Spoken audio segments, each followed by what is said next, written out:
Welcome back to Curse, Code, and Crown, a live play Dungeons & Dragons 5th edition podcast featuring a fully original world and campaign. I am the wizard Cronox, observer of time. Curse, Code, and Crown features our regular voiceover artists and improvisers, Laura Elizabeth as Princess Gwendolyn, Tyler Hewitt as Makka Deathcap, and Ryan LaPlante as Duncan Danno, alongside our dungeon master, the incredible Tom McGee. So get ready for an adventure including thrills, chills, and hope for a brighter tomorrow. It's time for Curse, Code, and Crown!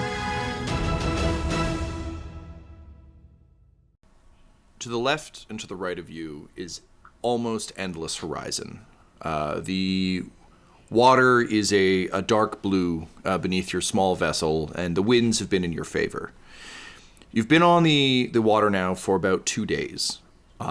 Traveling away from the edge of the wall that, for you, Gwendolyn, kind of marked the edge of everything you knew, although admittedly you didn't know too much about what was within those walls, just that the walls themselves existed. Yeah. And similarly for you, Duncan, even though you've read stories of a wider world, this is all unfamiliar territory. And as the sort of walls of byproduct slowly disappear behind you, you realize that at this point there's likely no turning back.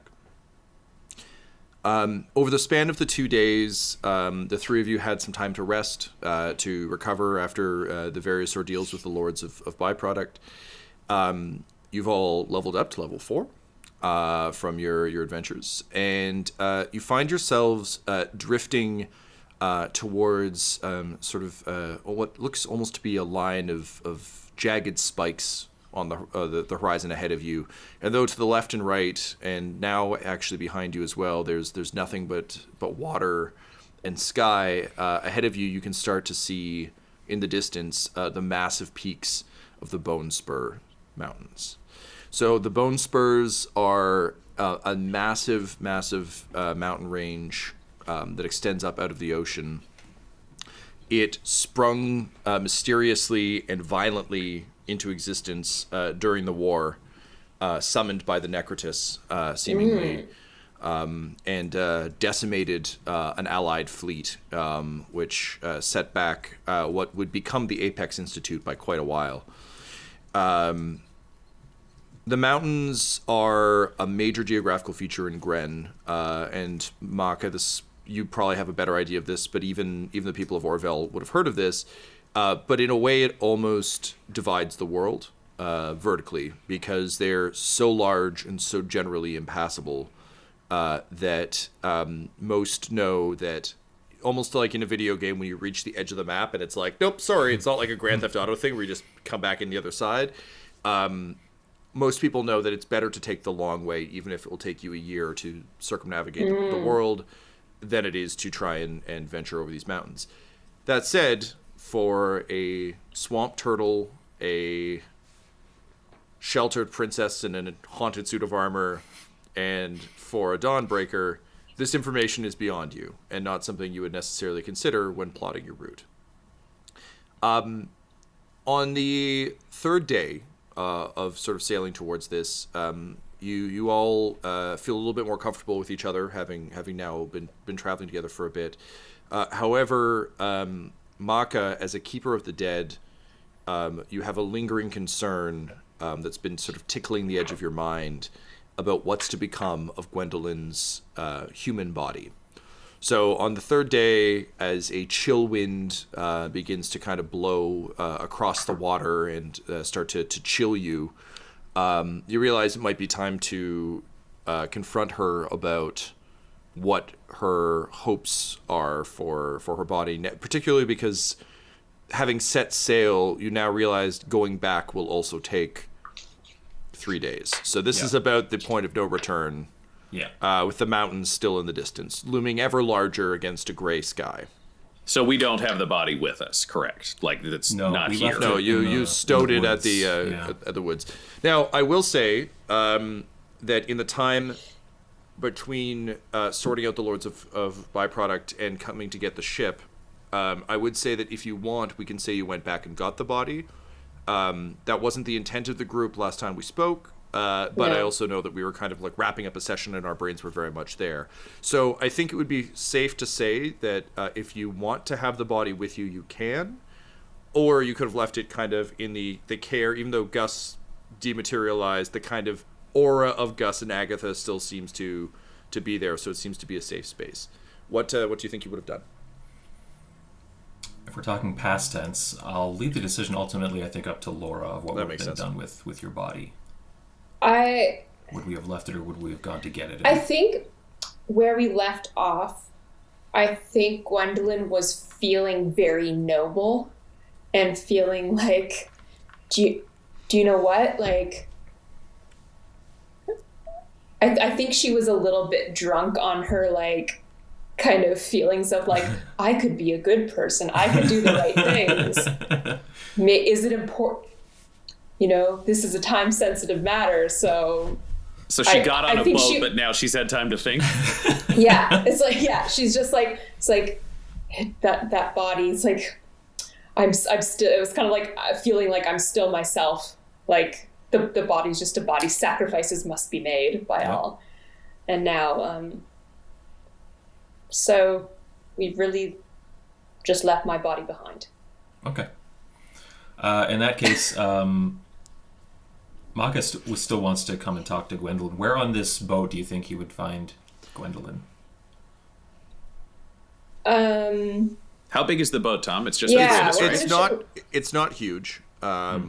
It's I would say there's a small berth below deck that you can kind of probably, if it was 3 humans as the boat was built for, you could probably sleep 4 very uncomfortably. Given that it's a suit of armor, 1 human, and a turtle, I think Duncan can sleep down there. Otherwise, you're probably both sleeping above decks. And when I say a berth, like it's crawl in and sleep. This thing isn't built. Okay. It's not like you're on like a sailing ship. This looks to be. It could be crewed by 1 person with great skill. It could be crewed very easily because they looked at the 3 of you and were kind of like, here you go. So it's like I think the word is like a sloop. Yeah, like a sloop. Yeah. That would make sense. But also worth noting is it would have mostly been used inside the barrier wall. Of course. So meant for kind of weirdly almost. I mean, like Tyler, you and I are both from Port Credit. It's like it just got to hang out kind of past the breakwater and was just oh cool, I can go to the like Snug Harbor and I can fish. This wasn't really meant for ocean faring. And the 3 of you have actually found that the ocean's pretty calm thus far. So you haven't had any difficulty, but there's no hint of distance-based ships in Byproduct or Orville.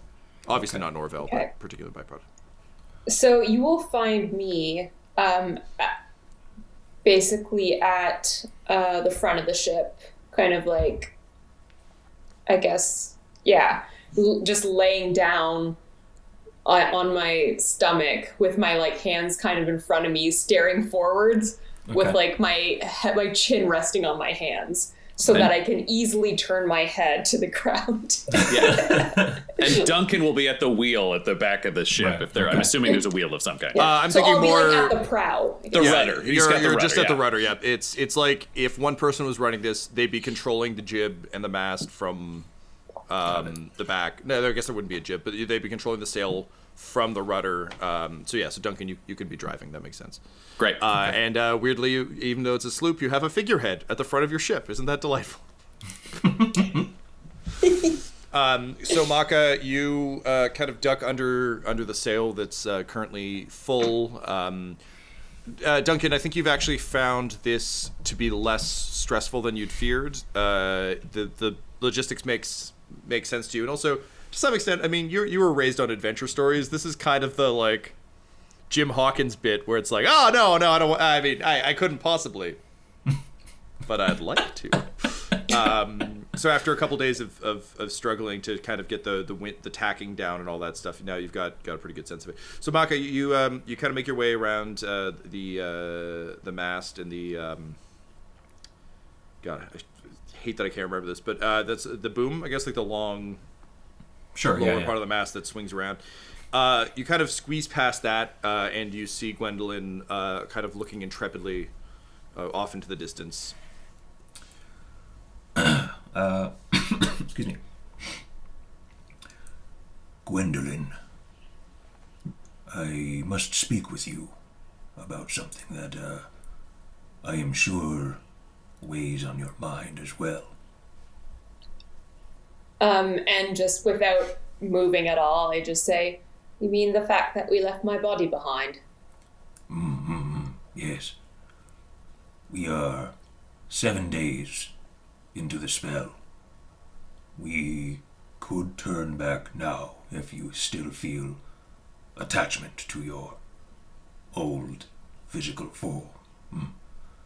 But time is a factor in our mission as well. Yes. Well, it's definitely been weighing on my mind. But you know what? My life's gone rotten.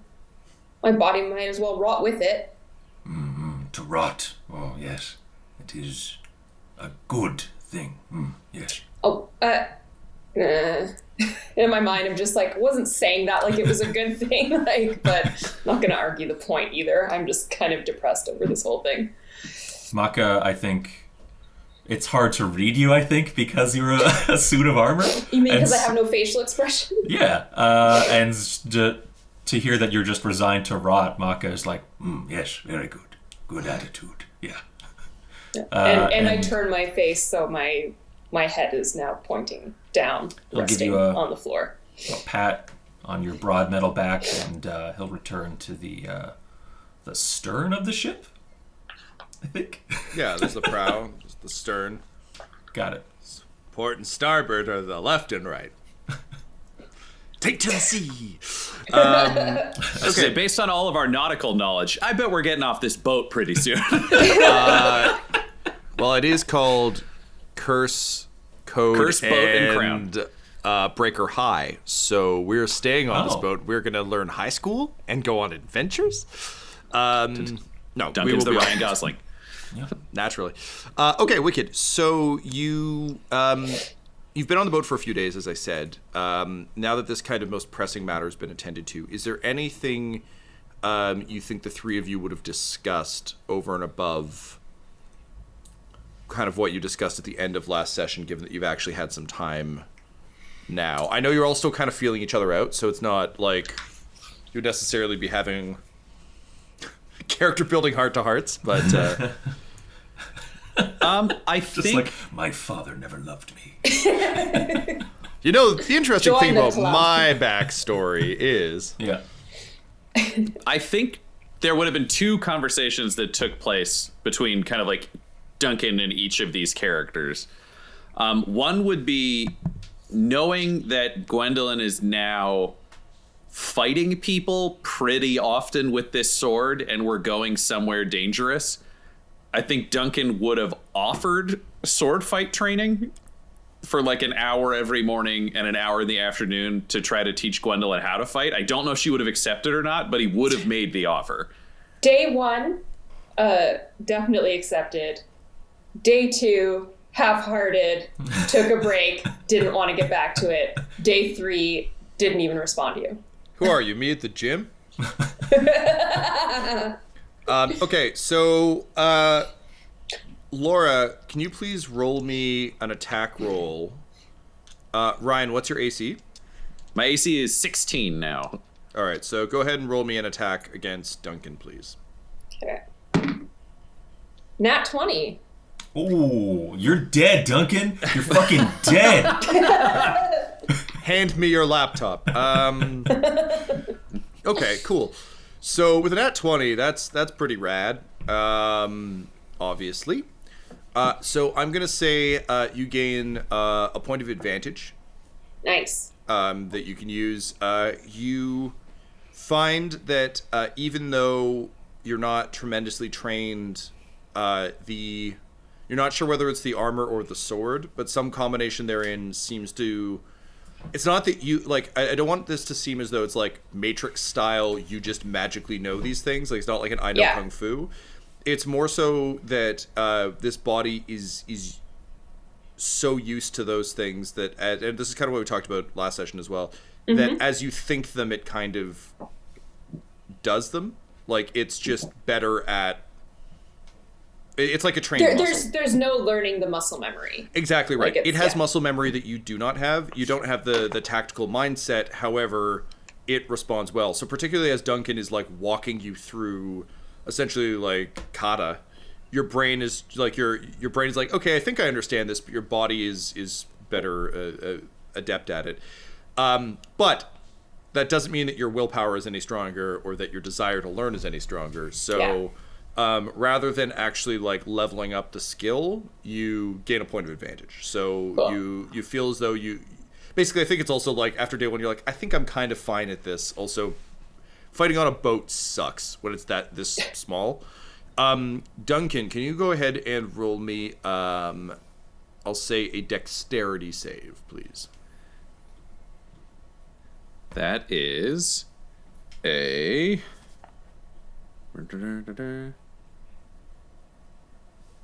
19. 19.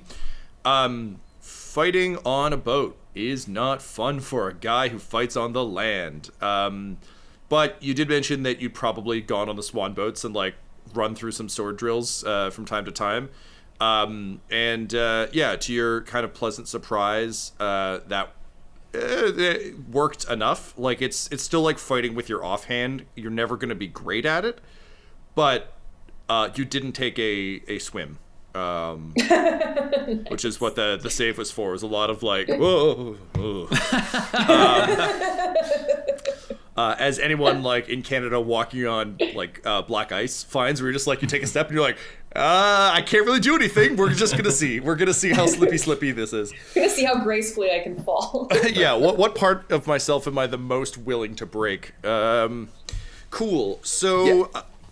Oh, sorry, I was going to say, so if we want to imagine how the lesson went, knowing how I think the day would go, that would also increase your frustration. I feel like it started with kata, because he'd run you through moves, and then the sparring would be incredibly frustrating, because I think Duncan, while in kata mode, would probably be a pretty good teacher, but he actually can't allow himself to lose.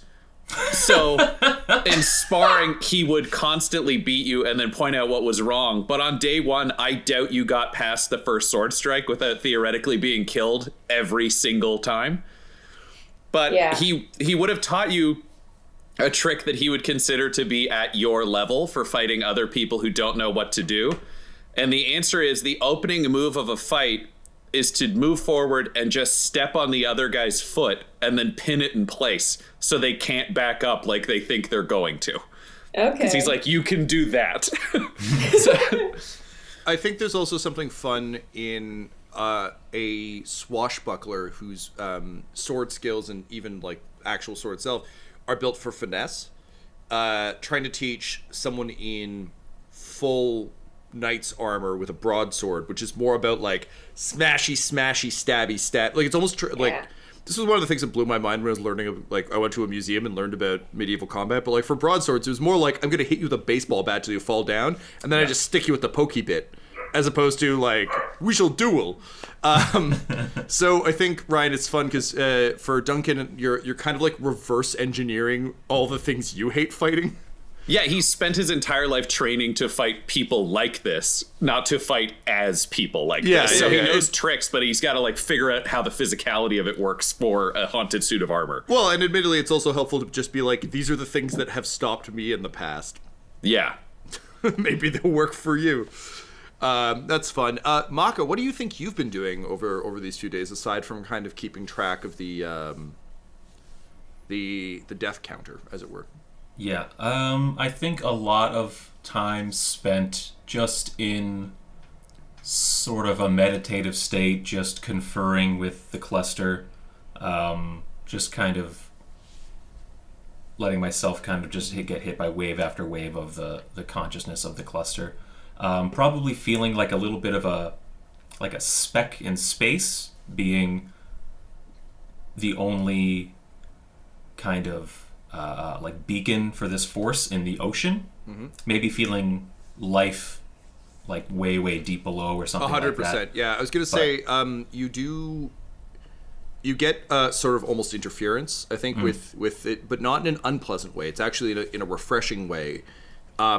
But it's a little bit like if you were listening to music that you normally listen to and it's very comfortable and familiar, and then it's like being between radio stations. You start to get other music, and it's not unpleasant. It's not like when you were in The Forge, where it was like oppressively non-existent. It's just the kind of the cycle works differently in the ocean.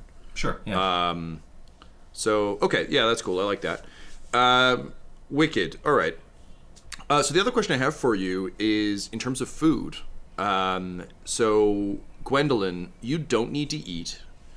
Nope. But I think in the same way that they always talk about like everyone's like, wouldn't it be great if we didn't have to sleep? It's like, no, your body would still get super tired and it would be terrible. Like sleep is great, good for sleep. I think you still like feel the natural kind of biological urge to eat at the appropriate like 3 square, because also you're a princess, like you got those 3 square, and I like, still have like my brain and remember like, exactly my desires before I was a suit of armor. Yeah, I think you kind of have like phantom limb syndrome, but about your stomach. So it's like you're hungry, but you can't. So give that a think and kind of how you think Gwendolyn would respond to that.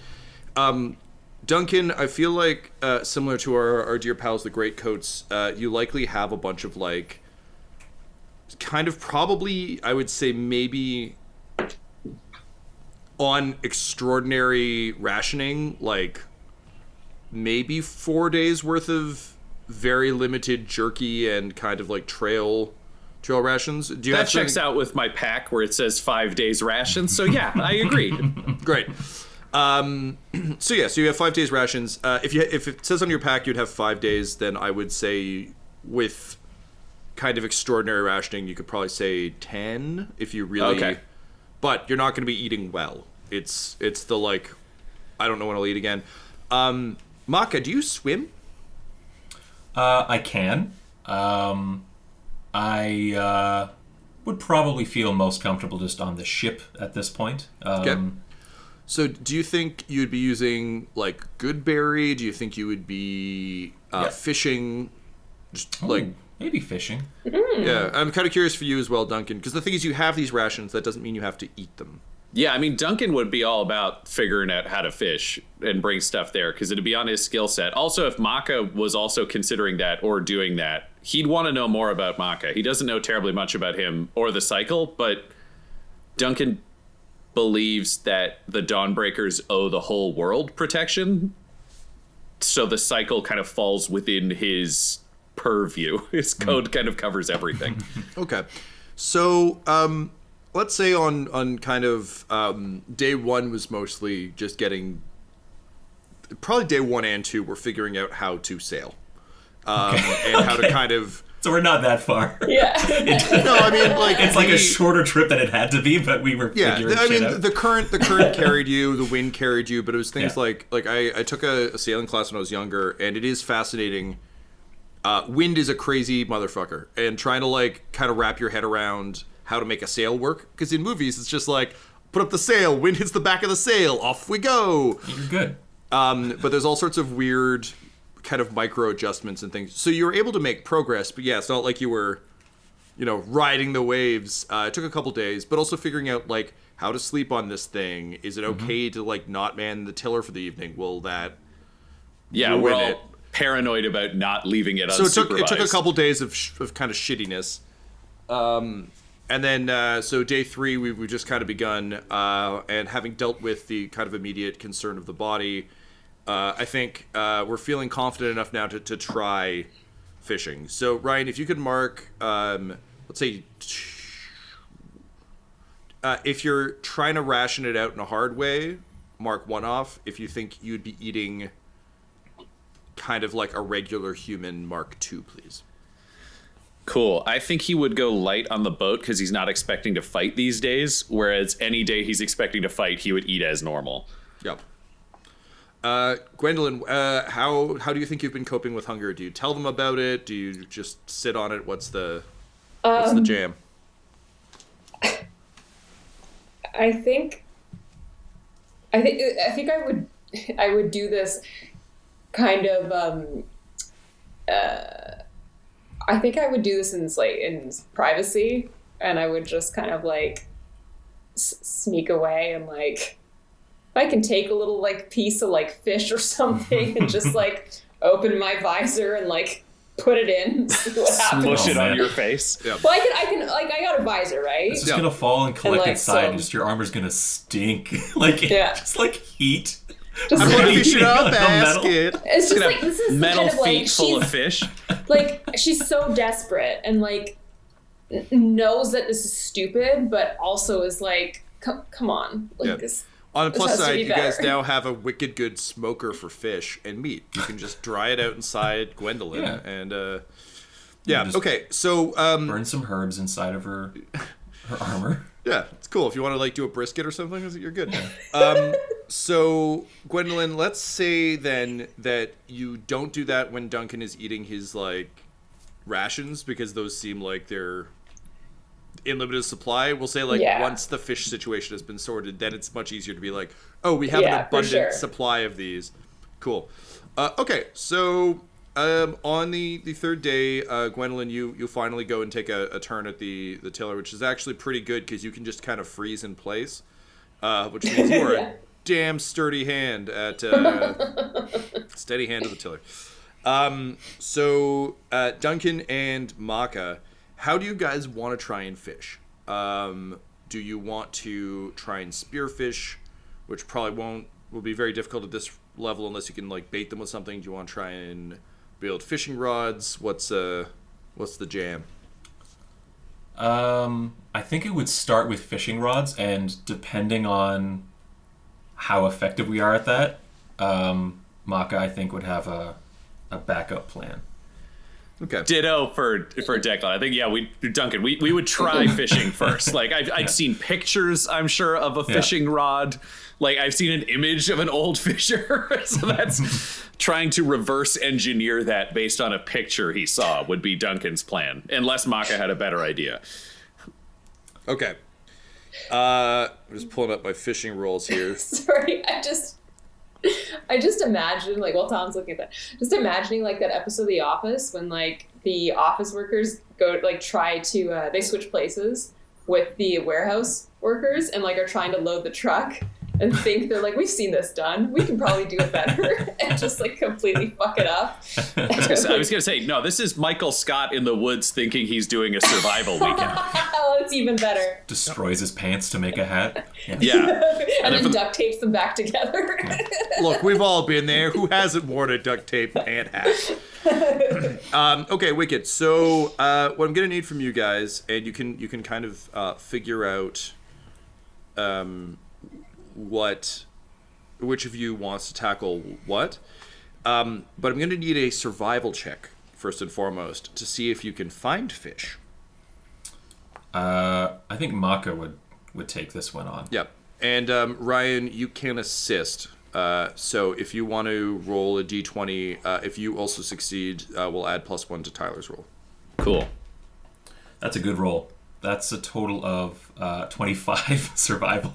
Nice. Makka. Holy shit, man. I rolled a 13, but I was like, I know there's fish around, but I don't know where. All right, so Makka, yeah, you're able to. It's a lot different than catching fish in your swamp by quite some. The turtle have been fishing for centuries. Yeah, 100%. It's not a. I think it's not a muscle you flex very often, but it's definitely a muscle that exists. Like in my former life, kind of thing. Yeah. Yeah. Pre swamp. Also, I just think every turtle is kind of raised with. Yeah. It's just a basic skill that you would have. Yeah. Okay. Cool. So let me just roll on my handy fish chart. I literally Googled this as we were talking. I didn't realize we were going fishing today. Man, the internet's good for D&D resources. My God. I was like, D&D fishing 5e question mark? And they're like, I got you, boo. Interesting fact, Tom. I apparently have navigator's tools. Just a fact well, about my What, like a character sheet. navigator's hammer and like a navigator's tongs? Oh, man. So you have a compass? Yeah, I bet I have one of those like sextants and compasses and shit. I know how to use it from my swan boat practice. Hence, it still took us 3 days to figure it out. All right, let me just roll on my... Oh my goodness. I do like the idea that you've just got a bunch of garbage in your bag that you don't know what it's for, and all of a sudden it's like... So they call this a get it. sextet. I haven't figured out how to use it during sex, but they tell you'll figure out where to go. All right. I'm still looking for the clitoris. Charting a course to the clitoris. When I figure this out, I'll be irresistible. Wait a minute, this map just says, here there be dragons. Ah, damn it. All right, so you feel a tug on your improvised fishing rod. I assume Makka would be using the rod, so go ahead and roll me a strength check, please, as you battle the fish. We've both been playing a lot of Animal Crossing. It's nipped twice, and then the floater and the fish have gone under.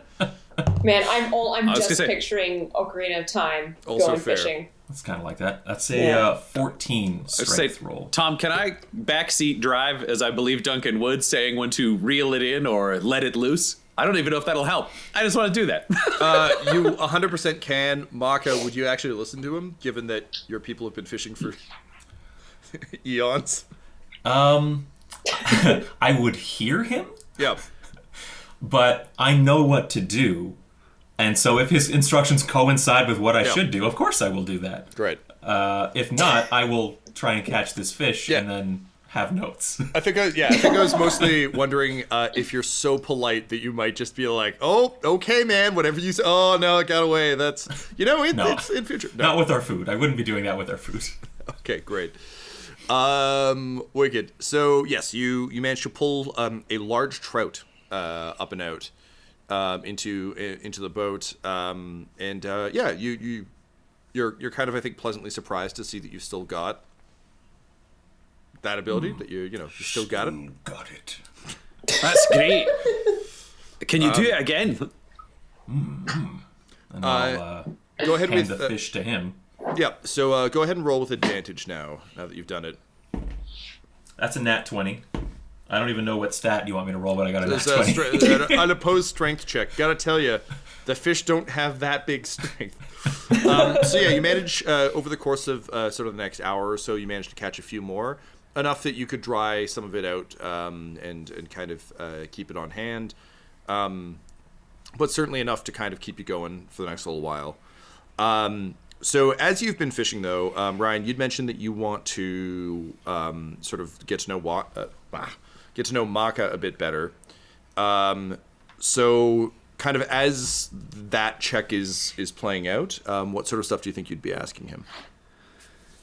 I think Duncan would just want to be sure, like, so I understand from what I've heard about the cycle that this is life for all things, or is it just for the turtles, or is it just for those who follow your god? Like, how does it spread around?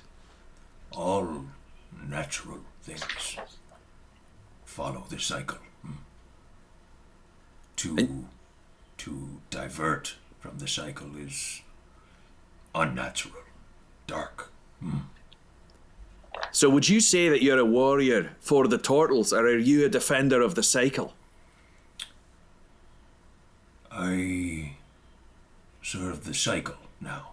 Jossi, turtle god of death, saved me for a purpose, put me on a new path.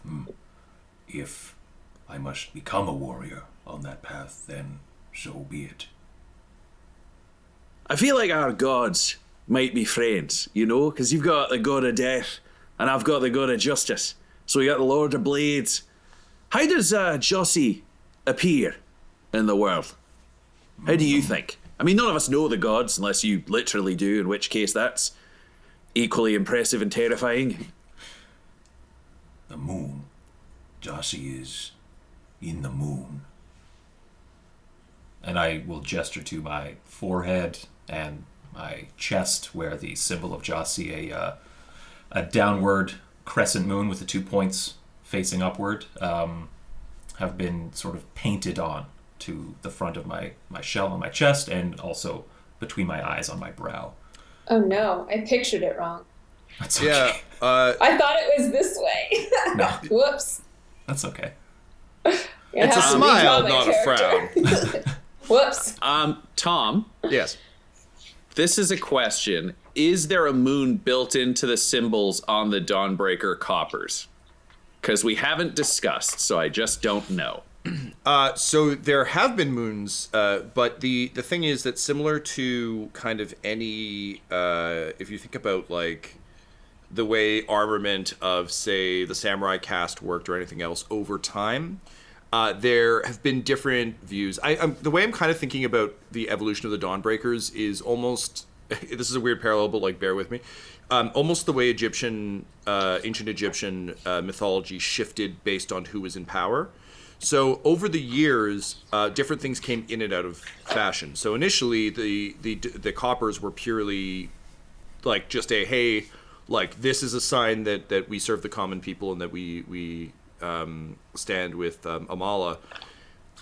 As time went on, though, people got bored of that. So there were some times when there were carvings, people's victories would be carved into them. Their achievements. There was time when your failures would be there. There were times when you would list fallen warriors that you'd slain, the names of the people you'd protect on one arm, people you'd fight on the other. But in terms of, there's never been a hard lunar iconography, largely because Amala herself, as time went on, almost became, if the Dawnbreakers were going to worship anything, it would be that. Now, that said, solar iconography is very popular simply because she took the name Solaris. And was the bringer of dawn. So you guys are more sun-based than Okay, so there's probably a sun at the center of the designs on the coppers that would identify a Dawnbreaker currently. So I would point to the copper on my arm and say, so we've got the moon and we've got the sun on the scale of things. Between you and I, it seems we are the balance. And with the princess here, we may be the balance in these equals. The sun and moon are part of a cycle all their own, you see. Night and day. Death and life. And you So, said your cycle has been broken, that it's not working the way it's supposed to? Yes, something weakening, threatening the cycle. I do not know for certain what it is, but I know I have been put on a path to put things right. Sire Tortle, I am sworn to protect the code that I follow and to protect the crown. And that means I have to protect the princess and her armor and whatever's going on there. But I'm also sworn to protect all living things, to protect the weak, to undo the wicked. And I swear to you now, I will help you return this cycle back to normal for the good of your people and mine and the world. Makka will reach out for a firm handshake. I will accept that and partake in it. Cool. So Ryan, what? This is a bit of like mutual weird backstory mythology stuff, so feel free to ask if you need further clarification. Duncan lives in an age where Dawnbreaker's gauntlets are gilt with gold and inlay and precious gems and are very ornate. Bedazzled is not the incorrect term for what these things look like now. Obviously, that's not your jam. So you've mentioned that you have sun iconography. What do you think Duncan's philosophy on his coppers would be? Are they styled after the original Dawnbreakers? Do you think there's an era that he likes? Did he just do his own thing? What do you think his philosophy around these are? See, I don't think he'd have the information on exactly what they were like, but I think he'd look at the historically significant people and any images he had of nobility. I think his coppers would be engraved instead of bedazzled because he would believe that you have to like carve things in a way that can't be taken off. So, okay, cool. Love that. So, in line with that, then, do you add the sigil of Jossi to one of your bracers? If he could do it well, yes. If it would look slipshod, he would wait until he could find someone who would do it well. Do you? So, with that in mind, has he been going to engravers previously, or has he been doing it himself? I think my guess would be he's going to engravers because he doesn't have any like smithing skill or that kind of thing. Okay. I think he'd draw up the design. It's like going to get a tattoo. He designs his own tattoos, but a pro does them. Okay. Keep that in mind as we kind of advance, because the interesting piece about kind of the way how like much of a question mark the world is right now. If at some point you think he would just start, even if it wouldn't be as artistically good, engraving things himself, feel free to let me know. So that's always been one of the things I find really interesting about kind of like extended quest narratives is when people go from, honestly, it's kind of what we're doing in Isolation right now, where it's like, oh, I buy bread. Maybe I should make bread. I don't really know how to make bread. My bread's going to be shitty, but like, it's kind of where we're at. Mm-hmm. So yeah, just keep that in mind as sort of a thing as we move forward. Cool. Laura, you had a thing you wanted to jump in with. Is the moon visible in the sky right now during the day? Not during the day. Okay, that's fine. Then nothing to say. Mysterious. Okay. Okay, so... Are you a werewolf? What a twist! Rare, says the armor. Yeah, the armor just sprouts fur. Oh boy, not again! Oh no, a robot dog. She truly is It's just the fish wolf. growing mold. Okay. Yeah.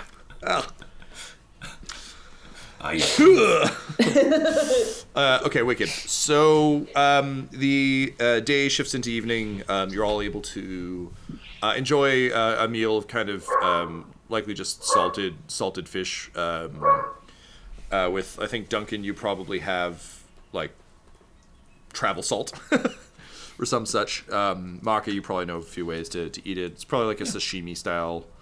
I have an herbalism kit, so I could break down a couple herbs into like some spices or like a rub of some kind, that kind of thing, to smoke the fish or to infuse them with. Yeah. So I'm gonna give both of you D4. So 3 temporary hit points that don't disappear at like the end of a day or anything. They'll just disappear when they get used. Okay. But similar to games that give you bonus XP for like resting and not playing for an hour, you're both like having successfully caught the fish and actually treated them in a way and figured out how to make them nourishing. You're both feeling pretty good. Okay. So another few days pass as you get closer and closer to the Bone Spurs, and as each day comes to a close, the nights are getting colder and colder, and it goes from sort of a chill breeze that makes you shiver to a constant kind of sitting cold, and you can see kind of heavy dark clouds over the mountains as you get closer, and the blue skies you enjoyed on the way here have slowly receded and are now mostly covered by sort of a constant gray cloud cover. On the third day, Gwendolyn, you're sitting at the prow of the ship. Laying down. Laying down. Planking. Great. You're just fully Thank planking. Face buried or face up at the sky? Face up. Face up? Forward. You're staring up at the sky, and it's a day that you have been kind of mentally counting down to. Sort of with or without Makka, and as sort of the first sort of dark gray light of dawn hits, you realize that today is the last day that your body would be preserved based on Makka's spells and enchantments. And as you kind of sit in the silence of that, small white flakes begin to drift downward from the sky, and sort of hit your armor and slowly melt on it, and you realize that you're seeing snow for the first time as you approach the mountains. What effect does that have on Gwendolyn? I think she's a little bit in awe at this. because I'm sure she's heard of it, but never seen before. And she immediately goes to stick out her tongue and realizes she doesn't have a tongue. And then just face goes down again. It's like a metallic clank, like it's like the bottom piece cranks. Yeah. So with that, you kind of ease back into the sort of security of the ship as a light snow begins to fall. Duncan and Makka, it is now getting very cold. Cold enough that you need to bundle up a bit. There are some kind of assorted things, sort of sackcloth and that sort of thing you can use to kind of layer onto your current gear. But what do you think that, like, Makka, I guess for you particularly, since turtles are technically reptilian, so I guess you would regulate your body temperature. Ooh, yeah, I didn't think of that. Like, this might not actually comfortable. It's not preferable to typical like swamp and just basic like coastal climate, right? Yeah. I think so. Maybe that might be the best way to think of it for you. Is it's not that it's unpleasant. It's not harmful. It's just not great. Yeah. And Ryan, what do you think Duncan does to kind of up his? Because like in terms of the gear you're wearing, I'm kind of imagining that Orville's kind of like a Vancouver style temperature, where winter is like a little chilly, but like a slightly heavier cloak will do, as opposed to like Ontario cold, where it's just like no, it's just cold now. Yeah, no, he's like it's like California winter. Where they're like, ooh, I might have to wear a sweater. Yeah. So I would imagine he would probably like triple line the interior of his cape just so that he could like sweep it over himself if he was sitting for any length of time. And oh man, he would fucking hate this. He probably would also have to like double or triple layer his leather clothing just so that it's there. He would probably put it on the outside because he doesn't want the shittier stuff to touch him because they would bug the shit out of him. And I feel like he'd probably keep his arms relatively free and then just use the cape to kind of keep himself almost like swirled around. So it's like it's snowsuit style sackcloth, and then the cape spins around to cover the arms, but he's still pretty limber because he can free himself. It would just go from probably a lot of dramatic pacing to more dramatic sitting at the rudder. Gwendolyn, when you finally do attempt to rise, you actually find that you're a bit stiff. It seems the cold is, again, in that kind of weird phantom limb way, you can feel it. It doesn't feel the same as it did when you were in flesh, but it's definitely present. And as you sit up, you almost creak. And you realize that the cold is having adverse effects on your metallic form. How do you think, visually, what do you think Gwendolyn does? Does she like gear up? What do you think the deal is? I mean, what is there to gear up with? Like, she fucking is gear. There's well, no, in terms of like, so there is as I say, there's like sackcloth. There's kind of like material to patch the sail. There's sort of like heavy materials in the storage bay underneath. I mean, yeah, I think she would want something like a wrap, like some sort of cloak that she can put around her. But it's like, is she generating her own body heat? Is that something that would she discover that like that doesn't help? It's more so that having something between her and the wind and the snow will lessen the effect of the cold on the armor. You're not generating ice won't form on it. Yeah, you're not generating heat. You're just preventing the cold from really settling on. Okay, yeah, gotcha. Yeah, then definitely. Yeah, it'll still be absolutely like if someone were to lick your armor, you got a full on Christmas story problem. Yeah. Okay. But it just means it's okay. So you just kind of cloak up a bit. I'm imagining it's kind of like one of those weird like wrap scarves, like sort of improvised hood. Yes, 100%. And then kind of begrudgingly like bending all of her joints every once in a while. Cool. Yeah, okay. And Declan will oil his rapier and Duncan. Damn. But Duncan will oil his rapier and scabbard and his pistol because he doesn't want them to freeze up on him should he need them. Do you share any of the oil with the Tin Man over here? How much oil does the Tin Man need to use on the Tin Man? I would say, yeah, I've got 2 flasks, so I'll burn through 1 flask on like keep the armor functional and keep the equipment functional. I think it's also also invest in both. I was gonna say you also recognize that like, this is I guess the question I have for you on this. This might be more of a psychological help than a physical help. The oil will certainly help a little bit, but also, I think it's literally like putting a Band-Aid on a child. I remember as a kid, like if I had a cut or anything, if a Band-Aid went on it, I was just like, oh, it's fine now. The Band-Aid's there. So I think to some extent, I guess my question is, as someone who's pretty practical, would you burn oil to make her feel kind of the effect of having like a warm blanket on a cold day? No. But I also wouldn't oil my gear in front of her. It would just be a quiet thing that she doesn't know happen. If I think it's superficial, I wouldn't do it. Well, if I think it would make her slightly better, then I'd do it. Sorry, I should clarify. I think you're 50-50. It's like, she will view this as a nice thing, but also you've seen cold armor and it sucks. You think she'll view this as a nice thing? Well, I don't know. You can ask her. I just think you're watching her like Tin Man her arms a bit.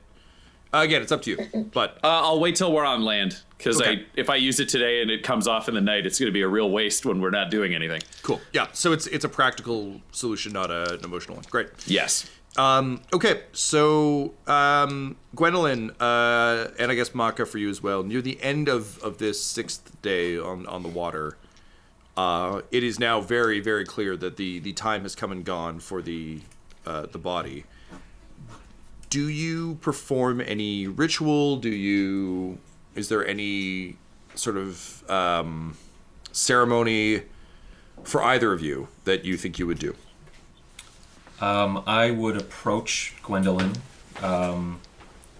after the final day just to let her know that it has happened. And I would just say, Gwendolyn, I can feel it in the cluster. The magic that was preserving your body is finished. Now, nature will take its course. Is there any last rites you would like performed for your former body? How's about we just all agree to never speak of it again? And that would be good enough for me. This is an odd request, Gwendolyn, but I will honor it if that is what you wish. Most funeral rites are an act of remembering, a promise to remember. Yep, that's great. Whatever you want to do. I'm just like kind of not having it. Like, Duncan, would you intercede on this at all, or do you think you would stay out of this?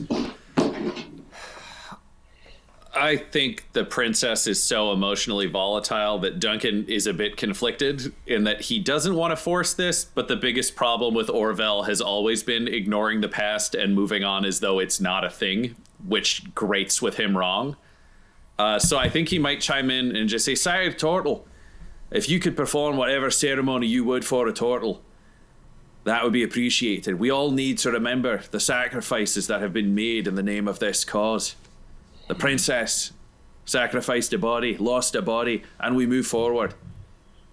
We shan't forget. okay. Makka will nod to this, and he will fall to his knees,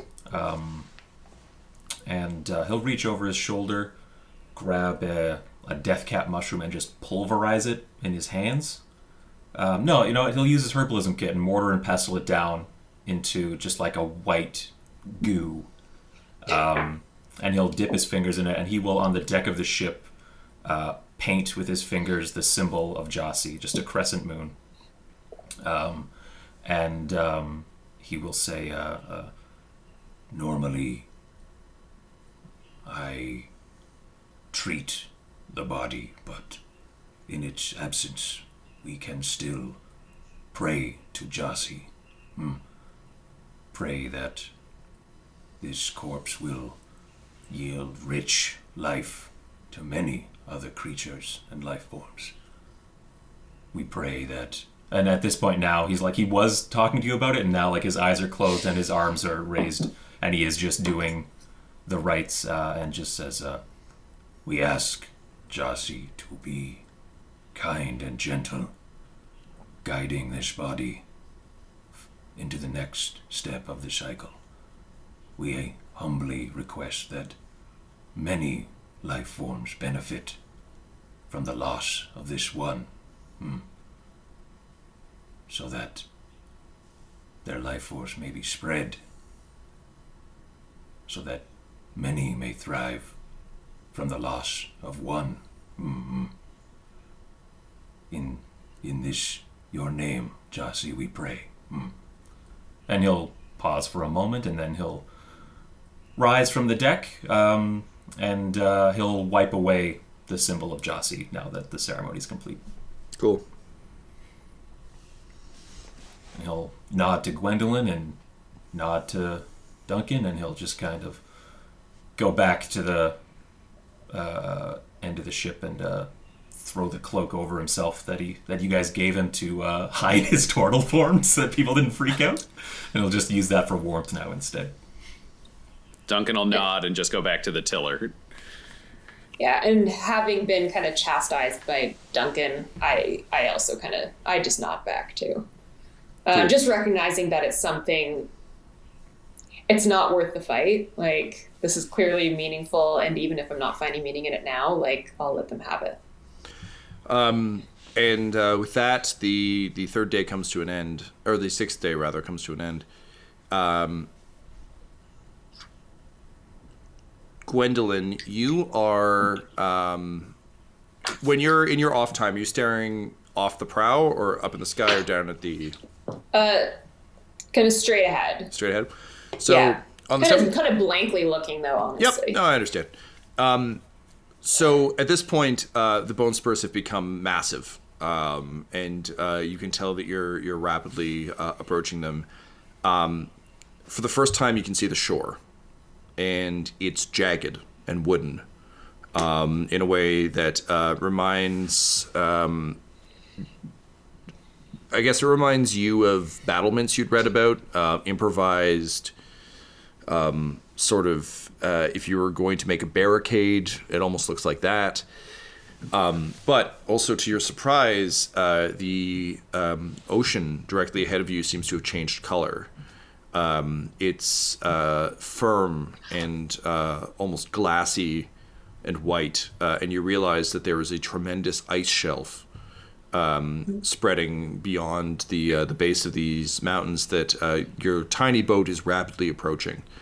And it's not like, you know, a few feet of this. This is like there's a mile and a bit of ice. But it seems that your journey might be coming to an end. Duncan and Makka, you also observe this, and I think immediately like drop the sail and start kind of drifting. But even cutting speed as much as you can, the ice seemed to come out of nowhere. And the boat slows, but still you can see you're going to impact pretty hard. So my question to you is, do you brace, do you attempt to turn, or do you attempt to jump off? I know Adam McNamara would be so happy to get to brace if this was Edge of the Empire dumb scum, but given that it's not, what do you do? I'm just having a quick look at spells that might help us. Not really. To be clear, it's not like you're going to hit this and the boat's going to explode. Right. No. It's just literally you had good momentum, and I think given that none of you have really encountered ice before, it's kind of like, oh, that looks weird. What is? Oh shit. Where knowing we haven't encountered a ton of ice before, Duncan would think that this was like the ice we found around swan boats sometimes. So it's like an inch thick. The boat will stop when it needs to, but it's probably not a problem. So I feel like he'd just like brace himself and be ready to just kind of like, rather than hold himself still, because strength isn't his strong suit, I think it's just be ready for like controlled rolls and balance to stay in place. Cool. Yeah, I don't think Makka's first instinct would be to abandon ship. Even I think because being a turtle, that's something that he's like got in his back pocket, no matter what. Let's go. Yeah, I'll just walk. yeah. So I think he would want to stay on the ship and make sure everyone else is okay on the ship. And I take my cue from Duncan in this new situation. All right. So the feeling fairly confident, the three of you just kind of remain heroically posed, and your small ship impacts against the edge of the ice shelf, and you hear a sickening crunch. And you're not like tossed off the boat, but you all like awkwardly fall forward in the boat. And Duncan, you can see that the bottom has been badly pierced, and water is starting to just flood into it. All right, everyone off. This is not going to be a place we can stay. Take what you need. So you all grab your sort of key gear and pile off the boat onto the shelf. And within minutes, it's taken on a tremendous amount of water, and you see the sail just kind of like I guess at this point it's just the mast because you dropped sail, but like collapse into the water as the boat turtles and begins to sink as the capsizing has become complete. And watching it go and kind of staring back the way you came against a sort of steel gray sky and an endless horizon, you realize that now, truly, there's no way to go but forward. And so you turn your back on everything you've known, stare forward at the sort of snow-raked dunes ahead of you, and begin to trudge through the cold towards the mountains. So the wind is whipping cruelly past you now, and the snow that was so kind of majestic and beautiful earlier is now an impediment. It's making it hard to see, and it's not... it's very light, because again, it's just snow that's kind of being dusted across an ice shelf, but it's high enough kind of mid... shin level that it is impeding your movement. Like it's one of those like you kind of it's powdery, but you still kind of have to stagger through it. And as you kind of pull your cloaks tighter against yourselves, you can hear the wind actually howling now as it whips past you. I think Gwendolyn, for you, it's particularly awful because it's also howling through you. Which is so I hear that whistling like all throughout me. Yeah, and it's that uncomfortable like troublesome thing that's just bugging you specifically. Like I opened my window and closed my bedroom door the other day, and it created like a little wind tunnel, so the door was just slightly going constantly. I'm like, no, stop telltale hearting me. So I feel like that's the armor for you. Can the three of you please roll me a perception check at disadvantage?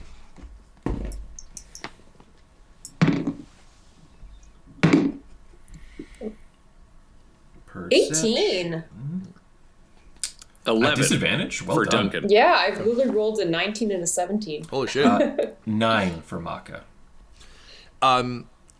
Gwendolyn, as you're staggering forward, you're hearing the howling wind and kind of this. You're trying to separate the whistling inside yourself from what you're hearing outside of yourself. And it's then that you kind of hear something different. It doesn't sound like the wind, and it doesn't sound like the whistling from inside you. It almost sounds like heavy breathing. And then suddenly the snow drift to your left explodes. And a massive, heavily furred white creature with massive paws and kind of a flat face with a small beak and beady little eyes with kind of a fringe of feathers comes erupting through the snowdrift, and you find yourself and your party attacked by a polar bear. Wow. A polar bear? A polar bear. It's like an owl bear, but it's polar. Polar. Polar bear. You're going to get to react. The other two of you were caught flat-footed.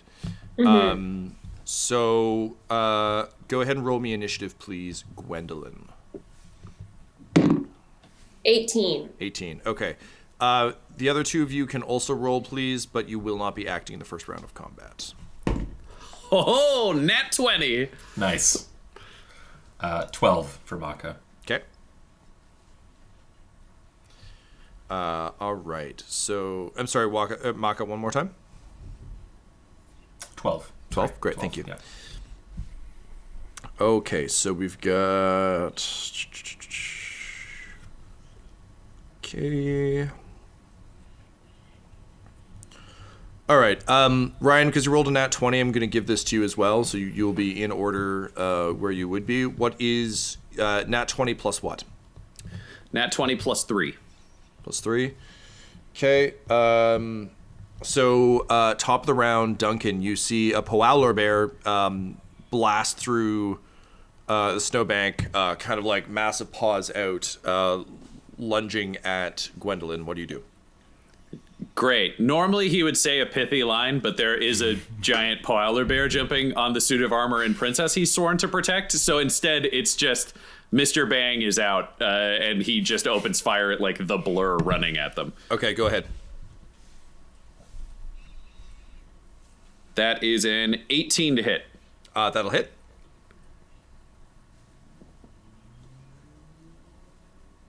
And that does 12 piercing damage. All right. So 12 piercing damage. So even though the snow is whipping past you, your protective instincts over Gwen kick in, and you fire a shot. You're alarmed to see it hit a few inches off of where you were aiming. It still manages to hit the polar bear because it's so large. But you realize that with the wind conditions such as this, you've never had to shoot through wind like this. And you're going to have to be very careful with your firearms against smaller and more nimble targets. That said, you see your shot kind of disappear into the creature's fur, and a small spot of red begins to soak the spot where it hit. Is there anything else you want to do on your turn? Rather than moving directly towards the creature, knowing it's moving at Gwendolyn, I want to move around to flank it so I can charge it from either the side or the back if it survives. Okay, wicked. So as you begin to move to flank it, out of the corner of your eye, you see motion, sort of like a blur of motion coming towards you, and you can see that there is a spotted polar bear rushing in to help its compatriot. And I just say shite, and I will like holster the pistol, and just daggers are starting to come out.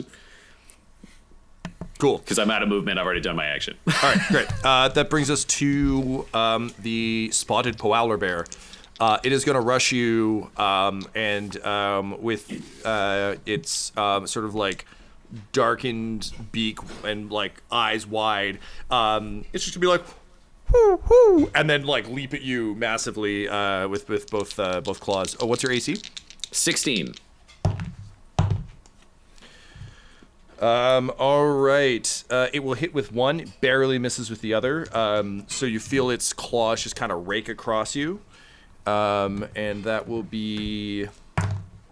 Oh, double ones! Snake eyes! So you'll take 5 points of slashing damage as its claws rake across you. Great, I was going to say, as it rakes across me, though, both of my daggers are coming out and the coppers are coming up, so I'm going to use my reaction and spend a swashing point to parry. So I reduce the damage by 9. So if it goes to 0, you watch the claws come in, and it's just like taking it on one copper and then slashing superficially, so it doesn't do damage, but it's just knocking the claws away, kind of Batman style. So now it's 2 daggers down, ice picks, if you will. tangling with the spotted polar bear. It locks eyes with you, and you can just see fury and desperation in its face, and it opens its mighty beak and says, "Hoo, hoo." Which brings us to Gwendolyn. The creature is like midair, like paws flailing. Duncan shot it, but it's going to land on you presently. What do you do? I want to thrust my sword out in front of me and cause it to magically release my arm and strike it. Cool. Okay, go ahead. And I think just like a strong jab right to the middle. Yep. Never a bad strategy when a giant thing is leaping onto you to just hold a spiky bit up in front of you. You know? I think so. So it's going to fly through the air, and that's 23 to hit. 23? Yeah, okay. I don't usually roll this well. Oh, and there's double ones, so that's great. So that's 4 slashing damage. Oh. And then for, I think my movement, I want to charge at it and tear my sword out of it if I can. Okay, sure. Because my throw was a bonus action, so I want to.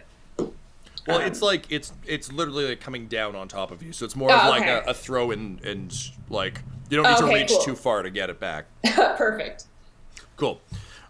Which brings us to the gray polar bear. It kind of thumps down in front of you and just like doesn't like try and like bite you. It's just gonna purely try and pierce you with its beak. This is unsettling. But it rolls pretty low, so it like gets caught in the fabric of your wrap, and you kind of like shove it off, and then it brings an arm in to swat you, and that one will hit. Okay, can I use a reaction, an essence point to reduce its die roll by 1? Yes, it will still hit. Fuck. Nice try. But you looked cool. What does it look like when your armor uses essence points? Like, do you glow? Is there something that happens, or is it just internal willpower? We don't see anything. No, I don't think there's any discernible change. But like in me on the inside, it's basically like I'm taking a poop. Like I'm just like. Oh, okay. So we just hear you colonically grunting. Yeah, pretty much. All right. I mean, I didn't have to say that. I could have just like really straining. No, I think we've made it clear now. Yeah, that's how Elvis died, using all of his essence points. Look, and he only lowered the die roll by 1, so the toilet won. Yeah. Even the king's got to take a long rest. Wicked, the longest rest. So you... No, then he went back to work somewhere mysteriously because he's still alive. Gwendolyn, you're going to take 11 points of damage as the claws kind of break across your armor and knock you back a step. And then the creature kind of like drops to all fours and starts like kind of bear trundling towards you. Which brings us to Makka. So you've seen Duncan engage one to your left.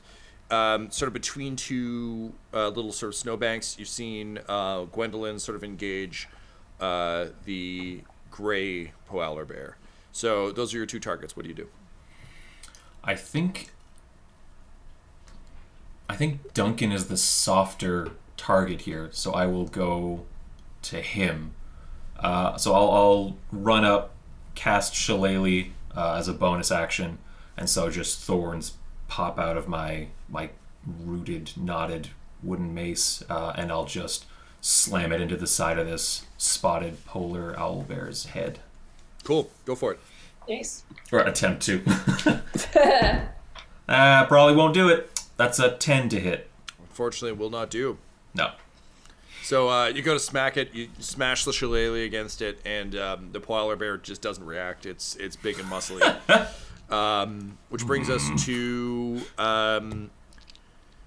Gwendolyn. You get knocked back a step, feeling kind of like the hit from the heavy paw. And then all of a sudden, to your horror, a massive form crashes into the back of you as the third polar bear bursts through the other snowbank and onto you. What's your AC right now? 20. 20, okay. And I'm gonna... Oh no, this is a reaction, so I can use it after. Yeah. So never mind. Go on. All right, that is a critical hit. Oh, fuck me. You have any reactions you want to use there, champ? Yeah, reduce the die roll To a 19. by 1. I don't know if that works on critical hits.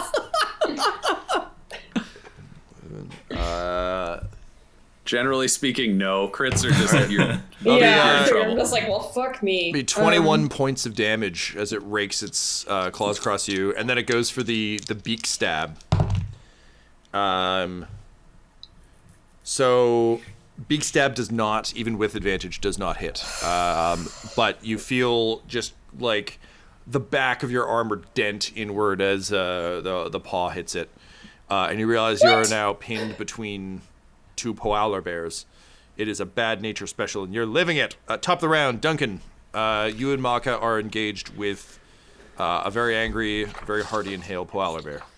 Great, and I just want to whisper to Makka over my shoulder, just go, I'll be back in a second. And I would like to use a swashing point as well, because I see the princess is in some real shit, to use an ability call that I called Fallback. It actually doesn't have a name, weirdly, on Swashbuckler, so I'm calling it Fallback. I mean, it is a homebrew class. Occasionally people get, busy or tired or distracted.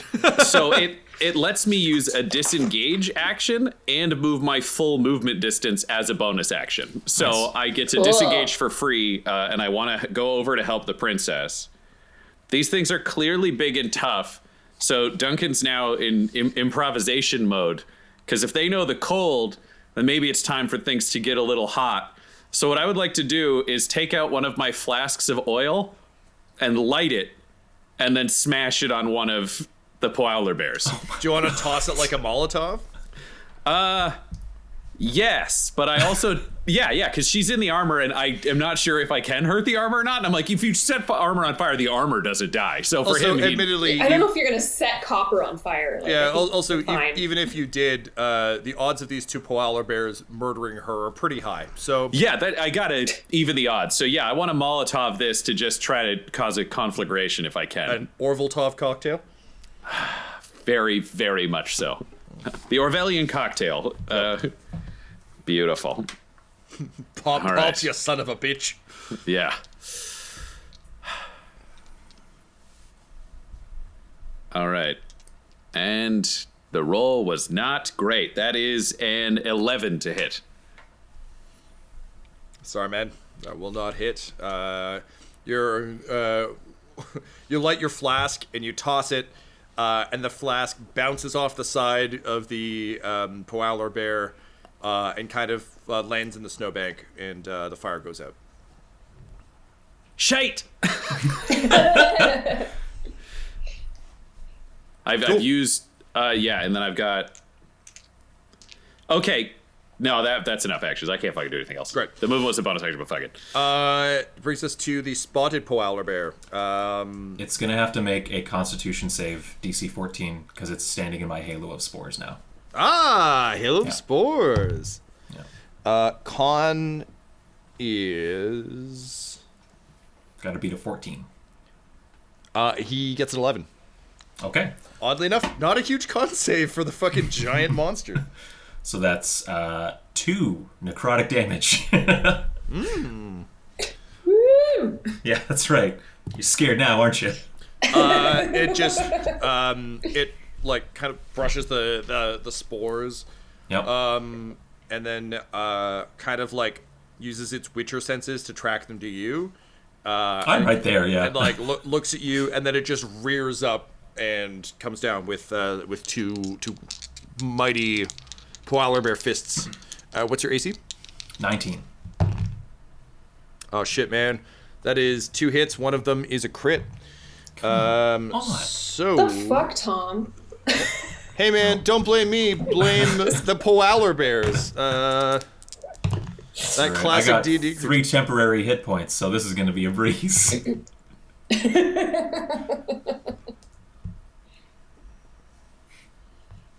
That is a combined total of 21.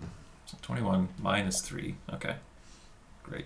And then 19 off of that. Okay. So basically, it just goes up, and then it's not even that its arm strikes are that powerful. It just kind of falls on you with claws. And I think it like knocks you kind of to your back, but you push it back up and off. You use the shillelagh to like keep its beak away from your face, and then you force it back up. Okay. Which brings us to Gwendolyn. You're now flanked by non-flaming polar bears.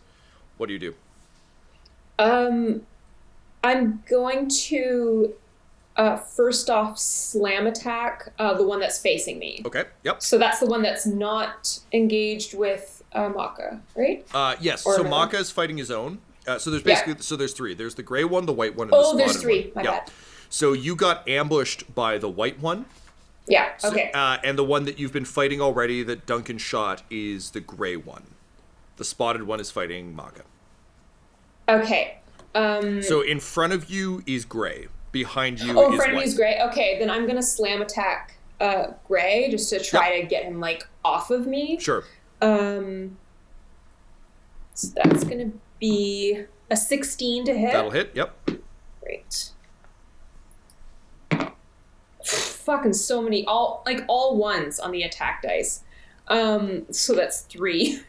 Okay. Laura, can you bludgeoning go ahead damage. and roll me a strength check, please? Yep. Nat 20. All right. Doesn't really matter what I roll. As you slam forward into the polar bear, you kind of like use your sword, similar to what Makka just did with the face, just kind of like push it forward and back, and it falls backward onto the flask, bursting it and setting itself alight. So, Ryan, how much damage was the flask? Excellent. I don't know. I invented this weapon, Tom. So how much damage do you think the flask would be? We'll say it's a D6 plus 3, and it has to roll every turn to put itself out. Okay, that is 8 damage from fire this Nice. turn. And then do you want me to roll that against my like swashing level if we want to put an improvised weapon there, which is 13, or what do you want it to roll to stay alight or go out? Oh, sorry. Yes, to put it out. Yeah, 13's great. Great. So I'll roll on each of the polar bear's turns that's on fire. Does that make sense? It will at the end of each of its turns. It can roll to save. At the beginning of its Perfect. turn, you roll for damage. Okay, yeah. So all right, DC so- 13 for you then. Great, and that was 8 points of damage, correct? That was 8 points of damage, yes. Great. I forgot to do double damage. So, Can I do that? so from 3 to 6? Well, I roll again, right? You rolled a crit on the strength check, not the attack roll. Oh, yes, thank you. That's why. Okay. That's why it's on fire Keeping now. track of stuff. Yep. And then I still have a bonus action. Yep. So I want to I want to spin and throw my sword at the white guy Sure. Go ahead. standing behind me, right? Yep. Yeah. 8 to hit.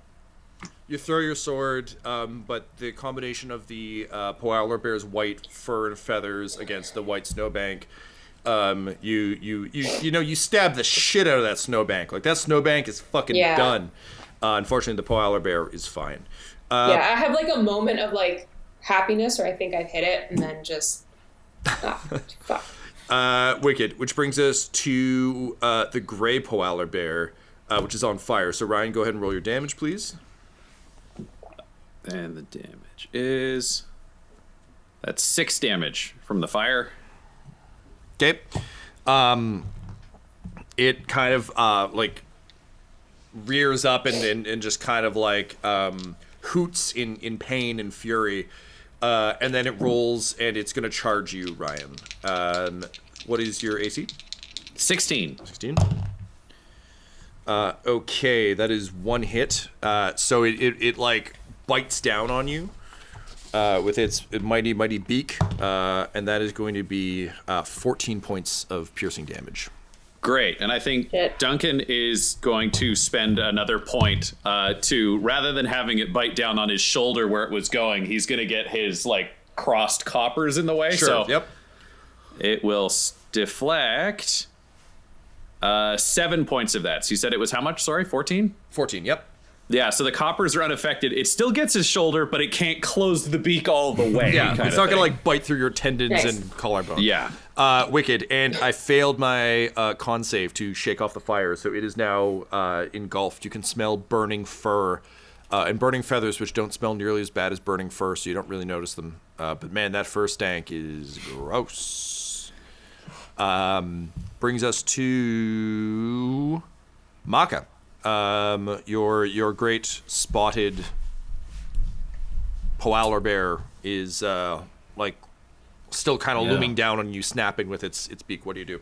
It's quite formidable. I can't take another hit like that, so I will use my action to activate symbiotic entity, and I'll just raise my shield up, ready for the next round with this thing. Symbiotic entity right now, though, will give me 20 temporary hit points, which I need. Oh, ho, ho. Yeah. Nice. Yum, yum, yum.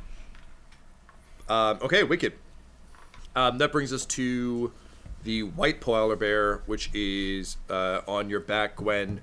Yeah. It is not going to go after Duncan. It's still very much focused on you.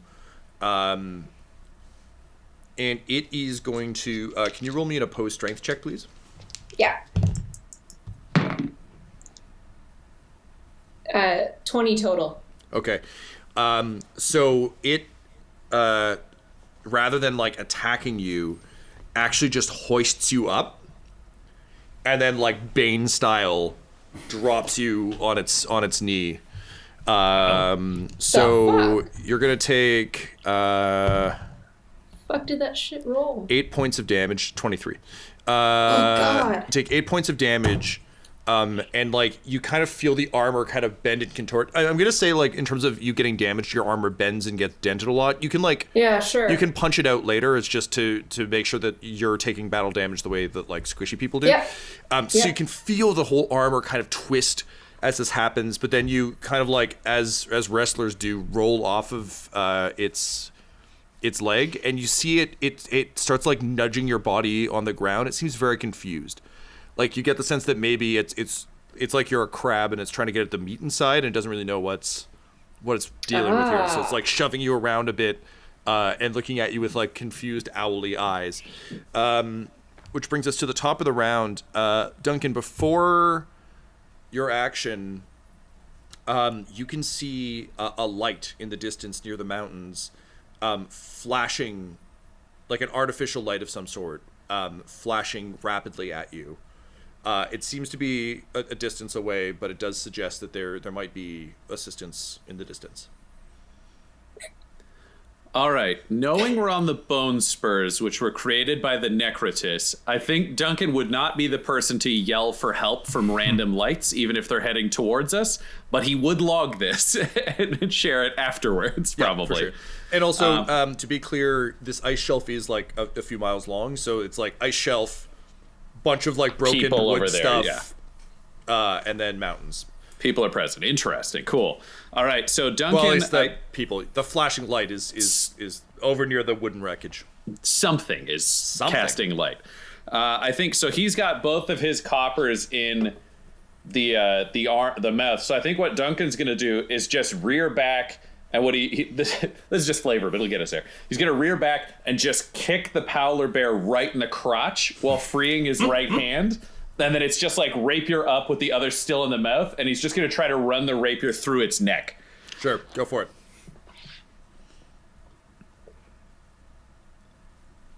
He will not succeed. That was a 10. Ryan, I'll give you advantage for the flavor kick to the balls.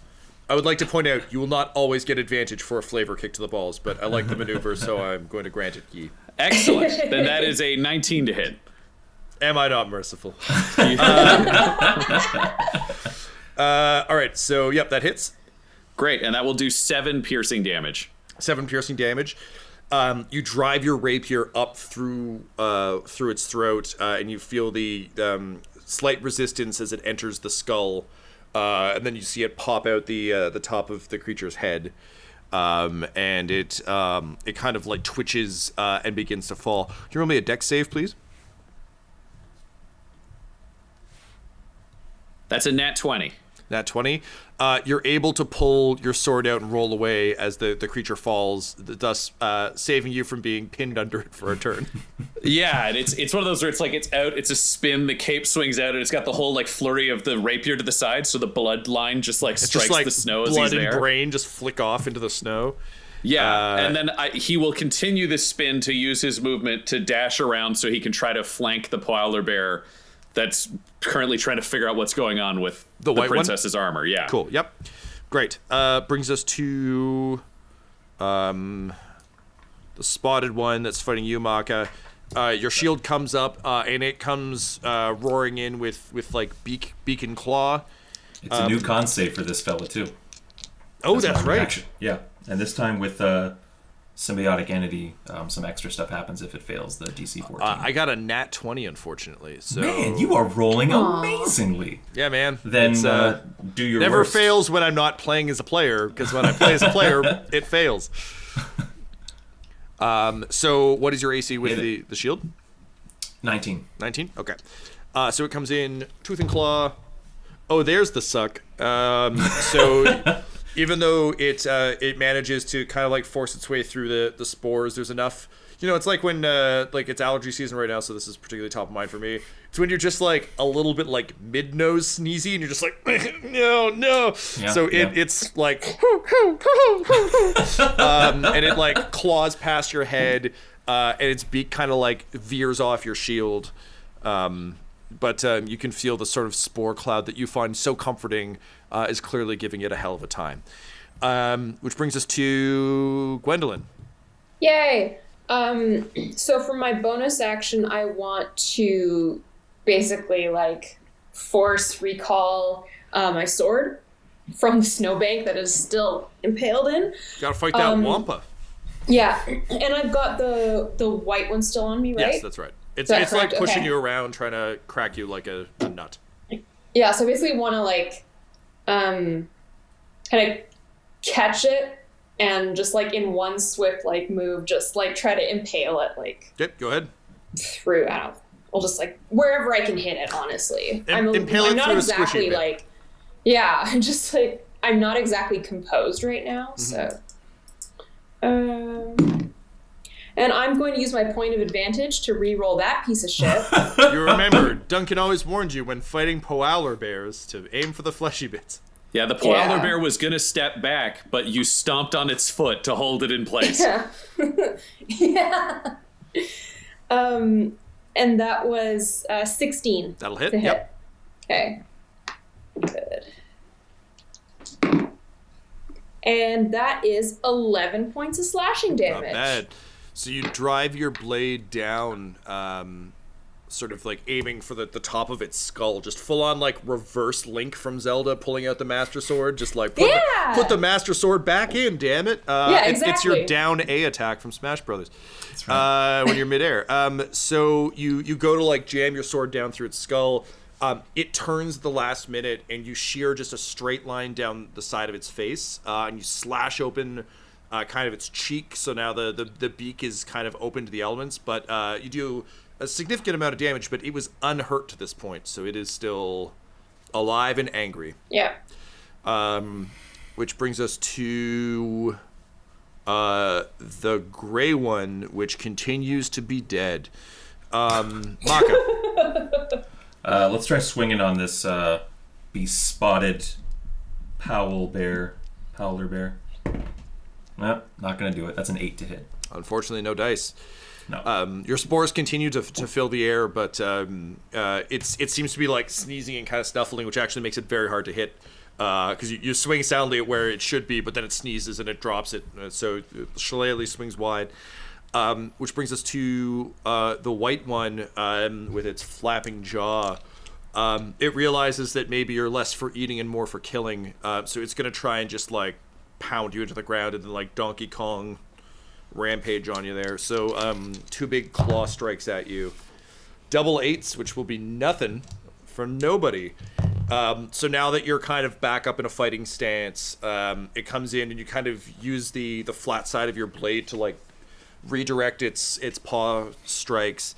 You get the sense it's kind of heaving, like its face is soaked in blood. Now the blood's starting to soak its coat.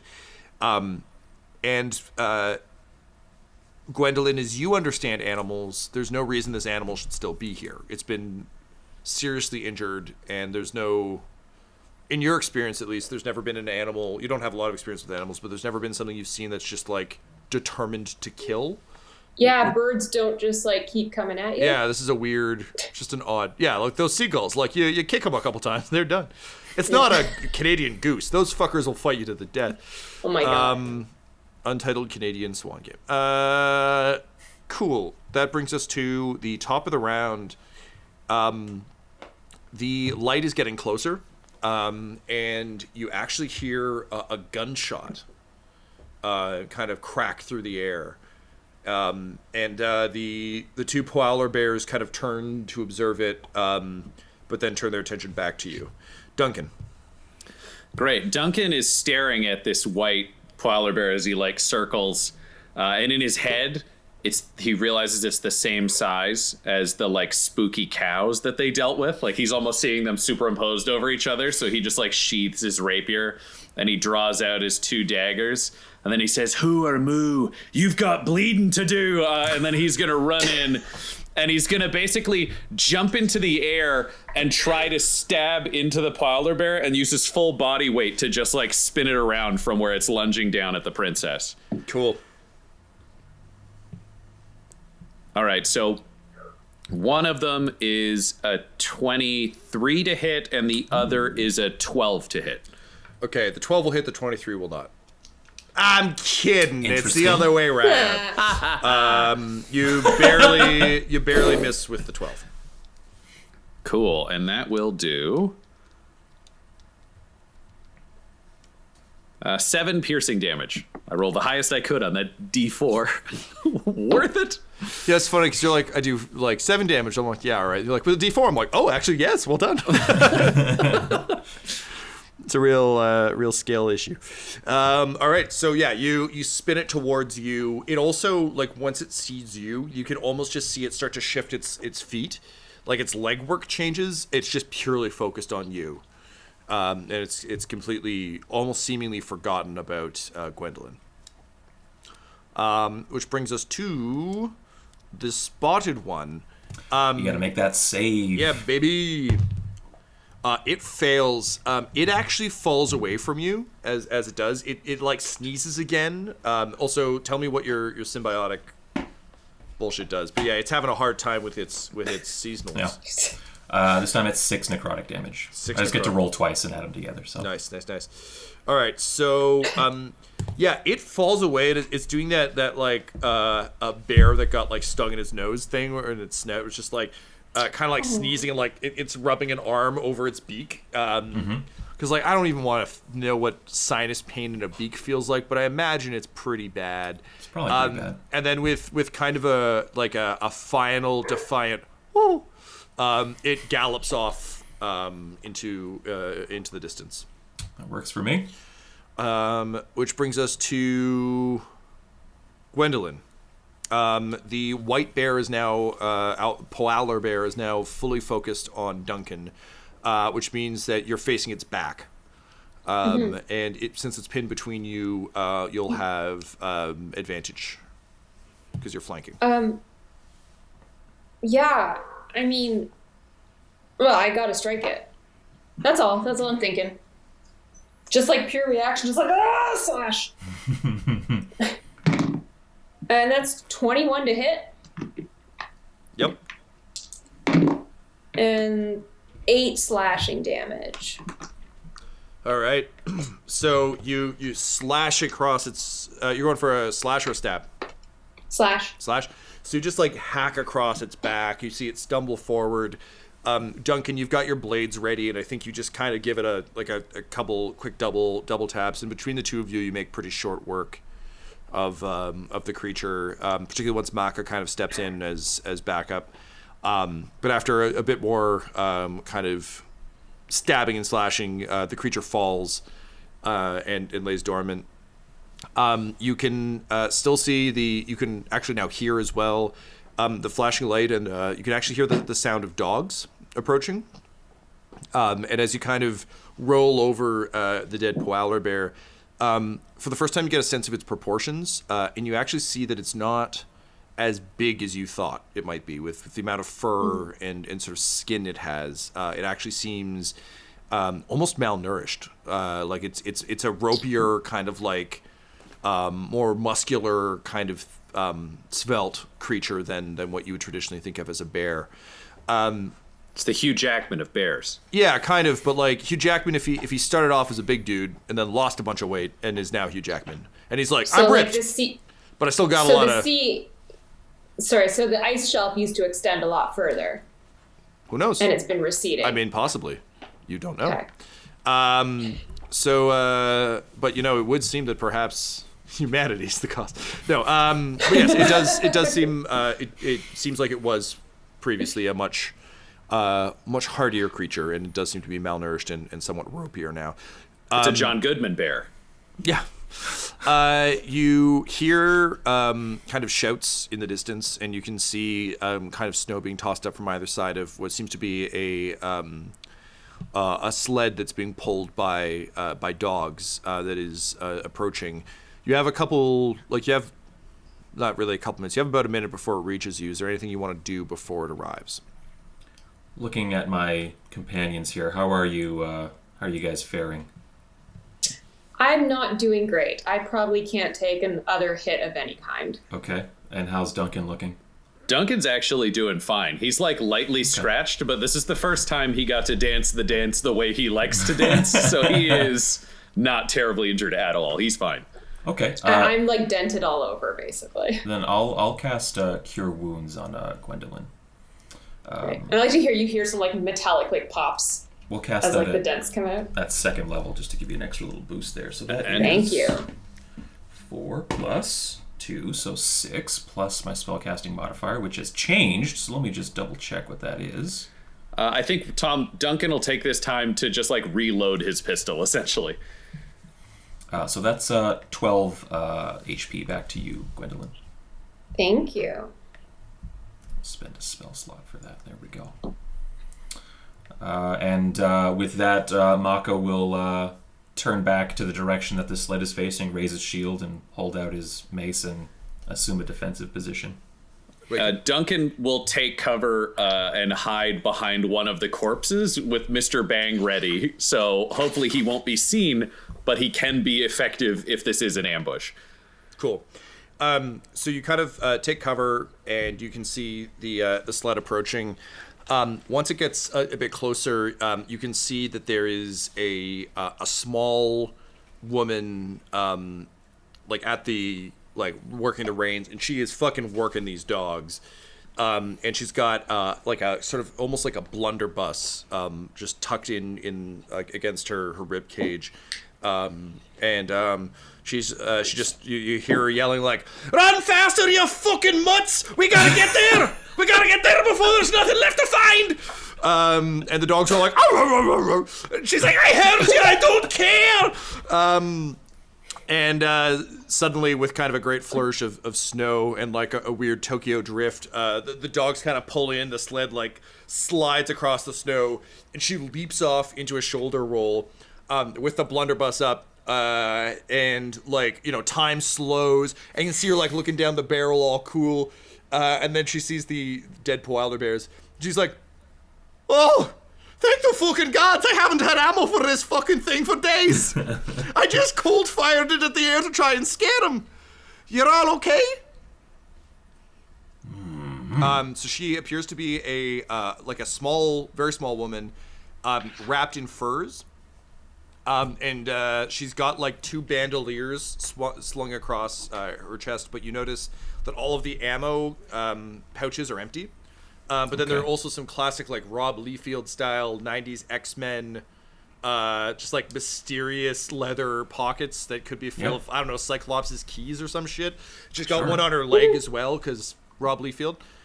She's wearing her feet are really weird. Teeny tiny ankles. Yeah, and her hands are just always slightly off screen. Okay. She's wearing. You notice that her feet are actually kind of weird. She's not wearing boots. She's basically wearing the winter equivalent of those like toe sneakers for jogging, where she's clearly like wrapped her feet for kind of maximum dexterity, but also warmth. So it's like kind of like a shitty halfway between a running shoe and something warm. So you can see like little bits of fur sticking out. Like a moccasin? Yeah, but like if she like a badly improvised moccasin. Ah, okay. Not an official like professional moccasin. Yeah, she's holding the blunderbuss. She's got like snow goggles on, and she's got kind of a scarf wrapped around her face. And yeah, she kind of like, you can see her whole body kind of relax as she realizes she's not going to fire her empty gun. And she kind of looks around. She doesn't see you, Duncan, but she kind of looks to Makka and Gwendolyn, and she's like, "Oh, a couple of big fellas, aren't you? Oh, can't believe you wore armor and brought a wee turtle man out here. That's wild." I'll lower my shield and say, We are in one piece. That's good. Honestly, it's my favorite kind of piece. There's too many pieces, you lose them. Where did you come from? I mean, I could ask you the same question. I came from a bunch of other people. You're the ones who are out here on the snowbanks like a bunch of crazy fucks. We just arrived by ship. Ah. Yeah, we've got a few of those at our camp, too. No worries. And she, like, pulls down her scarf and, like, unmits a hand. And she sticks a tiny little gnomish hand out. And just says, "Name's Peachtree Allender. So nice to meet you." And I'll grasp her little hand and Yep. give her a handshake and say, I am Gravekeeper Makka. Ooh, Deathcap. spooky. It is a pleasure to meet you. And I you. And she turns to you, Gwendolyn, and she's like, "You gonna take the metal grill off your face so we can meet proper, Sir or Madam Knight?" I hold out kind of like a finger because her hand's fairly small. Say, actually, it doesn't come off, and I'm a princess, Gwendolyn of the floating island, Orvel. Oh, yeah, I think I heard of that. That's weird. Okay, well, not like I can judge you. I'm a crazy gnomish woman. Ha! And she looks around. She's like, just the two of you. Or there anyone else hiding around? I holster my pistol, and Duncan stands up dramatically. He says, "Oh, it's good to meet someone who speaks properly. Now, we're here because we've got a message for Shadow Mother Lysa. Can you take us to her?"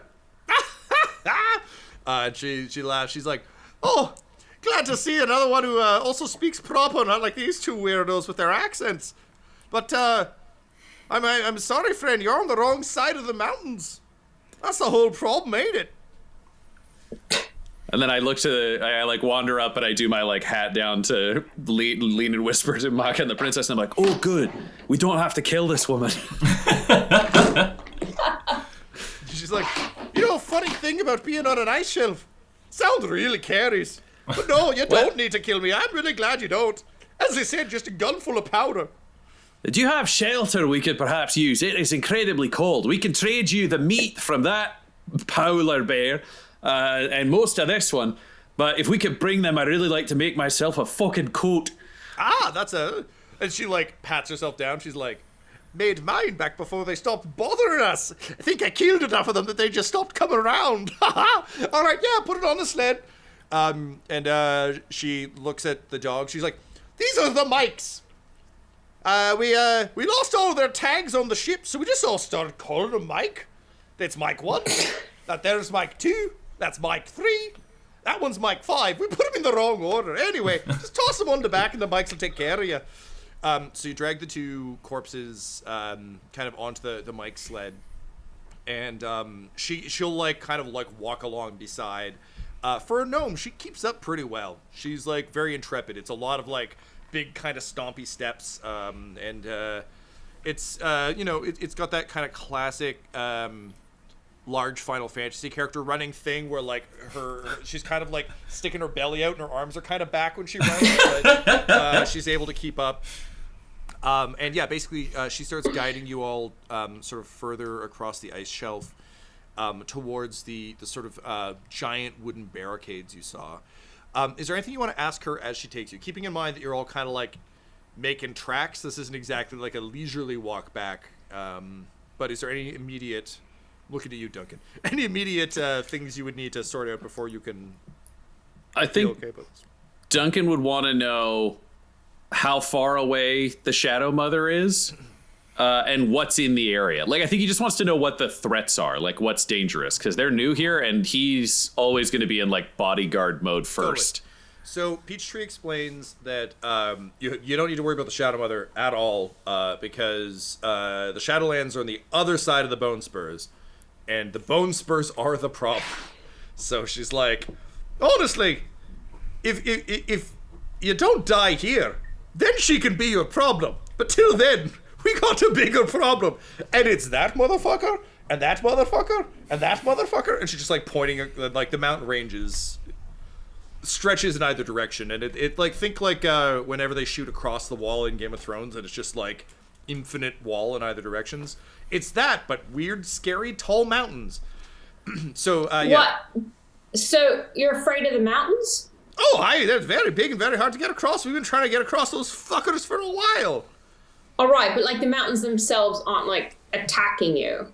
No, they're fucking mountains. Okay. And she turns to you, Duncan, and she's like, "What's the deal with the Tin Man over here?" I'm just not making assumptions. I'm a fucking suit of armor. Honestly, sound logic. And yeah, in terms of threats, she explains that the polar bears are the main issue, but that she and her party, the ice flows are dangerous as well. She explains that the kind of barricades you can see in the distance aren't actually put there intentionally. They're ships. They're partially the wreckage of the the Apex Institute fleet that was destroyed when the Bone Spurs rose, but also a number of more recent vessels, including their own. It seems the ice flows shift, so what seems like a nice solid, and like as you spend a bit more time on them, you can hear every so often a massive crack, and in the distance you can see water spray up and then things shift. So she explains that ships are constantly trying to kind of either circumnavigate or make their way through and getting caught. So this just kind of the debris and detritus of several ships. So the ice flows themselves are fairly dangerous. But the mountains themselves are generally impassable. And she explains that she'll tell you more when you reach base camp. But in terms of immediate threats, the polar bears are the big one. Even though they've stopped attacking her camp, and again she like pats her her cloak of many owl bears. But she said beyond that, that's the biggest issue. Do you want to roll a insight check to see if you believe her? Yeah, let's do that. I think Makka just believes her. I think that's fair. Say 13. 13. She's more gregarious than, like, I don't think you trust big personalities. But you don't get, from a 13, you don't get any malicious intent. Yeah, a big personality means you either are what you pretend to be, or you are the most not. And that is, his professional paranoia is there, but okay, there's no triggers, so he just assumes she's nice and be ready to shoot her at any point. Sounds like a right. professional. Laura, did you roll as well? I think, I mean, as much as I'd like to roll, like, you know, metagaming, I think Gwendolyn would look to Duncan in this situation, because this is just so far beyond, like, who Gwendolyn is used to dealing with. I think she could read, like, noble people. Like, I think she was kind of brought up to understand, like, the subterfuge and, like, the game Right. being played at that level. But I think for this type of person, she doesn't have a fucking clue. Right. Okay. Yep. Fair enough. Cool. So you make your way kind of across the ice flows, and it takes some time. But even it's that classic thing where even just knowing where you're going makes it go a little bit faster, because it feels like you're actually trudging to a destination, not just trudging towards mountains. And sure enough, soon you can see a small encampment that's been built in the hollow of a massive wrecked boat. So they kind of have used that as an overhang and built a small camp. There's kind of improvised walls that have been built around it, and you can see a couple sentries with bows just kind of like standing guard. As you know, Peachtree starts like flashing basically just a perfectly polished circular mirror, catching light and flickering it at them, and they flicker something back and lower their bows. And all of you arrive at the small kind of base camp. You're pulled in. They kind of like pull the barricade back in front of you, and you can see there are a number of kind of supply crates and somewhat broken down wagons. You can see a bunch of there are a number of other gnomes hanging around. There's a roaring fire, and you can see kind of men and women and a couple children kind of like warming their hands on a central fire. You can also see a few adult gnomes walking around, kind of taking inventory, it seems. Everyone seems to, at this point, be wearing improvised furs, or similar to what you've patched together, just kind of like whatever they... Think like wildling clothing from Game of Thrones, so just kind of like patchwork warm gear.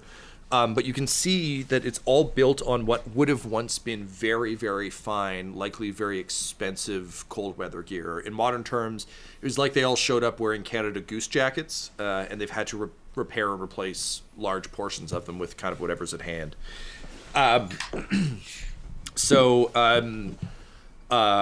Peachtree kind of waves to a gnome who's in conversation with a dwarf. He's the only dwarf who's there.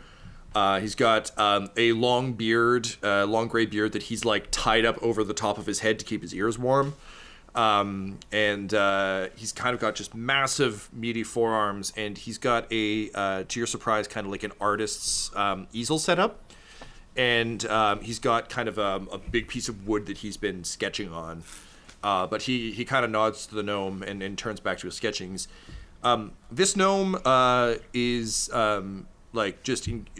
very handsome. He's wearing small spectacles that are ruby colored, so just like a brilliant red. And clean shaven, completely bald, wearing a nicer jacket than the other ones. It's a little bit better preserved. And he comes striding over to you very imperiously, which is always very funny when he's like half all of your height. And as he does so, as his feet are kind of kicking up the snow, you see that he's wearing kind of like curled toe, almost slippers. You can see they are kind of reinforced against weather, but they're very fine and clearly a fashion statement, not a survivalist choice. Yeah. Yeah. Also, Gwendolyn and Duncan, these are the first gnomes you've ever seen, and I feel like Peachtree was less, because she was wrapped in clothes, she likely looked like a little person who you would have met in Orville, but now that you can see the body proportions, you're starting to realize that unlike humans who have dwarfism, these are like just like literally just much smaller humans. And I think there's something striking about seeing these kind of like almost Keebler elf shaped people walking around. So anyway, he strides up to you and kind of puts one hand across his chest, one arm out, and bows very regally, although it's not any courtly gesture either of you recognize. You recognize it as a courtly gesture. And he stands and he says, "Ah, my dear friends, welcome. Welcome to my expedition. It is so good of you to join us, and I sincerely hope that you will have better luck than we have had, and perhaps we shall have better luck together. My name is Creed Danver, and this is my fair expedition party, and you are most welcome to partake of our fire and to partake of our supplies, so long as you pull your weight. For every man on an expedition must pull their weight." And Peachtree's like, "And woman, sir." And he's like, "Sure. But all people on my expeditions must pull their weight." And then he like crosses his arms and kind of like kicks out one foot. in modern visuals, this particular gnome seems to just be unable to avoid like the comical Christmas elf vibe, but seems completely unaware that he's doing it. Makka's gonna kind of look around at the operation that they've got going here and just ask, How long have you been here on your expedition? He sort of half smiles at you, and he says, "As long as is needed to cross the mountains.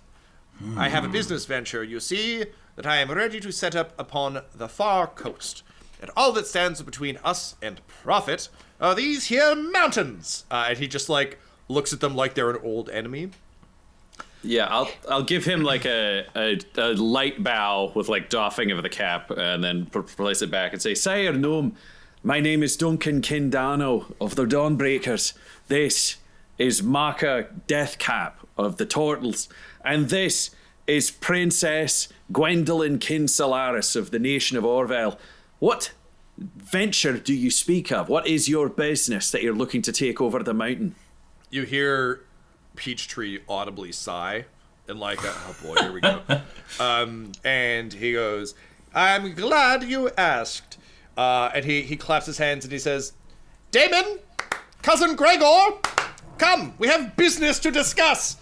You see a couple of other gnomes, like one of them pops his head up comically over the boxes. The other one's the guy with the clipboard you saw earlier.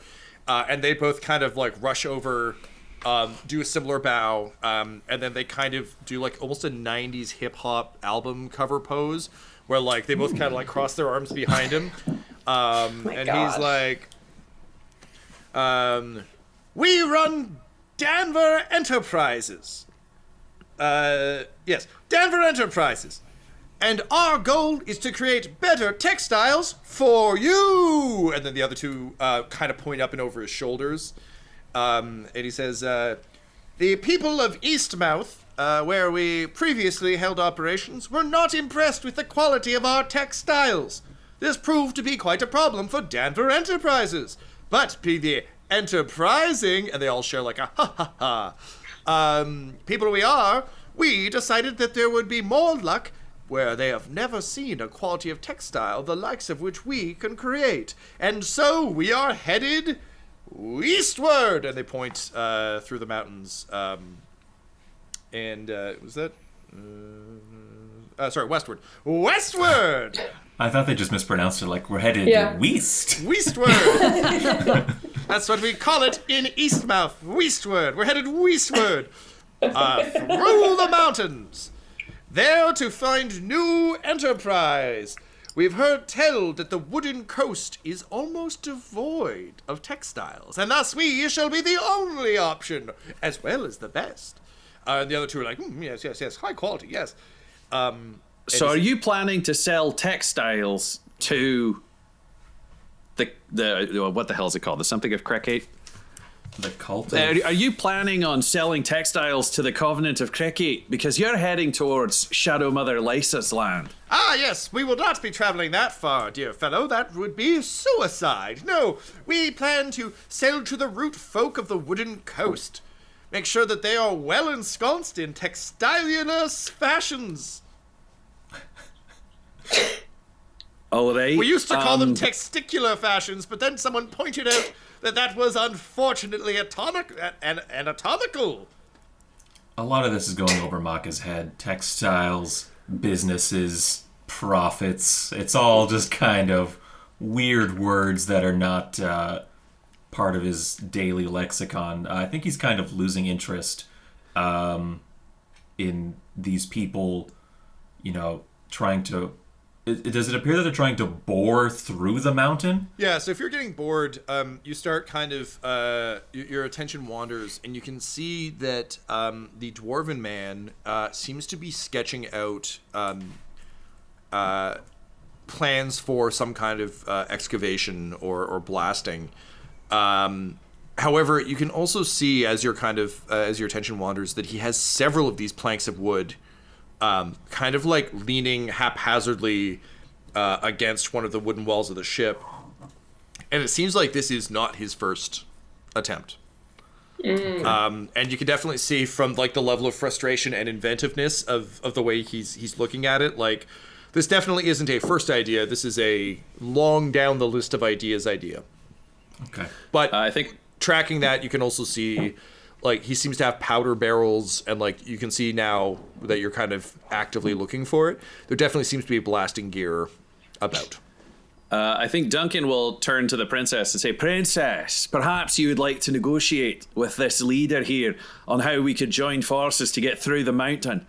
I'm going to go take a walk." And then I just want to leave this conversation to go talk to the dwarf guy, hopefully, while Mr. Blowhard and his two twins are stuck talking to the princess. Cool. So Gwendolyn, they proceed to talk your ear off about the quality of the textiles and how everyone in Eastmount can suck an egg because they don't understand good textiles when they see them, despite being a textile-based economy. Yeah. And as he talks, the nice thing is, weirdly, you are kind of in your element here because you've dealt with noble blowhards before, and it really sounds like these guys were like the D-tier textile manufacturers of Eastmouth. And I've heard a lot of like startup merchants come to pitch their ideas to the council. Yeah, so this definitely seems like one that you would have done a hard pass on. But I also recognize that like we didn't fare so well landing here, and I don't think these clearly aren't enemies initially, so let's see if we can use them to find other people and get past this seemingly insurmountable mountain pass. Sure. So as they talk, they go on to explain that they hired Peachtree and Vivaldi Rock Smasher, the dwarf, they hired Peachtree as a guide, essentially. She's never been through the Bone Spurs because no one seemingly has been. There's always talk that people have done it, but it really is a here there be dragons kind of situation. But she is a renowned adventurer and explorer, so they figured if anyone could get them through and lead the expedition, it would likely be her. And Vivaldi is a master of blasting. Like he's incredibly good at this sort of thing. Dare we call him a master blaster? Yes, we do. We do dare. So as a master blaster, they hired him because they figured if anyone... And also, like, he was game for it. When they're like, we want to go through the mountains, he was like, yes. So they brought him along. I do love Rock Smasher, Master Blaster. Like his given name was like Van Ives, but he realized once he took his profession that it'd be better to. He's like begging for his own heavy metal intro song. Get at me, internet. They're bringing the Danver Enterprises operation across the mountains. Along with their top employees and their families. So that's kind of the assortment of like partners and children kicking around. That said, they have been stuck here for a while. They had hoped to be able to, in kind of classic fashion of people who have attempted something that they think no one else has attempted, but likely other people have, they had fully planned on outsmarting the mountains by simply blowing them up and kind of digging through that way. But it has proved incredibly difficult. You can tell that Creed is incredibly bored by the details. No pun intended. So it's the kind of thing where it's just like, it would seem Master Vivaldi is not quite as good at boring through mountains as he said he was. It's quite problematic, but we hope to be underway shortly. Which you immediately recognize as like a half answer. And why aren't you going over them? And the three gnomes go, ha, ha, ha, ha, ha. And they just say, Your Highness, they are very high. They are very difficult to traverse. We have recently attempted to go over them a few times, actually, because, well, we gave up on the blasting some time ago. Master Vivaldi insists he can still do it, but the rest of us are smarter. So we've been trying to get up and over, but as you can see, and he kind of points to the supplies around, and you start to notice that this isn't, even just from your kind of imperially trained eye, this isn't nearly enough to start a full business venture. And you can also tell the camp is larger than the people and supplies that are within it. And so he explains that they've actually tried to go over the mountains several times. But each time they're repelled. And then Peachtree steps in and explains that there are kind of two major issues that they're facing to go up and over. There is a massive cliff not far from here that is easier to climb than straight up trying to like dig your way up a mountain. Yep. However, there is a vicious wind coming off the top of it. So getting up and over the lip is incredibly difficult. And unfortunately, if anyone loses their footing, it's very easy to get blasted back down. So it's about 150-foot sheer cliff. Additionally, Peachtree says, and we've had a few other problems, but and like you can see Danver giving her the stink eye, and she's like, oh, but mostly incompetence and a lack of intestinal fortitude to really go the extra distance for the Enterprise and for the expedition. And you see, Creed just kind of give her a thumbs up. But she locks eyes to visor with you, Gwendolyn, and you can tell that she kind of wants to tell you more, but not here. Mm-hmm. She's giving you a very knowing look, but also you can see her eyes kind of tracking around the face of your helmet because she's not really sure where to give the knowing look. Yeah. Monsieur Danver, if you wouldn't mind, I will leave my trusty advisor, Makka, in my stead to speak with you about how we may assist in your expedition. And I would kindly request a tour of the facilities with Miss Petrie here to see more how we can help. Yes. Cool. So he kind of looks between you and Makka, and he kind of like looks you up and down, and there's a bit of like a almost a snide like smirk, where he says, yes, I believe that would be useful for us as well. This does seem like a very capable turtle. And as you walk away, you just hear him mutter, like, what kind of a doofus wears metal armor to climb a mountain? Now you, friend Turtle, seem like someone who understands business. Might we assume that you are a member of the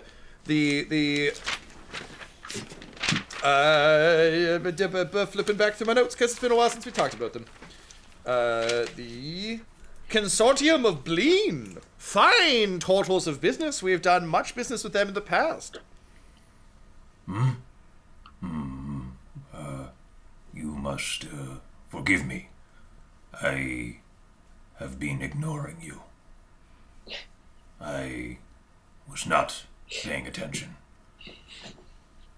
What was your question?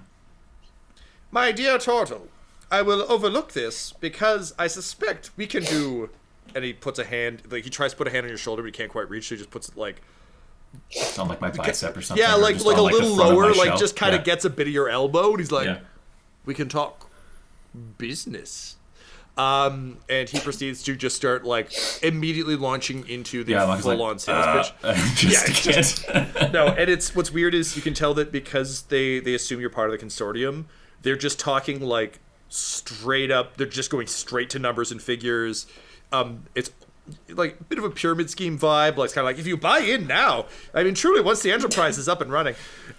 Meanwhile, as your eyes begin to glaze over, Duncan, you make your way up to Vivaldi Rock Smasher, who is looking at his kind of wooden board, and you can hear him just kind of muttering to himself, saying, like... At this rate, I will run out of pencils before I run out of solutions. This is most frustrating. And then he continues to sketch. And at this, you can tell though that, like, as someone who has had their share of bad schemes, like, this is a frustration sketch. Like, there's arrows being like, I don't know, blow up, question mark. He's this sort of like sketchy way with the nub of a pencil he's using. Cool. I would like to present myself, and I will give a bow, and I will speak in Dwarvish because I am so excited to finally get to use this language I learned. Yeah. It's the only reason I can read his notes. And I bow and will say, Sire Dwarf, my name is Duncan Danno of the Dawnbreakers. Our party has recently joined forces with yours to get over the mountain. What has been stopping you so far?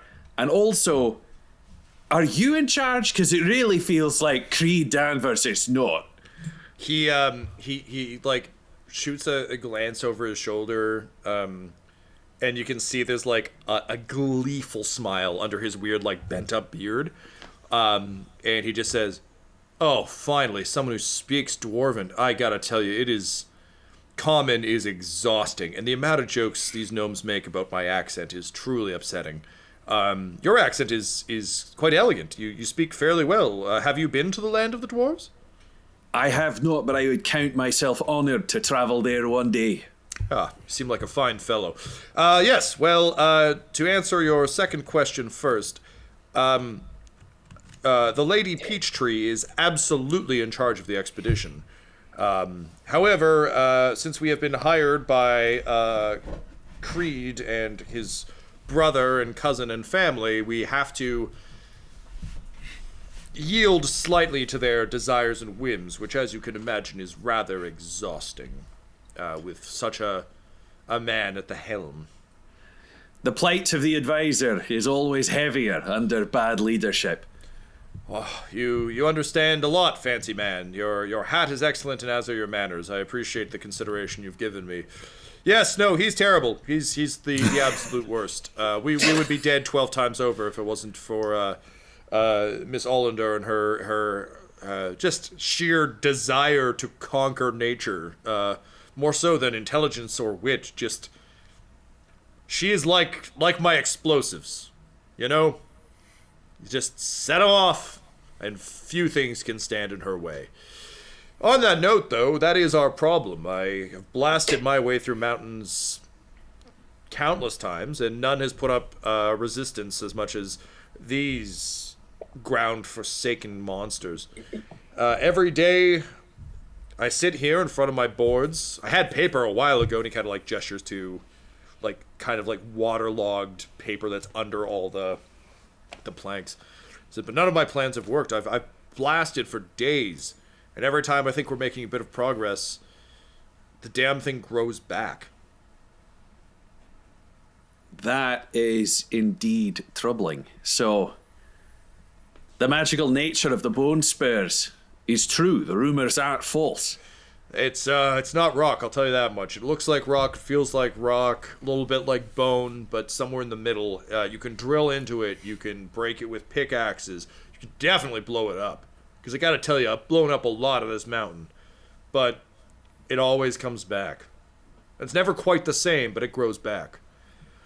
So I've got, like, and he kind of pats his barrels. He's like, I'm starting to run low on black powder. We're mostly using it to chase off the Powalar bears, or at least we were back when they were attacking the camp. But we're running out of options here. I think it's probably going to have to be an up and over situation. And then he looks at his stubby legs and he's like, not that I'm any fucking good at that. All right, so that seems reasonable. Are there any caves or paths or anything that you people have discovered over time? None that we've found. We sent out some scouting parties a long time ago, but none of them came back. That's sort of a different concern that I'm going to make note of.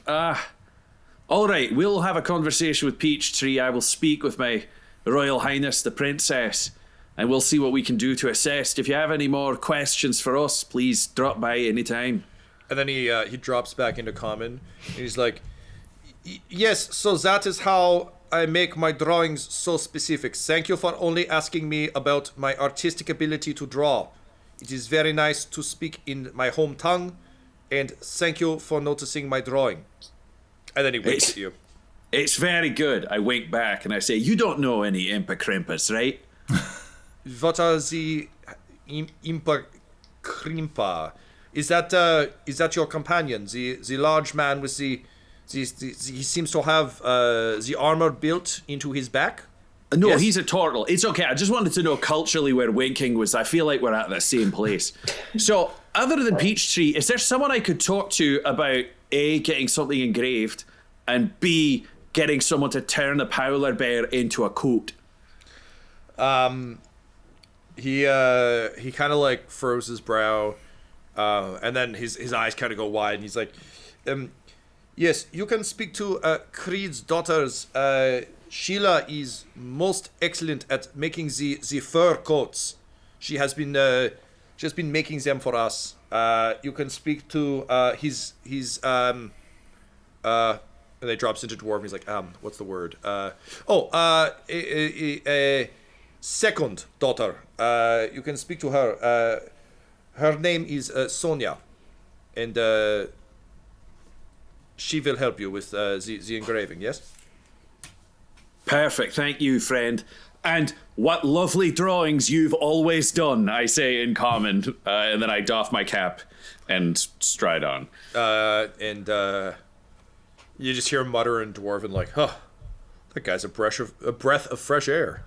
Well, back to it. And he goes back to sketching. So you make your way across the camp, and you're looking for Sheila and Sonia, is that correct? I think I'd go to the princess first. We probably try to keep this party together, and then there, once we nail down what we're doing, I'll worry about it. So as you're having your conversation, Gwendolyn, you're yet again touring the facility and picking up slack with Peachtree. What did you want to ask her? I just want to say, oh my god, I'm about to do Duncan's accent. Little bit of Jesus Scottish Christ. there, yeah. I know, I was like, no! Miss Petrie, it seemed like there was something you wanted to tell me. Oh, aye. So, listen. The boss man, he's not going to want to fucking tell you about this, but, fuck, I'm in Irish now. You gotta say your accent phrase. Everyone has an accent phrase, and when you say it in your accent, it like sets your mind to doing it. Donkey, I'm gonna eat you! It's just all like if that's what it takes, then go for it, yeah. And Peachtree's donkey walks around the corner and like gives a snooty neigh and then just walks away again. If you've got to be we named like cakes. Yeah. We named one of the dogs Donkey. We're not tired of calling him all Mike. In any case, Mr. Bossman, he's not going to want to tell you, but there's a fucking monster up the mountain. Monster? Oh, aye.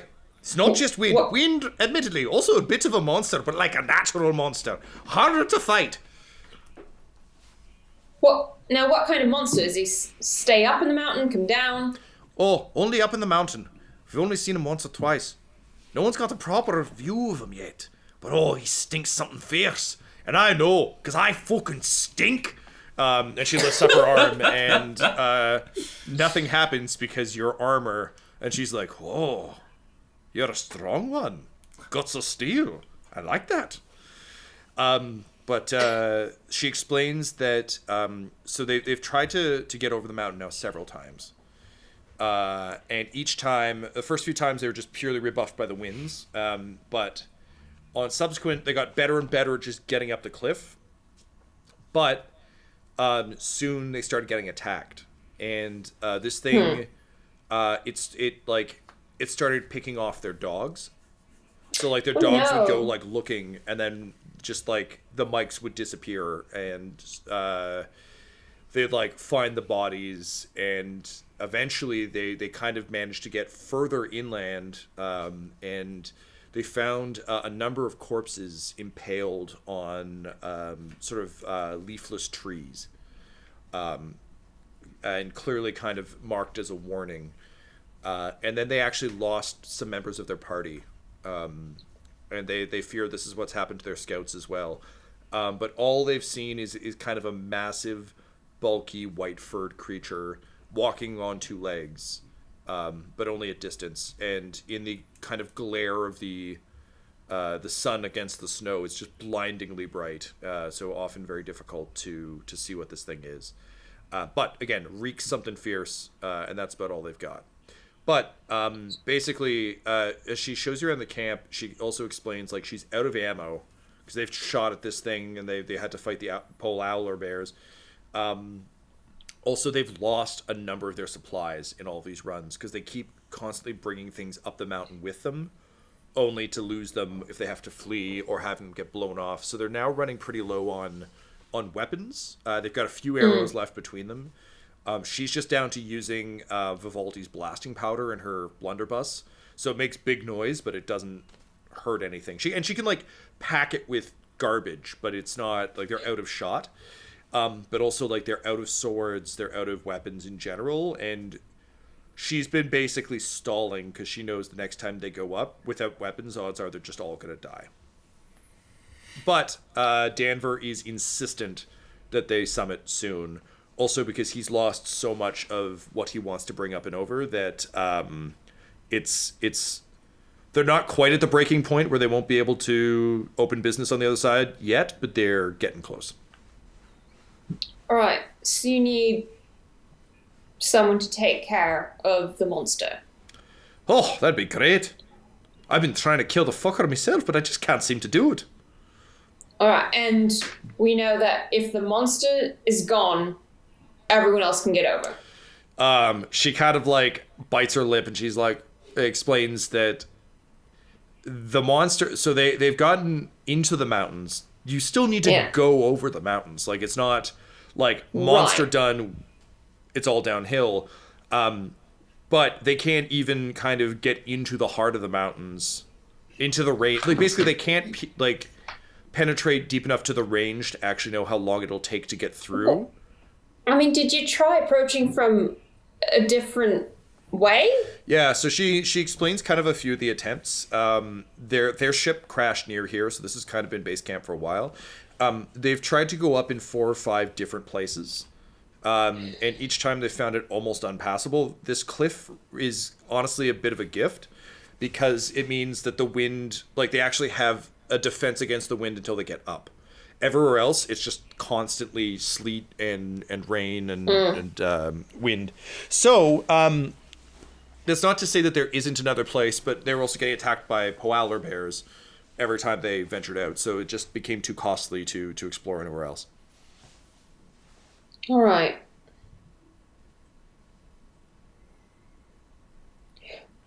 Let me speak with my team. At that moment, Duncan walks up. Duncan, there's a monster on the mountain. Peachtree's like, well, so much for subtlety. I'll leave you to it. She wanders off to go distract the Danver brothers. Makka, you could use that opportunity to slip away if you see fit. I think I'll do that, yeah. Cool. All right, so I'm imagining we'll all catch each other up on what we found out. Yeah. So here's the question. We can kill this monster and we can continue over the mountain. My primary concern is there are children in this camp, and we do not know if a child will survive a journey over this mountain. And I'll tell you right now, I will personally kill Creed Danver and both of his partners before I let them kill a child in the search for gold. Is there a way to get these people back? Can they build their ship and leave? Can they abandon this quest? We cannot, but can they? It would seem that the glacial flows claim many ships. There is much debris here that a new ship could be built if someone here had the talent for such a task. But it seems these are merchants, not shipwrights. I believe they are stranded. I believe forward is the only path for them. Much like us. Yes. You could inquire with Peachtree about any attempts to go back if you feel so inclined. She'll be like nearby and able to assist, but Sorry, Laura, you were going to say something. No, I was going to say, Duncan, you said that the mountain like regrows, reforms. That's what I was told. Correct. Well, then it's alive, I assume. I don't think anyone's tried reasoning with it. You want to go speak to the mountain? I don't know. This might be maybe something Makka. You might have better chance. That's an interesting idea. What does the cluster say? Is there anything around here that's alive in the way you would hope? And I'll close my eyes and kind of open my mind to the cluster for some guidance. It's difficult to tell. It's not as bad as the Forge, but whereas the Forge felt like everything organic had burned away, with this much cold, you can sense organic material all around you. Like obviously, like you're talking to these two and everything else, but you can't pick up a signal. It's just if there are spores in the mycelial network around here, they're frozen in ice. I think like being in the Antarctic, where it's like there is like there's organisms frozen beneath you, but you just can't tap them. That said, you also feel what I would describe as kind of a weird reverb effect coming from the mountain and kind of the ice around you. And like there does seem to be something, but it doesn't feel like the mountain is an organism necessarily, but there is something tremendously strange about it that is registering on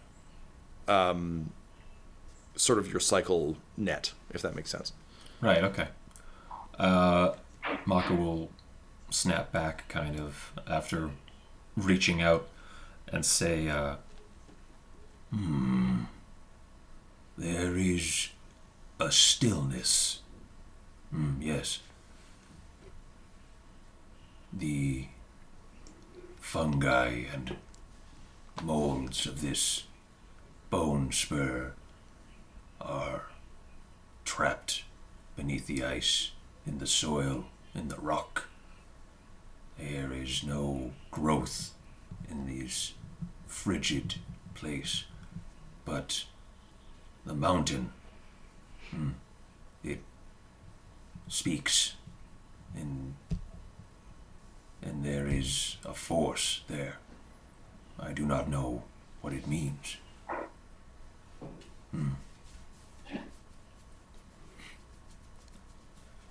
Well, we can inquire about whether or not they've got a chance to go back. We can go and take a look at the mountain and maybe chip off a piece and see what happens.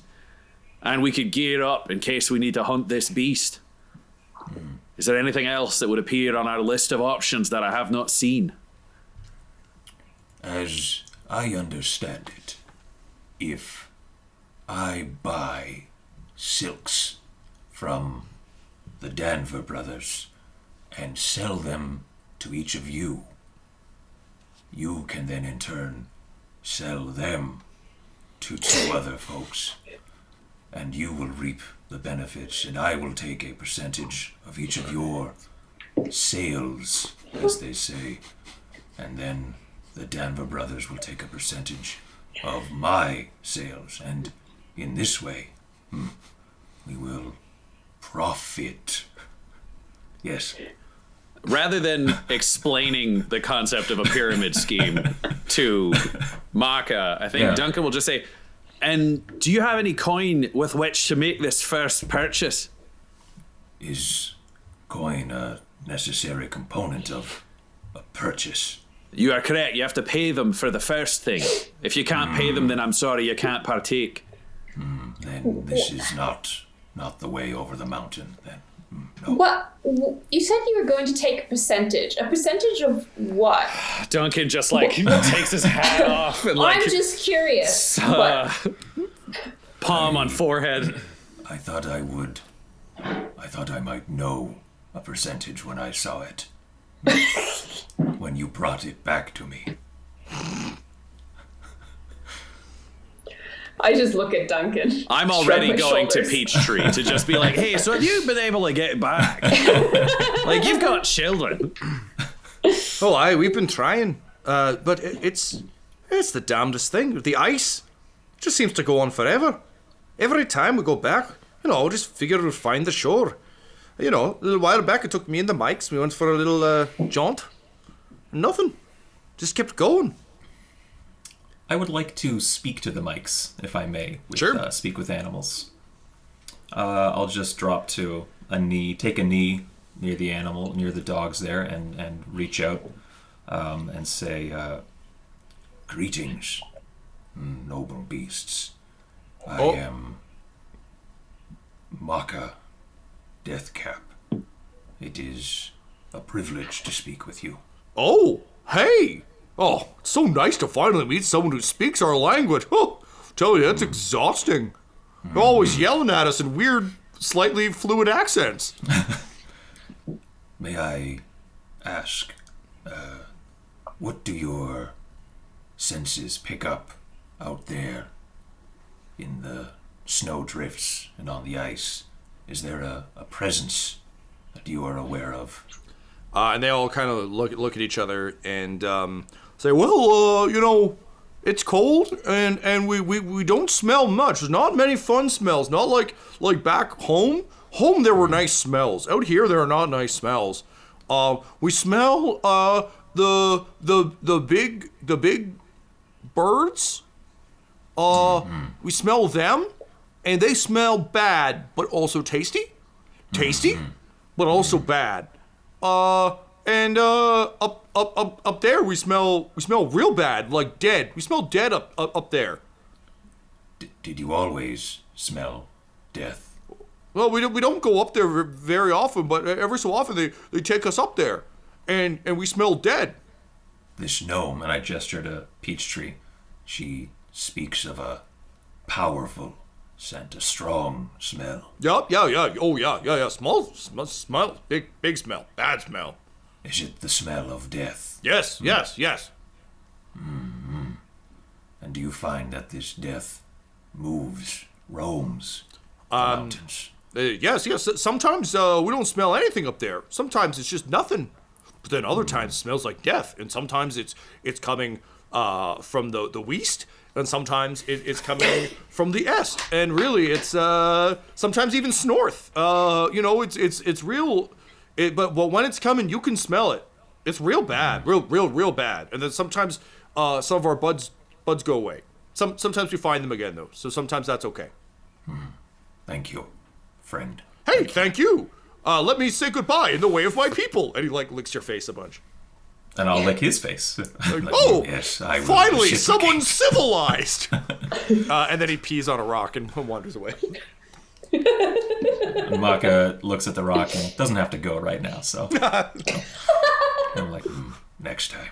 and we'll turn back and kind of relay this new information, just saying that This monster, this stink, it smells of death to the hounds, and it roams the mountains. They say there are times when they do not smell it. So this monster that you speak of, it roams, it travels. We could slip past it, perhaps, or track it. I believe we should hunt this beast, and then, once it's dead, we can deal with the cliff, and then escort these people over. For if these children cannot leave, I cannot leave them. If you want to sneak past the beast, you can both do it, but I will have to stay behind. I see. Then perhaps to hunt this roaming death is the best thing. That way the children will be safe, and these mountains will be freed from this presence. Yes. And Princess? Makka will look to Gwendolyn for consensus. Yeah, well, yeah, it all sounds good. If that's what you think is best. All right. And with that mighty royal decree, All right. the Alliance of Equality decided to hunt a fabled beast atop a snowy cliff. Hi, I'm Ryan LaPlante, and I'm one of the crazy founders of Dumb Dumbs and Dice, the production company that's made the video you're watching or the podcast you're listening to right now. Now, we're clearly busy. We're producing 5 weekly podcasts, a 6th event podcast, video event one-shots, and an additional video D&D campaign. But we want to take this time to invite you to become a part of our company and a part of our Patreon at patreon.com/dumbdumbdice. You can get access to our Discord, access to exclusive DM and character chats. You can get the chance to name characters in our shows and vote on the way their stories will progress. You can even become a recurring NPC and hear yourself interacting with our characters each week through the voice of Tom. You can become a patron for as little as $1, and there's great value for you at even that level. So please, join the Dumb Dumbs and Dice family and help us make even more content in a way that you are guaranteed to love. That's patreon.com/dumbdumbdice. DUMBDICE. So let's do something dumb together, and thanks for being part of our stories. So, having sort of struggled through a surprisingly difficult day out on the ice, evening begins to fall. Even though you've decided to go hunt the monster, you're all in not great shape. Yeah, I don't know how wise it would be to like now that it's dark, let's go hunt a monster on its home turf. Me and my 17 HP, no thanks. Yeah, so you decide to tuck in for the evening and get some rest. So you can go ahead and mark a long rest, gain your HP and stuff back, get your spell slots and such. Tom? Yes, Ryan. Overnight, if I could make a request of those sisters, I don't know if we want this to be a whole scene and a visit, or I should just make a request and you can say I like yay what or you're nay. throwing down, sir. Thought I might make this an option. I would love, knowing that there is a sun in the center of the coppers, to get it. They essentially it's a sun, but I'll just have it marked with a line in the middle to make it a crescent moon as well as a sun image to acknowledge Jossie within the Solaris reference on my coppers. All right, I'm into in that. honor of my boy Makka. And then we have these furs of these Powler bears. Powler bears. I can't even get the made-up pronunciation right. Wow. I would love if we could get to the point where we could kind of make hunting ghillie suits out of them to look wintry, because as a man dressed in all black, I do not do sneaky right now terribly well.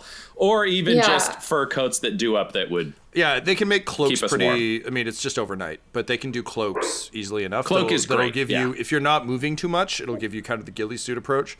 But if you're moving around too much, then you'll still have better cover than you have right now. So I'm imagining we'll have a white one, a gray one, and one that's a mix of the two. So who would like which cloak? Oh, it's not just flayed owlbears draped over us, I see. I thought we would only get 2 coats out of it, but...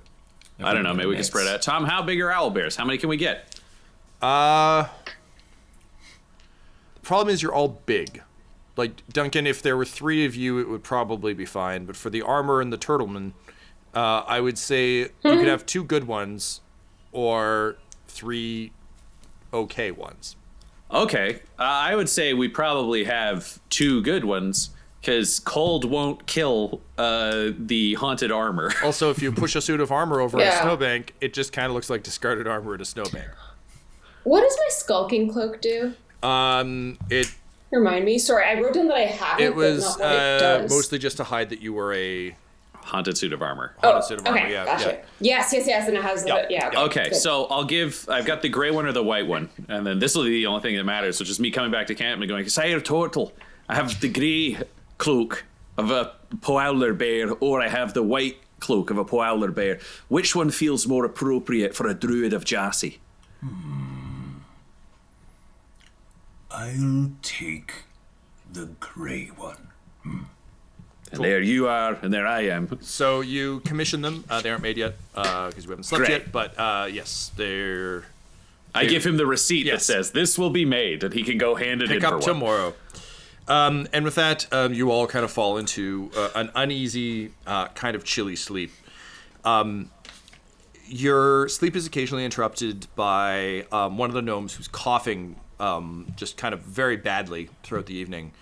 And you awake to news that he's actually passed away during the night. So he was one of the gnomes that you didn't meet, but he was part of the expedition, and everyone's like clearly very sad about it, but also they've clearly been stuck here long enough that there's a bit of a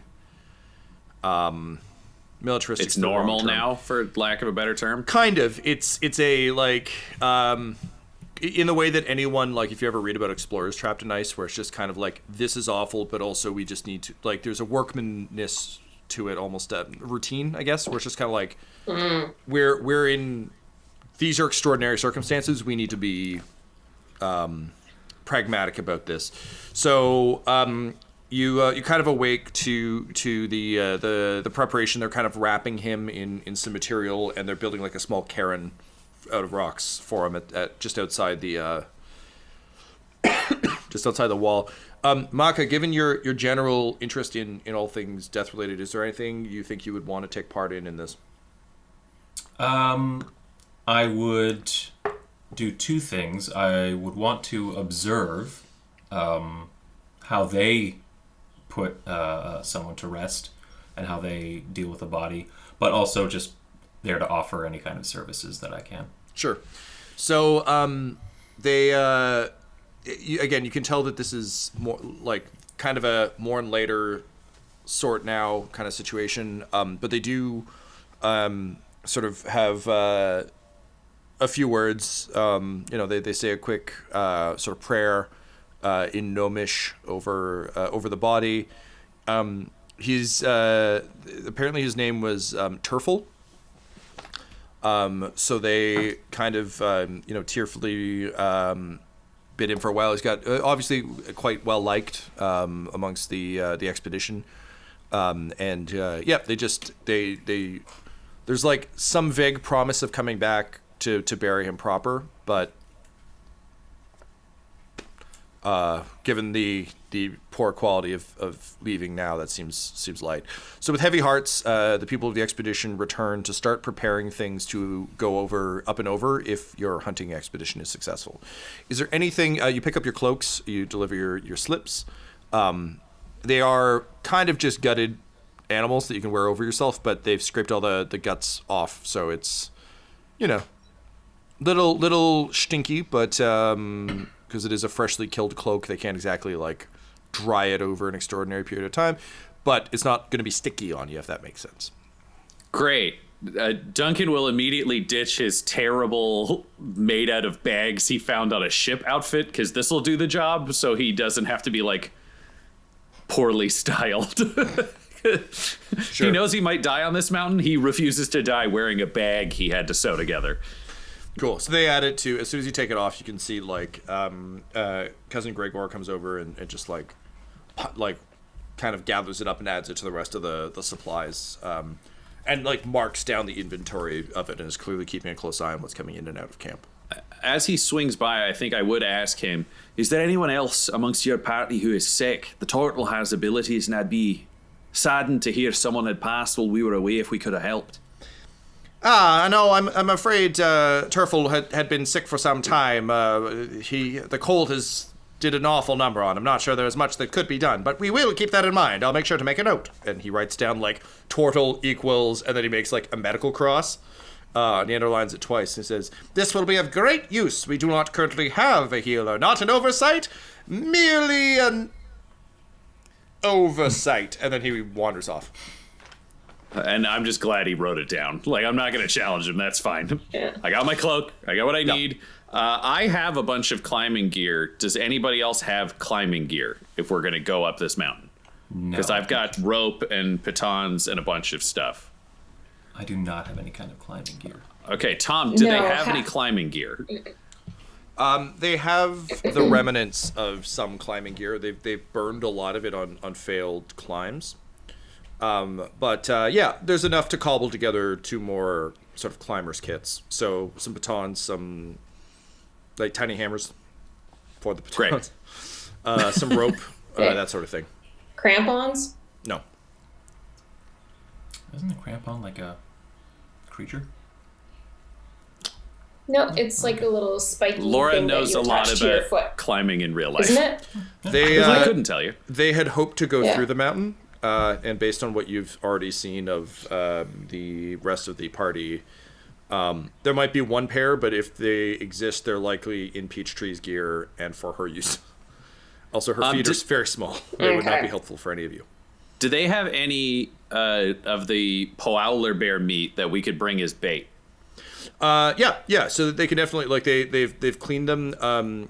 They also offer to replenish any rations you have from what they have. They have crates full of supplies. They're still fairly well stocked, given that they were planning on like more of them and going through the mountains. So they can replenish your stock if you need. And the meat is all there. They didn't touch any of it. Great. Then I'll restock. I'll take a flask of oil and a day of rations because that'll get me back to my usual. Yeah, they basically put all the meat on ice, so it's still fairly raw. It's just cold. Great. I'll take like two pieces of bait. I'll Sure. just mark down so we have that. Hey, Tom, what happened to the piece of fish? It rattled down through your leg and fell out through the gap between your ankle and foot as you ran through the snow. Gotcha. Okay. Cool. I think I've got everything. Thanks. I've got everything I need for this journey. Is there anything you two are looking for? And I've got like the polar bear head like over my head looking down. My hat I've like rolled up very carefully into the backpack. Gwendolyn doesn't really know anything about climbing, so she's following Duncan's lead. That's it. Yeah, I've just been preparing the necessary spells for our encounter, I think, so. Yeah, and I will have put on my leather dueling gloves where I still have a grip, but it's not just my bare hands on ice. Sounds good. All right. I think we're all set. Cool. So you make your way to the bottom of the cliff, and as you approach, there's kind of a rugged path that leads up through the wrecked ships to a spot where you can actually see there's a bunch of more recent debris, and you can see all the useful bits have been cleared out. There's broken crates. You see some broken textile machinery. It seems as though whatever got blown off the cliffside landed down here, or at least some of it did. So you can kind of see it's been pushed to the sides to create a clear pathway up to this cliff face. So again, about 150 feet straight up. It's not completely sheer. It's sheer, but it's not flat, obviously, because it's naturally occurring rock. So there are handholds, that sort of thing. It's rough. It's definitely climbable, but you can hear the wind just shrieking overhead. There's kind of like the cliff and then walls on either side of you that are too jagged to climb. But there's a climbable face and a screaming wind. Tom, a random brain question, having looked at Vivaldi Rock Smasher's like drawings and his explosive supply and that kind of thing. Do I think it would be possible to essentially use explosives to like blow this into a ramp temporarily to get people up after us instead of them having to climb it? I don't.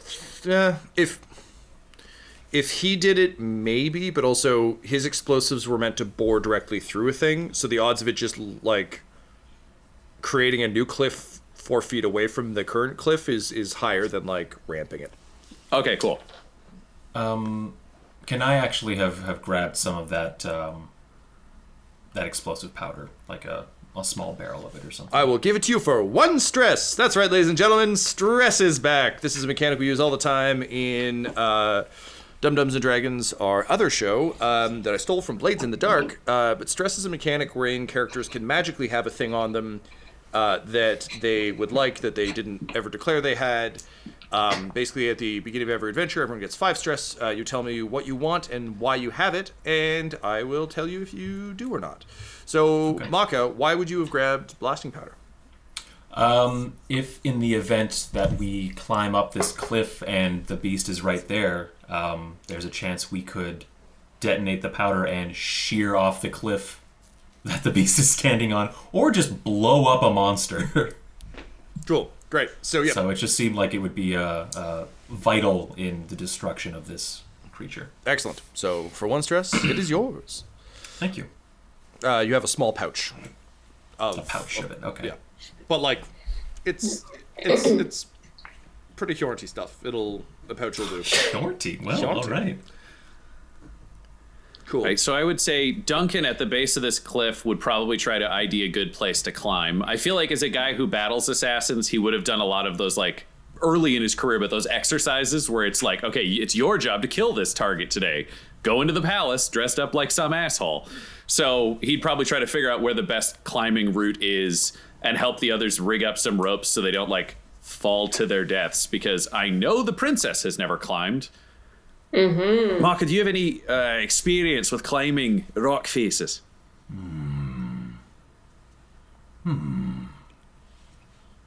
No.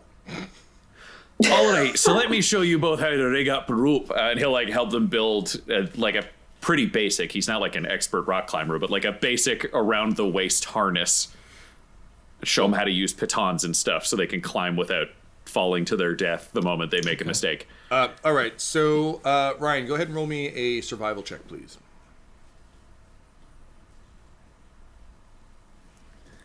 That is 14. 14. Okay, so you can establish a nice safe entry point for climbing. All of your climb speeds are half your normal speed. Okay. So all of you, I believe, have a movement of 30. Is that correct? Yeah. Yes, but I am sure-footed, so my movement penalty from difficult terrain is cut in half, rounding down. Doesn't so apply to climbing. I figured I just... So basically, I'm going to use that this one time. I mean, it is difficult terrain. yeah. Well, if he was gonna like Adam West, I'm just being an asshole. Yeah. And I was gonna respond in like, if he's gonna Adam West his way up and stop to talk to celebrity guests who poke their heads out of the cliff, then fucking sure. Tom, how many celebrities can I see on the cliff? Roll a perception check. Let's find out. Oh, that's only an 11. All you see is Cliff Maxwell, the famous Cliff actor who's a cliff. Not famous enough for this to work. You're gonna try and swashbuckle your way up? If there'd been celebrities, I would have gone for it.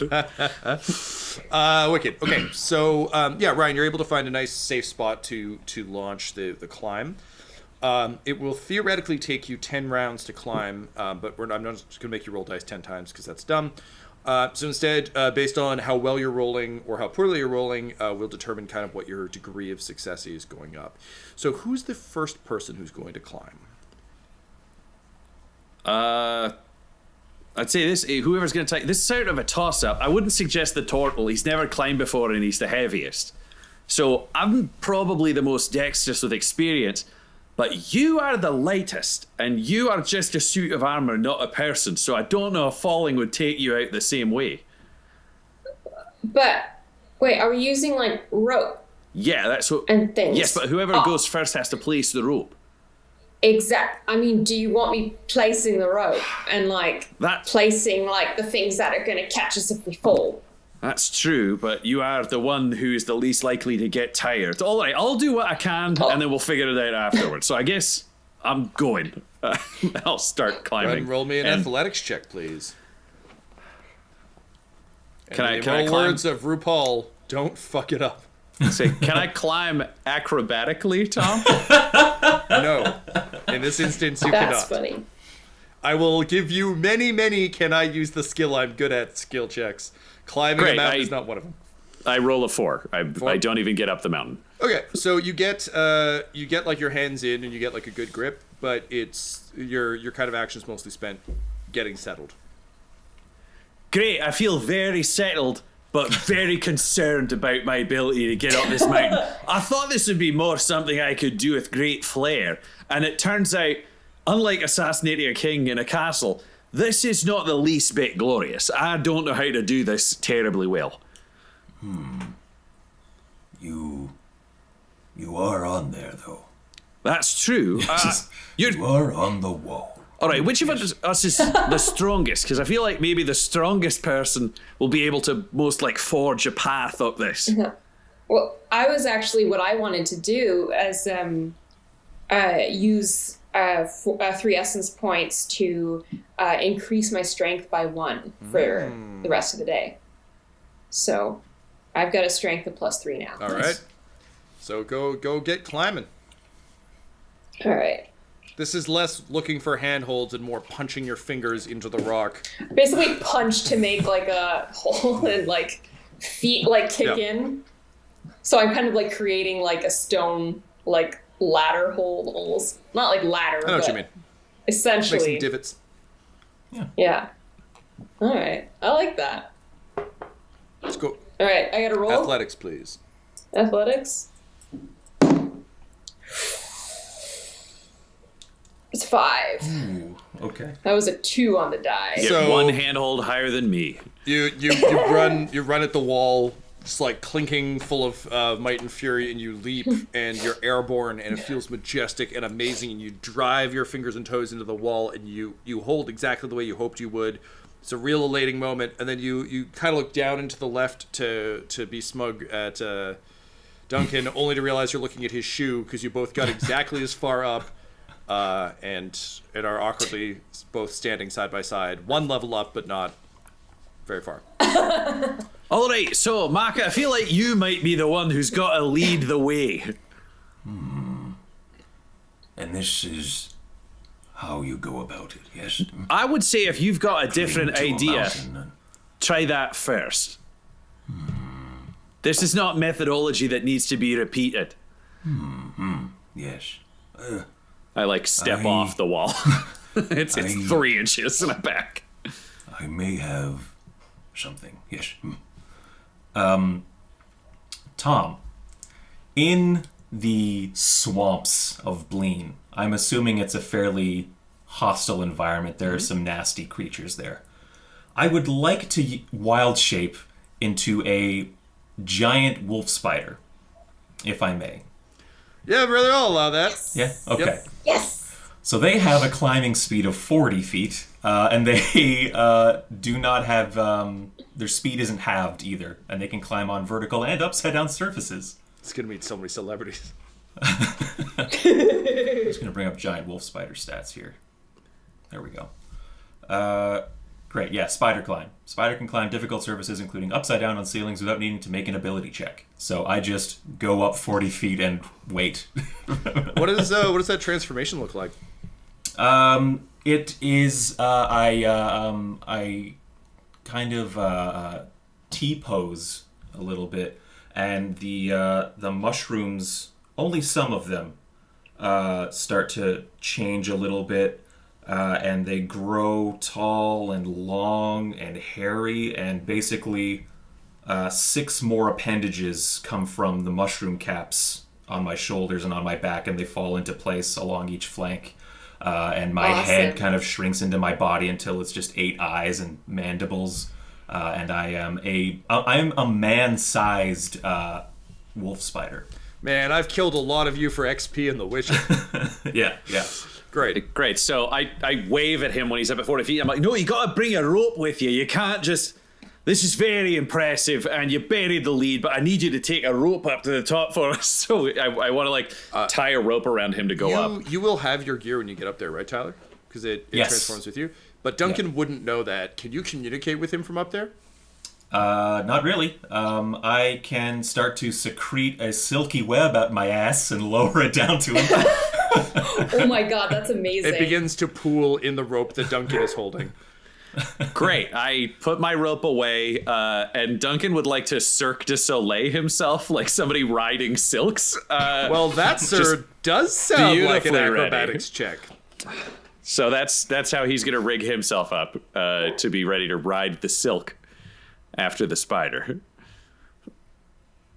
So do I roll an Yes, acrobatics? please. What do I do? Yep. Great. And that is a 15. Okay.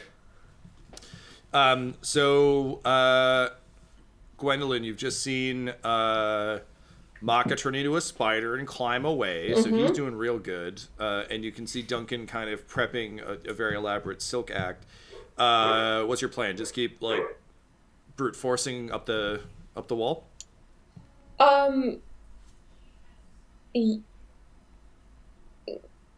Yeah. Okay, go ahead and roll. I think so. Like, it has to work. I mean, it's not like I fell the first time. I can do this. Sure hope it doesn't rain today. Oh no, it's raining! It's a 10. You didn't fall the first time. You continue to climb at a regular speed, so you're up to the second level now. So 10 more great. bad rolls, and you will have been able to rejoin the adventure. Already in progress. Cool. So, Makka, you just continue to climb unfettered. It's great. I'm gonna skip a couple steps and say you make it to the top, just because I don't see any reason why you wouldn't if you're just kind of like walking. Mm-hmm. Duncan, are you trying to go along with him, or are you waiting till he's up and then climbing? If I can stick the web to the wall along the way, I'd probably just follow while he's doing it, because then if he wipes out, there's some security built into his butt, because Duncan is not aware that the spider can't fall. Yeah, fair enough. Okay, so yeah, give me another acrobatics, please. That one is a 21. 21. All right, you're golden. So yeah, you're sticking to the wall as you go and able to just kind of like using the swinging motion, use your acrobatic skills to kick off walls, and like it's less climbing and more kind of elegantly falling upward. That's Tom Cruise doing that cool Mission Impossible climb shit. Yeah. Now I know why you want to hate me. Yeah, you climb the most disappointing film in the franchise's cliff. Gwendolyn, roll me 3 checks, please. We'll take the best of 3. Cool. Or the worst of 3. 15, 1, and 14. So 18. Was that a nat 1? Yeah. Oh no. Okay. Said you're gonna take the best. I will. Maybe the worst. Well, no, it's gonna be a best 2 out of 3. So 18 and 17. Yeah, and a 1. What? No, you said the best. Remember that time earlier when was I not merciful? Occasionally I'm not. So go ahead and roll me a strength save, please. As you continue to kind of chip your way up, you're finding better, like you're just really getting into the rhythm of it. And then you kind of punch your hand through, and a massive chunk falls with it. That was that Cliff celebrity guy. Oh no! Yeah. That was a 10. You begin to fall from great heights. Go ahead and roll me a dexterity save. Shit. These are not my saving throws. That's better. 14. Okay, so you managed to get... You're kind of like scrabbling as you fall, and you manage to grab one of your previous handholds. It wrenches your metal shoulder pretty badly. You'll take 4 points of damage. But you didn't fall all the way back down to the ground, which would have been a much larger dice. So you feel pretty good about that. And then, based on the success of your other 2 rolls, you're able to climb the rest of the way without issue. Cool. So the 3 of you reach the lip, and you haven't gone up and over yet. The wind is fucking blasting down this at a rate that's a little bit alarming. This isn't like oh, that's a brisk wind. This is like a blow you the fuck off the mountain wind. So you're going to have to kind of force your way through it. So if you're going to try and wait for a moment for it to subside to kind of like scrabble up and run, I'll take a dex save. If you're going to try and force your way through, it's going to be a con save. I will wait until there is a moment to do so. I'm going to look to the spider and be like, I'm imagining the wind is an equal problem for you, my 8-legged friend. The spider will kind of nod with its whole body, I guess, having no neck. All right, should I maybe try to entrench myself here with batons and hang on to your butt thread, so if you go over, I can hang on to you? The spider will, I guess, just nod again. Okay, so I'm going to try to really get myself in like a little harness here so that if the spider goes for a fly, I can catch it. Sure. Okay. So, Makka, you're just going to try and brute force your way through? Or are you also waiting for your moment? That's the waiting for my moment, yeah. Okay. Yeah. With my new spider stats, Dex is definitely better. When you won, you spider stats? Yeah. Laura, what's your plan? I gotta con this one. Okay. So the two of you wait, and as you do so, you just hear like, and Gwendolyn intrepidly climbs past you. Yeah, I look over and I'm like, so the spider's gonna go, but the wind's just blowing the words away, and then you're past. Yeah, I have to share like why I'm kind of like laughing to myself because I'm just this is gonna be.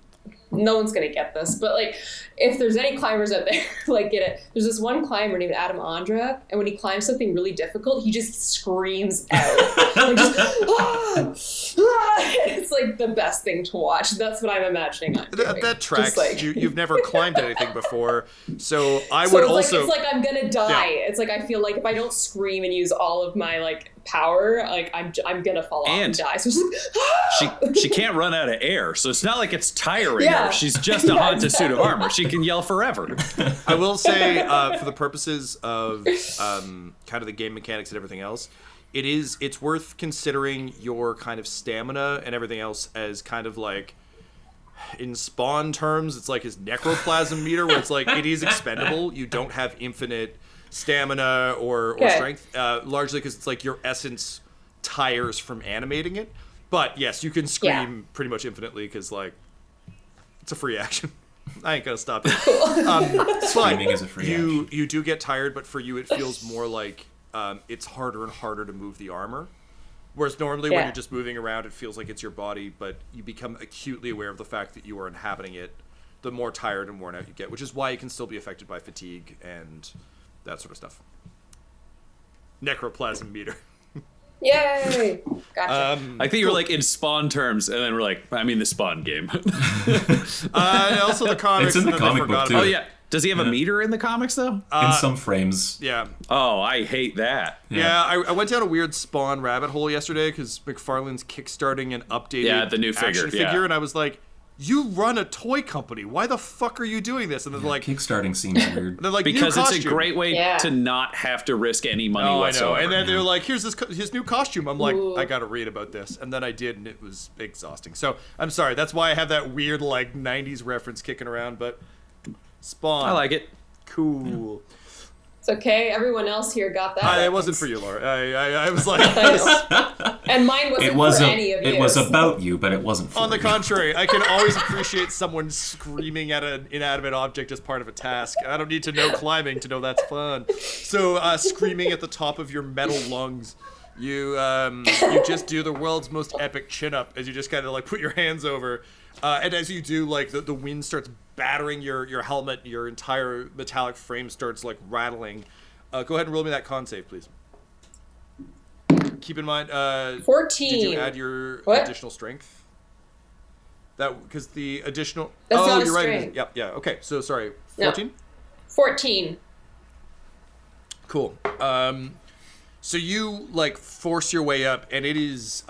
You can see that it's almost the bottom of a small hill, which is why the wind is so vicious here. And you can see kind of outcroppings of rocks to the left and right. So you begin to like stagger walk your way across. I'm going to give you a 15 on that because I feel like your strength should also apply to con in this instance, not universally. Love it. But you're pretty light on your feet, and you get the sense that much less than that would have been tremendously bad. Oh, Laura, your white balance is doing like a disco I show. know. I know. That's what's what going wind on? looks like.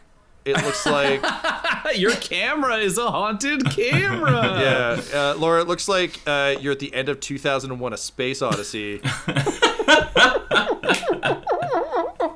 It's pretty Laura's great. seeing the monument. Yeah. Cool. You're good. You saw the monument. Now you're a space baby. Okay, I'm just gonna stay still. Let's not make that rule. It's fine. Don't worry about it. We're good. It was because you raised your hand and it changed the white balance when you showed your thumb. Is that what it yeah. was? And then you made the screen black so it's back to normal.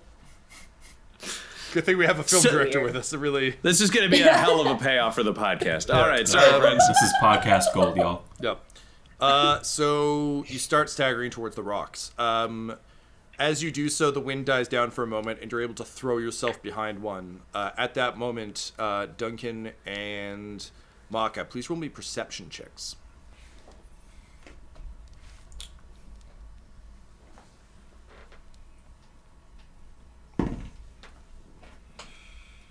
That's an 8 for Duncan.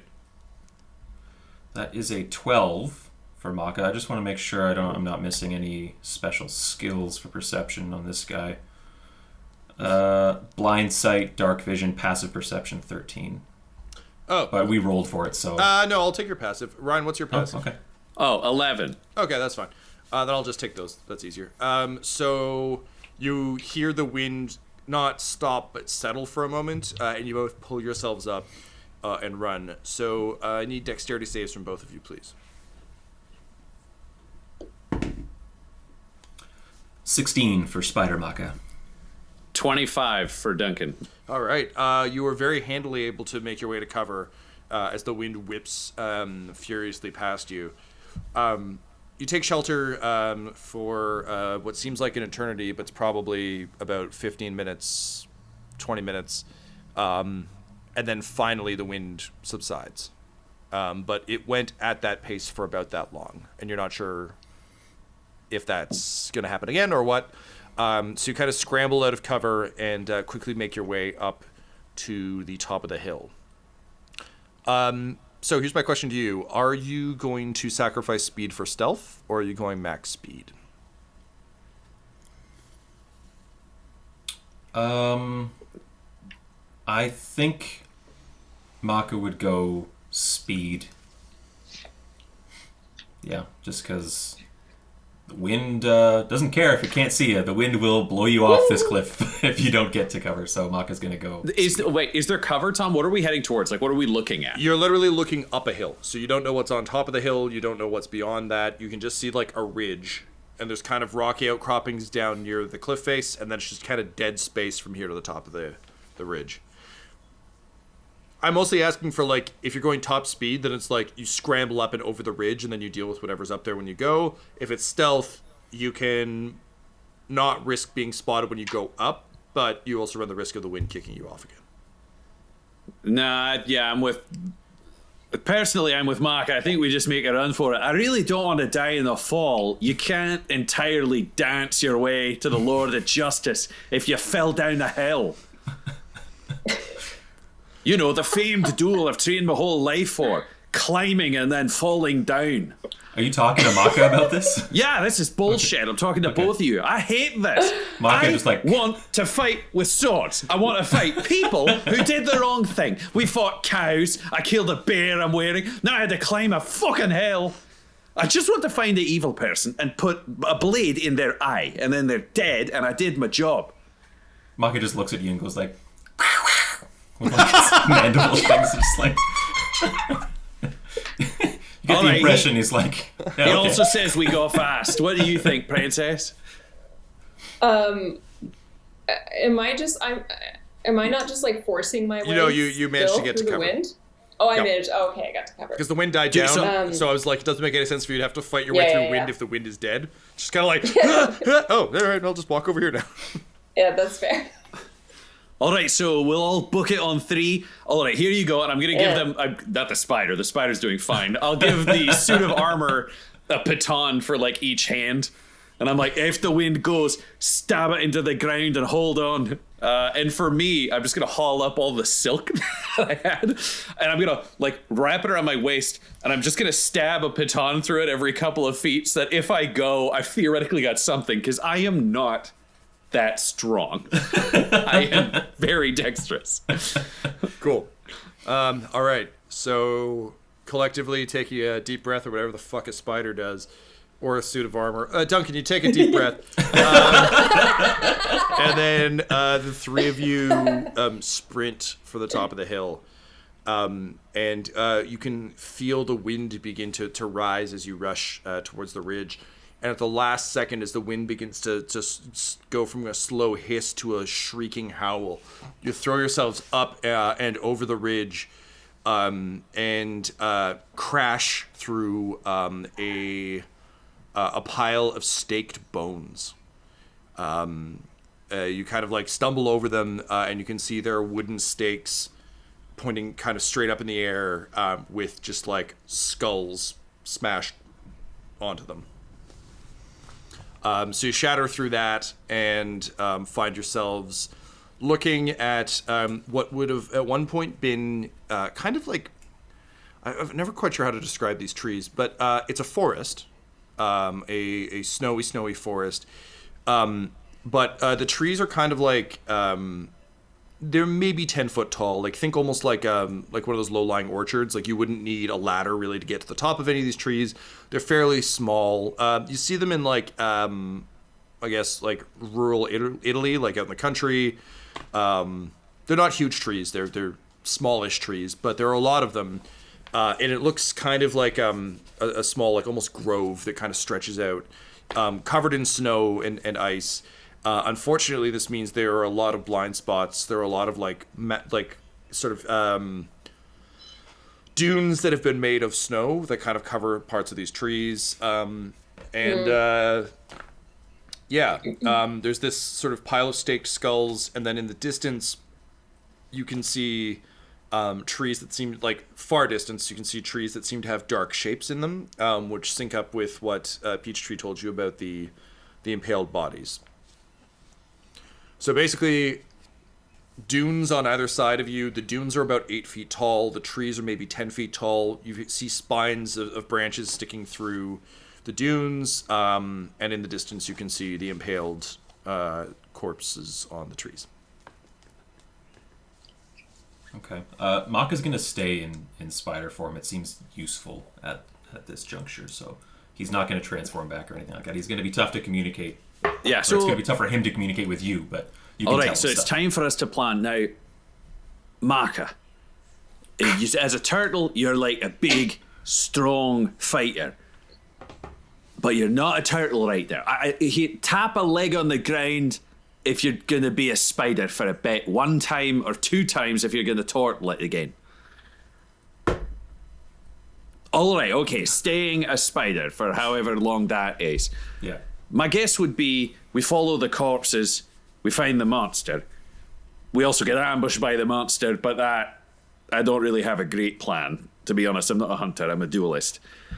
But dueling's what I know, and we want to duel it. What if we send the armor in that just sort of glitters and is strong, and you go in, and then we can kind of ghost on the flanks. I'm covered in white and I'm stealthy, and I imagine a spider could sneak through the trees or climb or do whatever you do.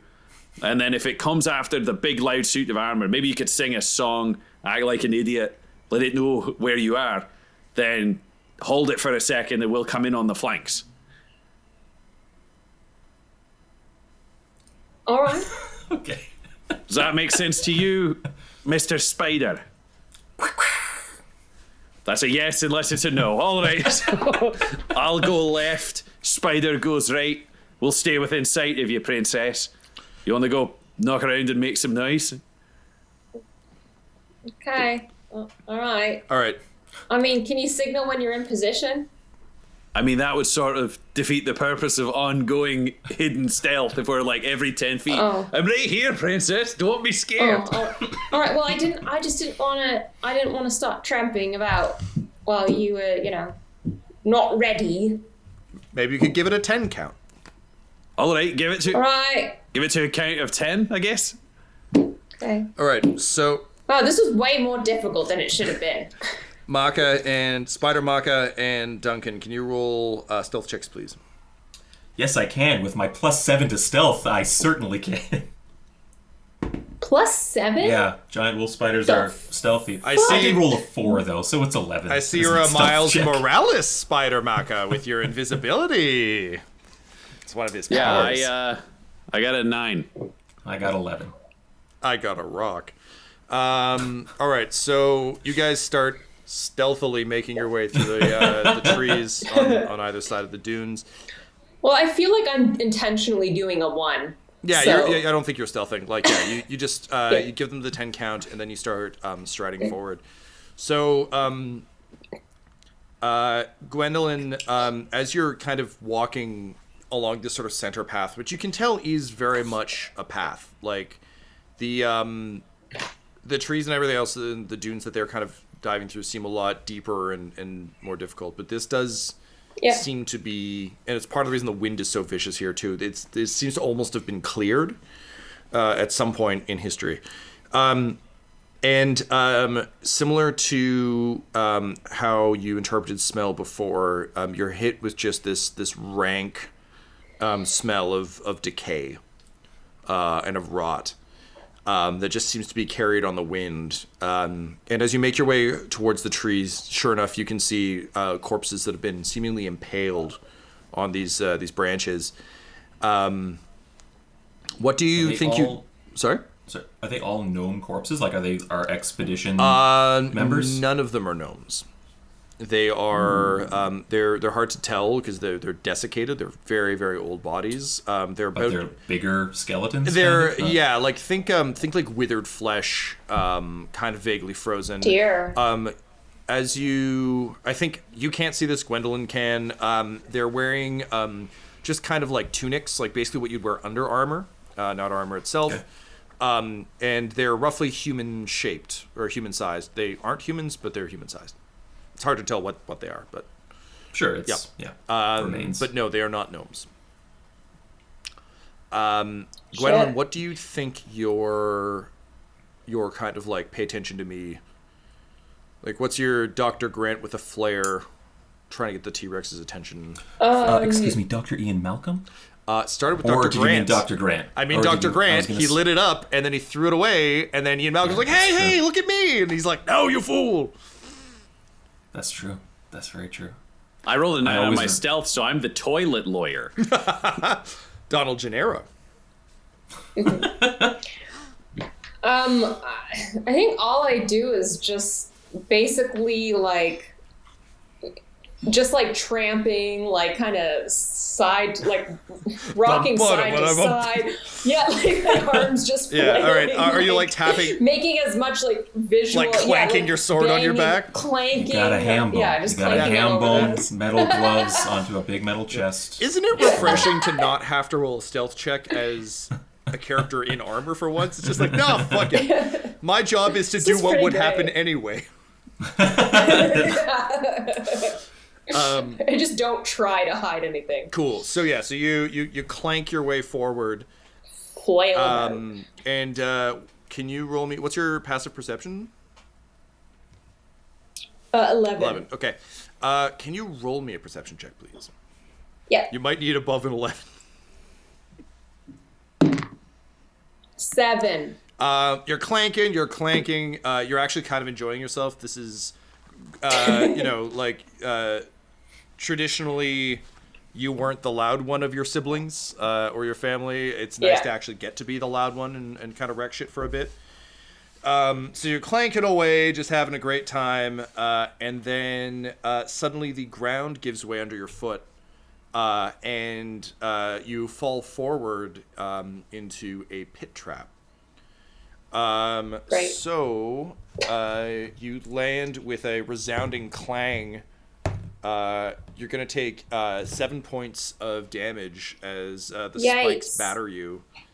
And unfortunately, because it is a snowy trap, a bunch of snow and leaves kind of pile in on top of you from above. We cut to Duncan. Your danger sense is tingling. Also, you can just smell like rotting meat like crazy. And all of a sudden, the clanking stops. What do you do?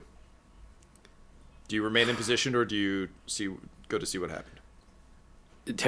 She's disappeared from sight, correct? Like, if I look over, I kind of imagine there's no one there. Yeah, well, I kind of imagined you guys were setting a trap at like, once she reaches here, that's when we'll spring out. She never reached there, so it was like clankety, clankety, clankety, clankety.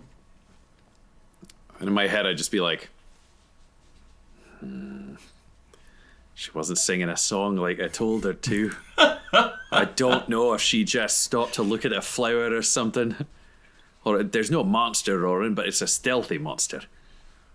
Damn it. And I'm going to have to go check because it did sneakily get dogs, and dogs are kind of quiet, stealthy beings. So I'll try to creep to her, but that'll be my plan. Because the plan was basically she was a distraction, so I assume when she stops making noise, like, oh, she's been attacked, so yeah, I will go to where I last heard her. All right, so you both kind of like emerge from hiding to see kind of an indentation in the ground with what looks like recently scraped out walls. And then there's just a pile of snow at the bottom. You think you can see some glinting metal. I'll climb down the wall. Cool. So you climb down the wall, and you can see, as you get closer, Gwendolyn just kind of awkwardly shuffling her way up. Like, there's a spike through her shoulder, but it doesn't really matter. She just has to, like, awkwardly walk the length of it to get her shoulder clear. Right. So she kind of comes up. Duncan, I assume you're staying up top? Yeah, I'm not going to try to climb down into the pit, but I will, like, take a knee and ghillie suit it with Mr. Bang, just ready for something to come to the trap. Because I'm aware that, like, if something fell in the pit, very few hunters have no way to know when a trap goes off. Can you go ahead and roll me a perception check, please? That is 10. 10? Okay. You're splitting your focus, like you pull the gun, but you're still ultimately trying to make sure Gwendolyn isn't dead. When suddenly the smell of meat rotting meat just gets incredibly intense, and you whip around to see a massive white form towering over you. It looks to be about maybe 7 feet tall, big scary teeth. Dirty fur, reeks of dead meat, and it gives you a firm shove. So I'm gonna let you go ahead and roll your Mr. Bang, and then you're gonna have to roll a dex save to try and avoid going in the pit. Mr. Bang is a 10 to hit. Fortunately, that will not hit. And then the dex save to avoid the pit is a nat 1. So you fire directly into center mass on this thing, but it doesn't seem to do anything, and then you fall backward into, like, it's moving, so you fire into what you're pretty sure is center mass, but, like, you may have missed. It shoves you, and you fall backward into the pit. Because you're landing on Gwendolyn, who's already in the pit and has kind of dumped snow in it already, you're going to take less damage than she did because it's less sharp now. So you're going to take 5 points of damage. As you fall backward in. And now kind of leering down at you is this creature that just kind of lets out a horrible, like, moan, and is backlit dramatically by the Arctic sun. It's some kind of snowman, some kind of abominable snowman. Yeah, we look at it and think, if I painted this, it would be blurry. Exactly. Go ahead and roll initiative.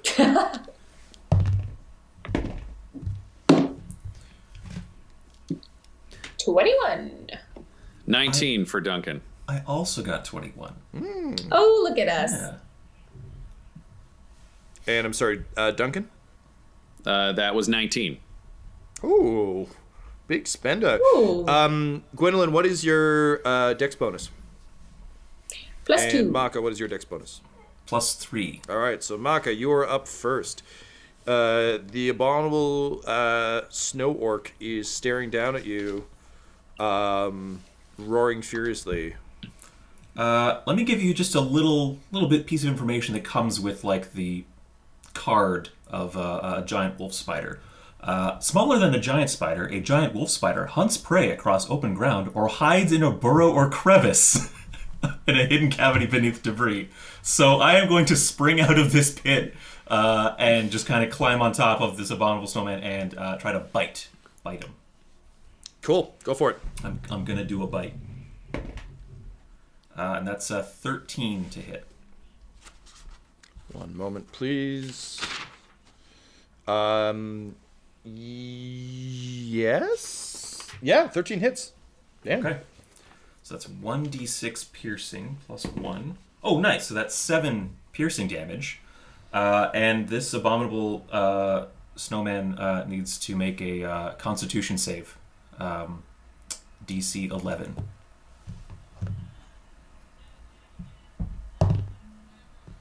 Yes, he makes it. Yes, okay. So he's going to take half poison damage here. So I rolled a total of 5, so he takes 2, I think it rounds down? Yes. Okay. So he takes 2 poison damage. Cool. So yeah, you bite in, and you feel the thing go, "Urgh!" And it starts like smacking at you, but you're clearly in there. Wicked. Gwendolyn, you kind of like hoist Duncan back up onto his feet, and above you can see an abominable snow orc wrestling with a with a spider. Yeah. So I'm below it, right? Yeah. Because I'm still in the pit. I'd like to. Can I draw my sword and just like take a slash at its feet? The pit is too deep. You'll have to climb up and out. How deep is too the deep? pit, Tom? The right. pit's about we'll say 10 feet deep. So like it's easy to climb out of, but it's deep enough that you can't just Walk out. Yeah. not exactly a great then- hunter trap if you can stab it from the pit. Okay. Then I'm gonna send the sword up as a bonus action, and basically make it fly like behind the snow orc, and hit it with the sword just to like distract it so I can scramble up after that. And hopefully, I don't know, maybe try to give my friend some advantage, if possible. That's an 11 to hit. No dice, but you are able to scrabble up without it throwing a spider at you. So that's a boon. All right. And Laura, just because I'm not tremendously familiar with these rules, is it that your bonus action is sending it and attacking, or is your bonus action to send the sword and then your action is to attack? Oh no, my bonus is send it and attack. Cool. So I still have an action then. Your action is Hey! the climb up. Or would the climb be movement or That's action? not my movement?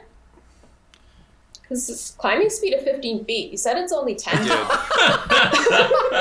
just trying to take into account the snow, the spikes, and the trying not to get hit by a Yeti. But yeah, cool. Do whatever you want. All right. I'll let you take an action, but if you try and attack, it'll be a disadvantage. Because this isn't like you're just climbing a block. You're climbing out of a spiked pit. Yeah, no, that's fair. Also, I would have accepted, like, no, shut up, Laura. I'll try to slam attack it, just to knock it over. Okay. That's at disadvantage. So that's a 15 to That'll hit. hit. Yep. Yay! Okay.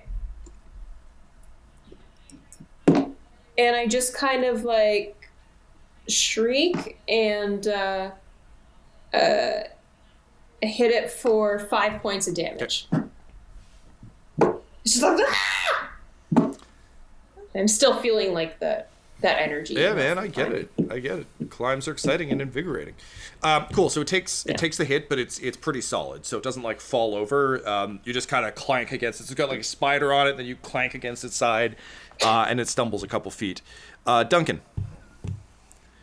All right, so Duncan is going to climb out, but rather than just climb, he's not a guy who just does boring scrambles. That's not his deal. So he's going to take like 2 steps, jump, bounce off of one wall with one leg, kick off the other wall, probably yell like parkour, and then just like kind of do a side roll in the air and roll to his feet on the far side. And as he turns around at the far end of the pit, he'll like chuck a dagger at the abominable snowman. Sure.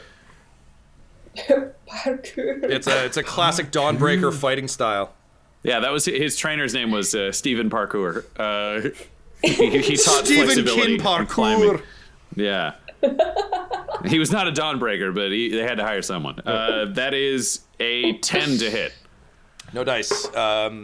Again, like similar to your shot earlier, you throw the dagger seemingly at its side, and you see it kind of pass almost into its stomach, but you lose sight of the dagger. It feels like it should have been a sound hit, but it wasn't.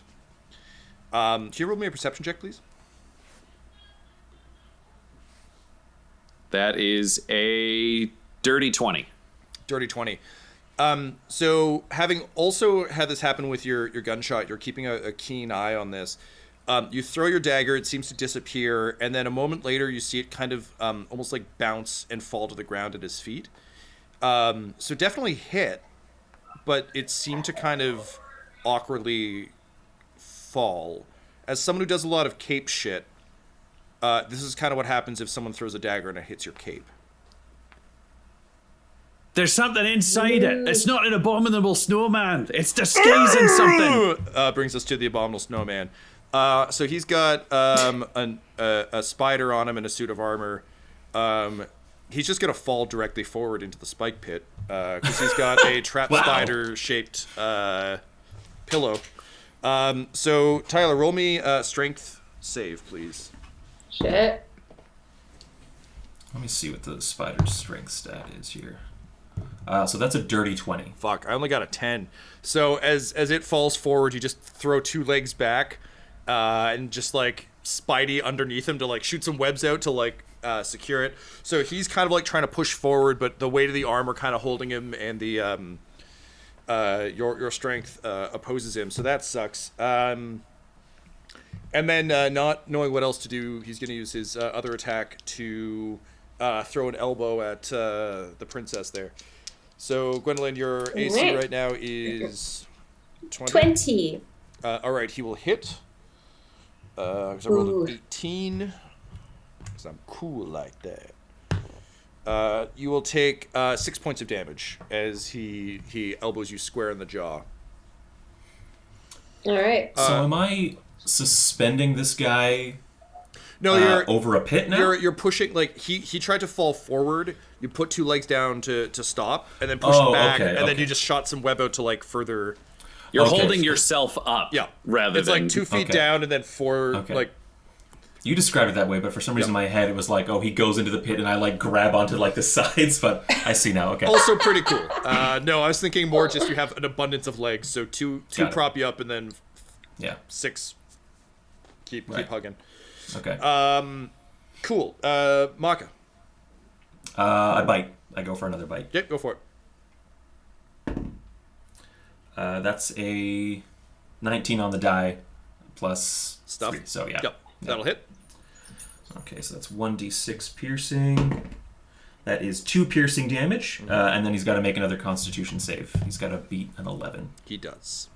Okay, so this is half of this. 10, so 5 damage. 5 damage. Cool. So as you bite, he kind of like throws the arm he used to elbow Gwendolyn in the face, throws his arm kind of in front of his face, and as you bite down, you like crunch into it, and as you pull away, a big chunk of fur comes off with it, and there's a coppery sheen that kind of glints in your eyes. Okay. I don't think I have any other actions I can do on my turn, Nope. right? That's good to know that. Okay. Gwen. Makka just bit a guy's arm. It's dope. Well, I'm gonna recall my sword to me, Thor style, and with the momentum, 2 hands, just like, and Go for it. And slash away. With a big ol' 8. No dice. You swing down. Your sword thwacks against the fur, and it kind of like shakes in your hands, like you hit metal. Which brings us to Duncan. You see the glint of copper because you're obviously paying attention for subterfuge. Yeah. They're very, very close, though, which is a problem for me. Because Duncan knows what is an unfortunate truth, which is a rapier is an expert's weapon for very specific strikes, and a rapier is completely useless while trying to attack someone in plate mail when you can't see where the openings That's all right, are. man. I'm sure one day you'll get to duel someone. On the last day of the campaign.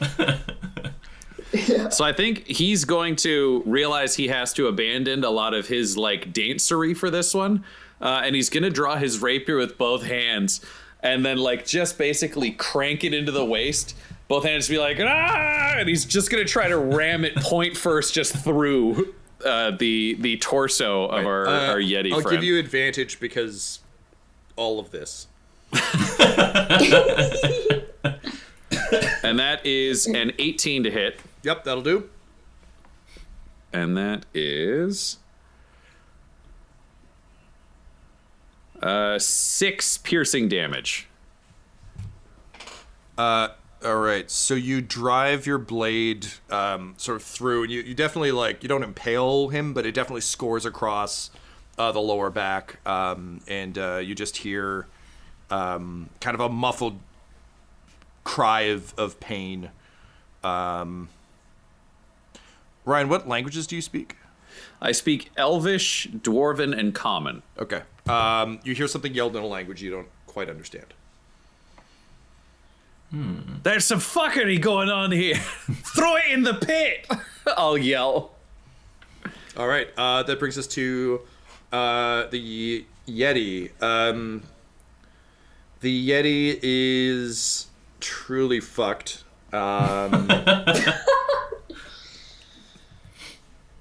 It is going to... Yeah. I need Tyler and Laura to roll me a con save, please. What's the spider's con? Oh, +1. Oh, that's a dirty 20. Lucky me. Dirty 20. And Laura's a nat 1. Nat so 1 what a from journey. Laura. That's a natural one.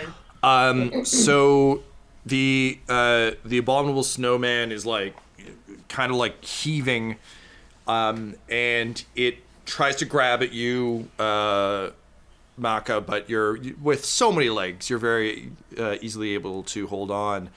But given that Gwendolyn, you're so close and kind of fighting it, he just kind of reaches over, grabs you in a headlock, and then just starts running for the cliff. Dragging you with him. So Makka and Duncan, you each have one thing you can do before he, with kind of the literal wind at his back, leaps off the edge of the cliff. He's like just turned and starting to run. Time slows. What do you do? Well, as a giant wolf spider, my movement speed is 40 feet. Like, I'm faster. Mm-hmm. I think I'm faster than you two, right, 100% are, yeah. Yeah, okay. All right. Well, that's some fuckery to just be like, I'm running a player character off a cliff with me. So I'm going to... Let me just see how this works in the moment. I just want to see. I think it's a bonus action to change my shape again. Sorry, guys. No worries. I'm going to take this opportunity to turn my light down slightly so I look less like a banshee. BRB. Yeah, it is a bonus action. Okay. All right. Uno momento for lighting and production value changes. Can you hear Freddy jangling his collar outside the door? Couldn't tell you. Maybe a little. He's been running back and forth. That's part of his fun. Okay, so Tom, it was a bonus action for him to change his shape. Okay, so running at full speed, bonus action, change back into Makka, and then my action will be to go into my shell. And I basically just want to take this guy's legs out like Mario Kart style. So I've got the full speed inertia of 8 legs carrying me forward, a little hop at the end of my sprint, Makka into the shell, spinning on like ice and snow, and I want to take this guy's legs out. All right, bud. Go ahead and roll me, I guess, a melee attack. I know what I wanted to do, but this is fun, and I want to see how this plays out. Yeah, roll it with advantage. Duncan, if what you're doing wouldn't interfere with this, you can do it simultaneously. Essentially, I would be just attacking the arm holding the princess. Like, So, I want to see if I after can trying just to slash. Yeah, like running after, and then it's one of those, not even slash because I don't think it'd work. It's like the rapier's out, and then it's two-handed. I just want to go for like the shoulder joint of the arm around so her. we'll say kind of as this all happens, he gets, because it's his round, he gets the lead, so he's like getting away. You're a little bit flat-footed. You start chasing with the sword up. Makka, spider, skitters. So if he fails, you can attempt that. Makka. You wanted a melee attack. What modifier do you want on that? Just strength? Use your normal, like, okay. I would say whatever your... Like with my proficiency and yeah, stuff? yeah, treat it like a melee weapon attack. You're probably proficient with your shell. Yeah, okay. So that plus my proficiency, is a 21 to hit. That'll hit. Yeah. So you knock the abominable snow yeti's feet out from under it. It's you can clearly see a pair of boots fly up, and it just slams into the ground and starts rolling down the hill with Gwendolyn. Gwendolyn, go ahead and roll me a strength save, please. 13. All right, that's good enough. He also saves. So both of them do that I'm sliding on ice thing where they just kind of starfish and skitter to a stop. And the Yeti looks up to see a blade above its head. Ryan, do you drive the blade into his head or not? I would actually like to drive the blade through the shoulder and into the ground. I want this Yeti alive, but I do not want this Yeti escaping. Cool. So you do that, and you hear just an "Ow! Damn it!" Which you do understand, because "damn it" is the same in several languages. Oh. Great. I want to try to reach down and take this thing's fucking head. Just see if there's a way to pull the head off to see what's in there. So you reach down and you kind of go to you really prep to really force it. It actually comes off pretty easily. What you're surprised to find is that the teeth don't come with it.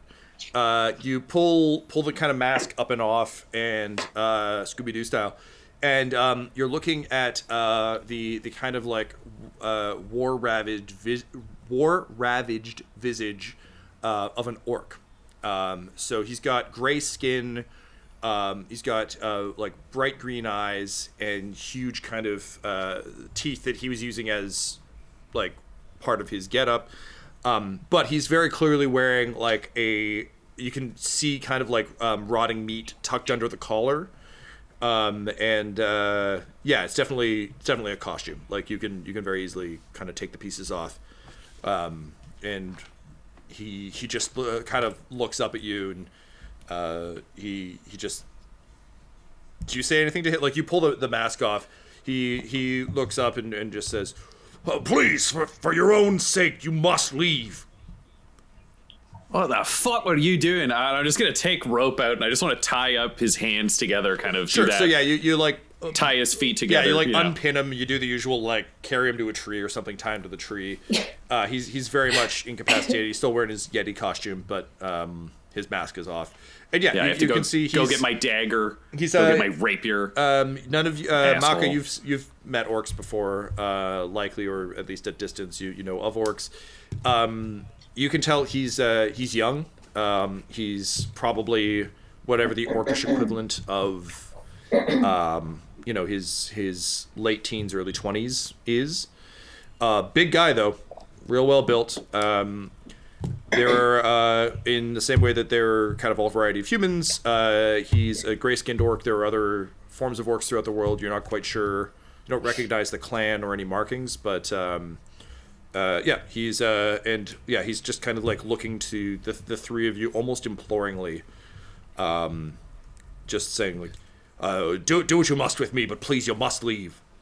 So why do we need to leave? What happens if we stay or keep going? Too many people have ignored my words. You just trust me, or better not knowing. Makka will gesture to just all of these corpses and will say, "Did you do this?" He looks a little uncertain in a way that only a teenager can, and then kind of looks up at you and is like, If I say I did, would you be scared enough to leave?" I am not scared of you. No. Shit. Honestly, if you had done that to all those people, it would just guarantee that you get a death sentence at the end of this conversation. Yeah, no, I get that. No, I didn't. So who did that? It's and then he straightens up and does his best military thing. He's like, "I'm afraid that's classified information. You can't have that. The captain would have my ass if I told you. So rest assured, they died in combat. They died honorably, and we thought perhaps that they could serve a purpose here in keeping people like those traitors away. People just need to stay away. You got to stay out of the mountains." All right, so 2 questions there, my friend, because I'm also someone who's serving. My name is Duncan Danno of the Dawnbreakers. And his eyes go wide, and they fall to your gauntlets. And he's like, a Dawnbreaker? Here? The last one from Orville, as far as I know. Orville, yeah. You must know the captain then. He's like, I'm a Dawnbreaker too, and he kind of like scooches around the tree and gestures to his arm. Who is your captain, my friend? Captain Rios Kinbrack of the Dawnbreakers. Do I know that name, Tom? No. Interesting. I don't know Captain Rios Kinbrack, but the name actually checks out. So, how far away is your captain? He's down in the valley, keeping the forces at bay as best we can. At least we've been trying to hold them back, but I mean, if you're a Dawnbreaker, you know the powers of the Necrotis are extraordinary. And I just turn to the other 2 and I say, rarely am I going to say that we have to take a detour to do something. But if there are forces of the Necrotis present, that triumphs over everything else in the order of our plans. Well, I mean, if it's keeping us from getting over the mountain. It's an army of undeath created by the most evil thing in the history of the entirety of Gren. If we don't stop this now, it could shatter the cycle. The Dawnbreakers' prime purpose.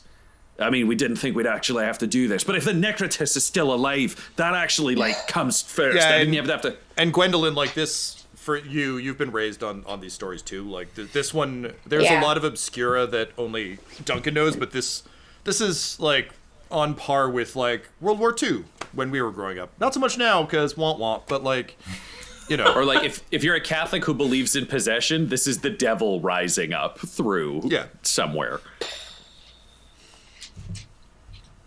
Well, we gotta do it. Yes. What is your name, young orc? He kind of straightens up, and he says, I am Shadlock Kin Stoop of Clan Stoop, and I'm an initiate of the Dawnbreakers. And then he kind of looks expectantly at you, Duncan. And then he kind of quietly mutters did I do it right? You did all right. I'm not sure the initiation rules where you are, so I'll have a talk with Rio so we can confirm. But you didn't do it wrong. I'll take that. And then he puffs his chest up and he's like, "Good. Listen, I'm sorry. I didn't realize I was talking to a fellow Dawnbreaker, and I guess your traveling companions." This is the Princess of Orville that all Dawnbreakers are sworn to protect. And he looks very confused, and he's like, she's the... She... I'm the princess. This is Amala Kinslaris' I'm sorry, I was confused. I didn't know that Vinea Kinsolaris had children. We hadn't heard any word of that. How old are you? Surprise! Oh, well, good to meet you, Your Highness. I admit my knowledge of Orville is limited to what the captain has told me, but it is an honor. I would bow, but, tied to a tree in a Yeti suit, as you do. Were you assigned here to kill anyone who passed by? No, we're trying to stop people from dying. By any means necessary. It's vital. It's vital. Every soul that dies in these mountains joins the Necrotis' horde. So what was your plan for us, then? You pushed my friend into a spiked pit. Yes. And then my goal was to throw her off the cliff if need be. If people will not turn back, my job is to send them back however I can. But if they get any deeper into the mountains, they join the horde. I've had to do some stuff I'm not thrilled with, but...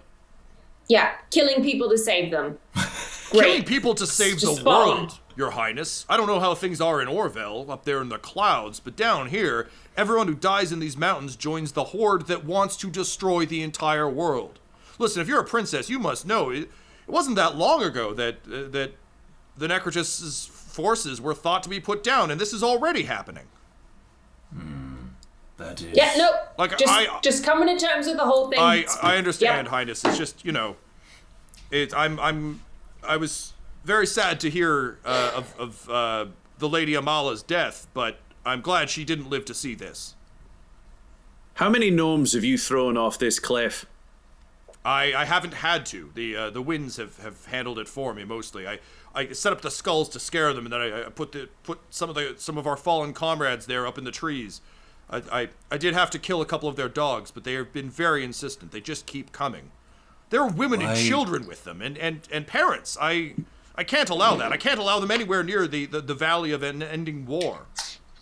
Why then do these bodies not become undead? They were purified by one of the clan priests. He unfortunately also died and is now part of the horde. To die and have your body be made an undead slave. In an unending war. No. This is not the cycle. No. And to kill innocents to keep them out of the army of evil is not what it is to be a Dawnbreaker. So Rios has clearly fallen and led you down a false path. We need to speak with this Rios. We need to confirm this threat, and we need to stop the Necrotis. Any objections? I mean, you kinda got my nuts in a vice here. I'm tied to a tree, so that's the way you want to play it. We'll play it that way. He didn't really have a vote, but he did talk faster than either of you. I am with you. Yes. This conscription into an undead army must be put to an end. Yes. And hey, maybe we can get the army to fight with us. Eh? Thoughts? Honestly, I wouldn't turn down an alliance of Dawnbreakers to face off and protect the Crown and Orville from the Covenant of Cricket and whoever this Shadow Mother is. I mean, honestly, we let's all start. I mean, the Captain Rios will give you the full brief, but this was meant to just be a mop-up expedition. We will happily join our forces to yours if we can end this threat, but we were assigned to make sure that the remnant of the Necrotis' army was put down. Though he himself has been destroyed, we must make sure that no amount of his tainted army remains, and this was meant to be a quick operation, but, well, me and my clan, we've been fighting here with Captain Rios for years. Then we will finish the job, yes? Here. Now. I will untie your feet. We will keep your hands tied. You will take us to Captain Rios. Understood. So you untie his feet. He kind of gets up. He goes and collects his Yeti mask and kind of like tucks it in his pocket with tied hands as best he can. Kind of stuffs it halfway down his pants.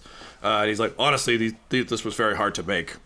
All right. Well, let's go. So with that, No, all right. Just, apology accepted. look, Your Highness, and he like awkwardly shuffles to his knees, and he like bows his forehead against one of your feet, and he just says, it was never my intention to hurt anyone. I've done everything I can to not hurt or wound any of the gnomes or anyone else who's come up here. But you must understand how dire this situation is. If you are in fact Vineus's daughter, surely she must have filled you in on these horrors and the horrors of your ancestors. But I do apologize for my abominable snow orc antics. Thank you. Could you help me get That's all up? I wanted. I could get down to this kowtowing position, but getting back up from here is very difficult. And I like kind of grab him by the shoulders and set him upright. Thank you, Your Highness. I will never wash these shoulders again, for they have received the royal touch. It's a bit much now. Let's just. Honestly, we can't just bathe go. up here anyway, so what are you gonna do?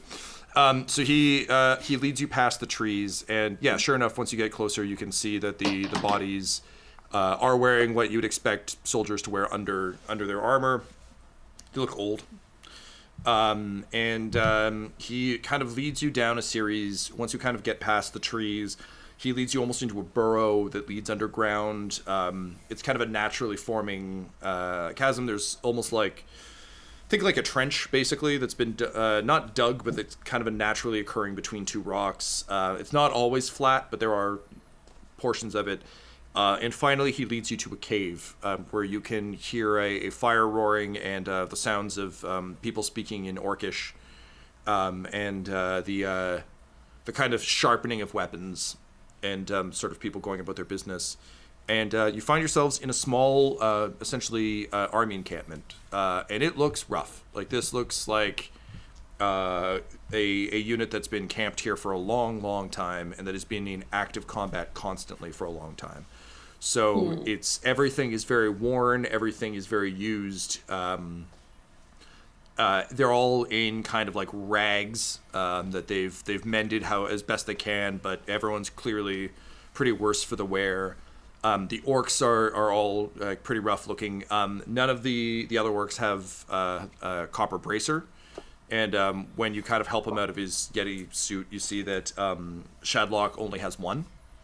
Duncan, can you roll me a history check, please?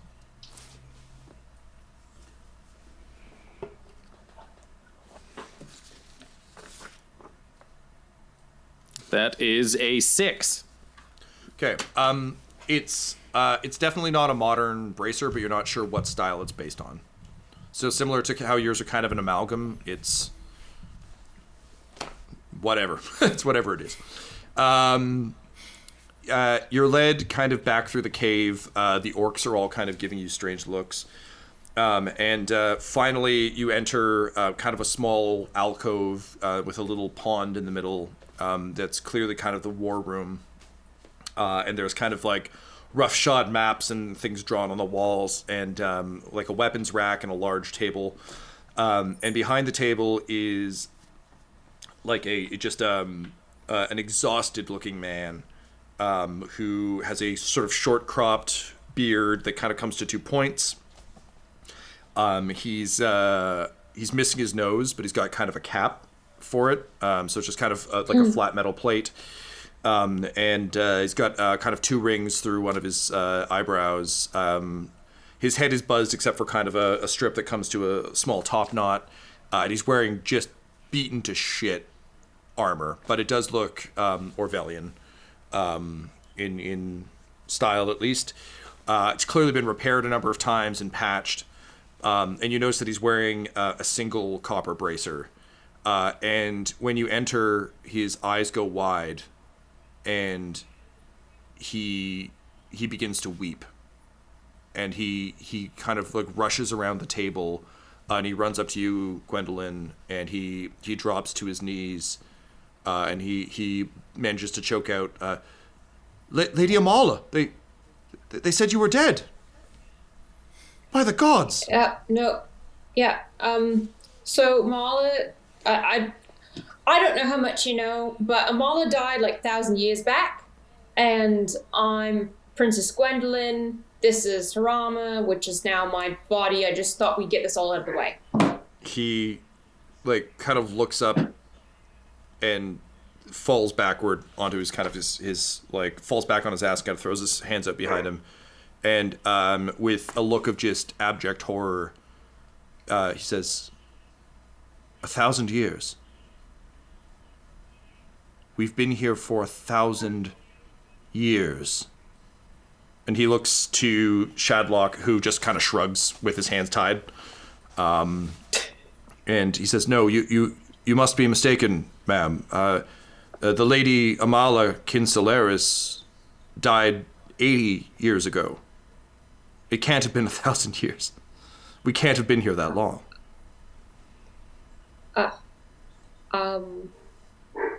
This is kind of new territory for me, so... Who is the philosopher ruler of Orwell?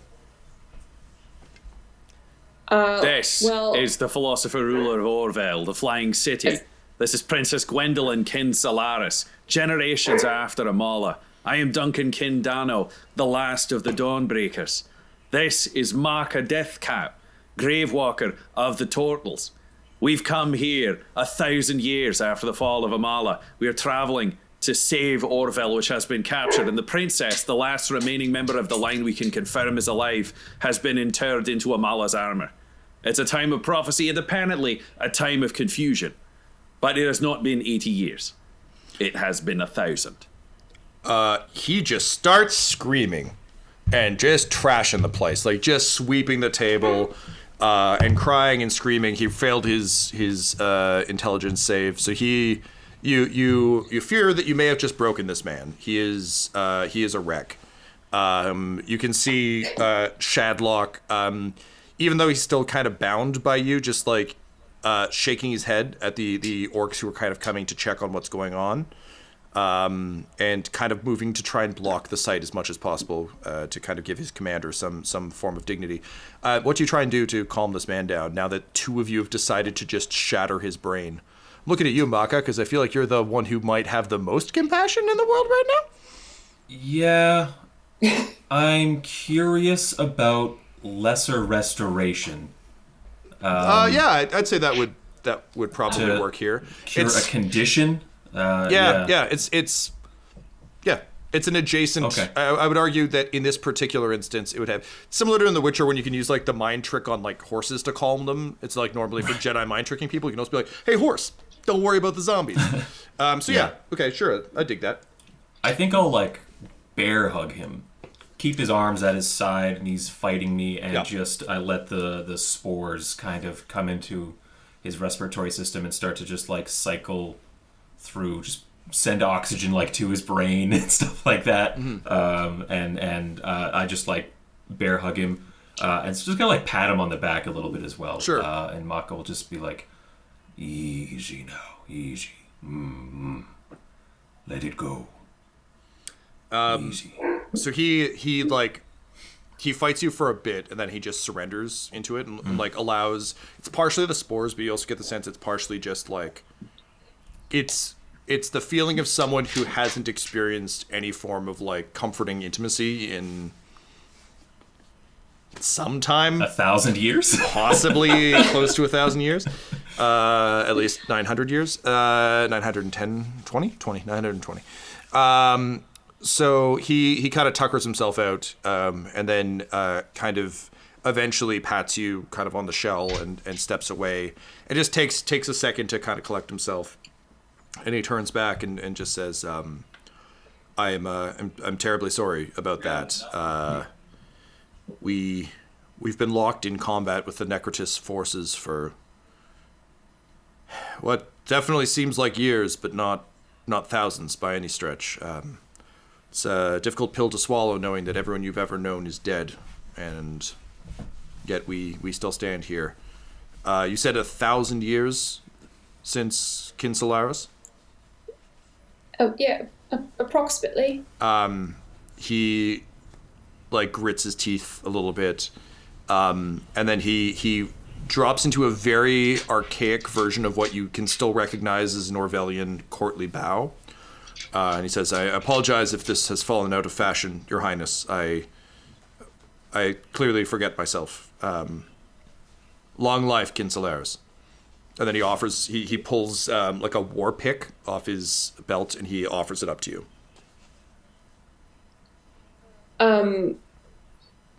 Do I recognize this, or is this like this gesture, or is it?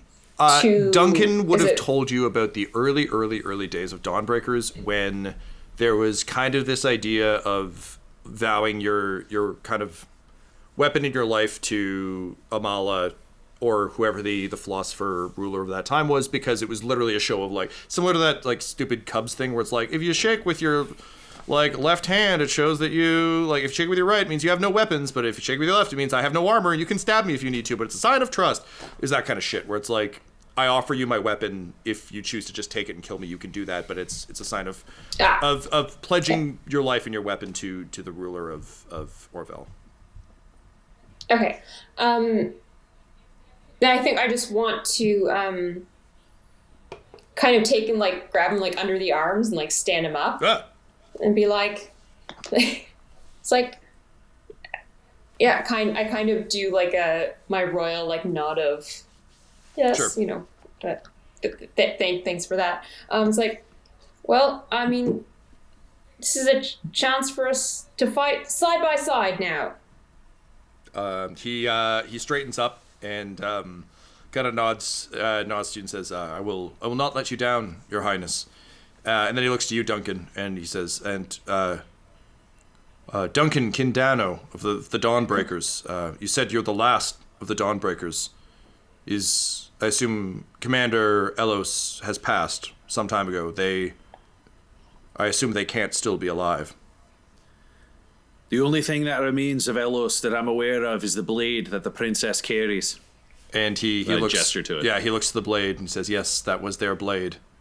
Truly a spectacular weapon. And he almost looks hungry. Like, it's almost like both excitement, but also like glee.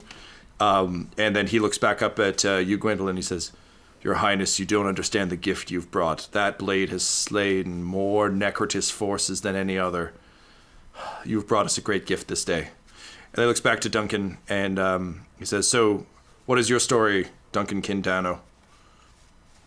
I am the new first captain of the Dawnbreakers, now that I know there are two. I need your report, and then I will need your confession. He kind of shrugs, and he's like, oh, not how we did it in my day, but, a little behind on the times, I suppose.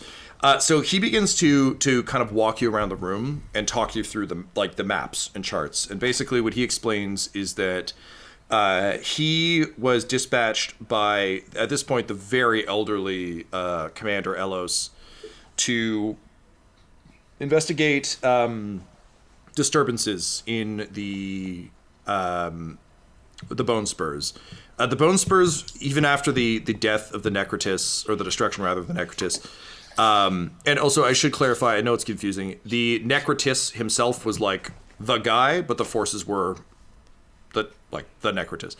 His power kind of embodied all of them, so you get it. So even though he'd been royal Necrotis. Well, yeah, and his name is Asher something or other. So the destruction of Asher didn't destroy the entire the army. Forces and the captains. It destroyed a lot of them, but the Bone Spur remained and was always viewed as kind of a distant threat, largely because it was unnatural and clearly summoned by Asher. So people have been keeping an eye on it, and basically back then it was still very difficult to summit, and people weren't really going in. But one of the scouts who was kind of basically assigned to think at the beginning of Battlestar, there's that one space station that just stays on the edge of known space, and the guy his job is just to sit there in case, and then the Cylon showed up. Kind of that day happened where one of the scouts was sitting there and saw a Necrotis soldier up in the mountains and sent word back to Orville. So Captain Rios Brack was a young recruit at this point. He'd joined the Dawnbreakers. He'd been, I think he just missed the war as a kid. He was born just in the baby boom that followed the end of the conflict with the Necrotis. But he fucking grew up on those stories. So he enlisted as soon as he could, and this was his first real test. His first real mission. He was assigned to lead the 3rd Fighting Block of Clan Stoop, a faction of orcs that were allied forces to Orville and to the Dawnbreakers. And his job was to lead them into the mountains and discover what they could of the Necrotis forces. Seemingly, that was 920 years ago. They have been locked in combat with the Necrotis forces since then. It took them months to find them, but basically, the valley that they kind of loosely dubbed the Valley of Unending War is a massive, think like France between trenches, World War I style hellhole. Because it's a valley, it's a little warmer than the rest of the mountains. It's still snowy, but it's not as bad. and it is just straight up blown out no man's land. There's these kind of hellish trees that are down there. Any ground that's damaged seems to regrow, and they've just been fighting the seemingly unending horde of Necrotus forces for as long as any of them can remember. But the Vineus Kinsolaris, the third ruler of Orvel, had commanded Brack and the third block to ferret out any Necrotus troops and destroy them, and to not return until they were 100% certain that the threat of Asher had been put to rest. If you think about Lord of the Rings is a good comparison for this. If you think about like if Saruman disappeared and then someone found a bunch of ring wraiths, everyone who was kind of waiting to see if the big bad was actually dead would panic. So it was very much that, and he expected reinforcements, but they never came. That said, as modern Orvelians, you know that the Necrotus never returned, at least as far as either of you know. Mm-hmm.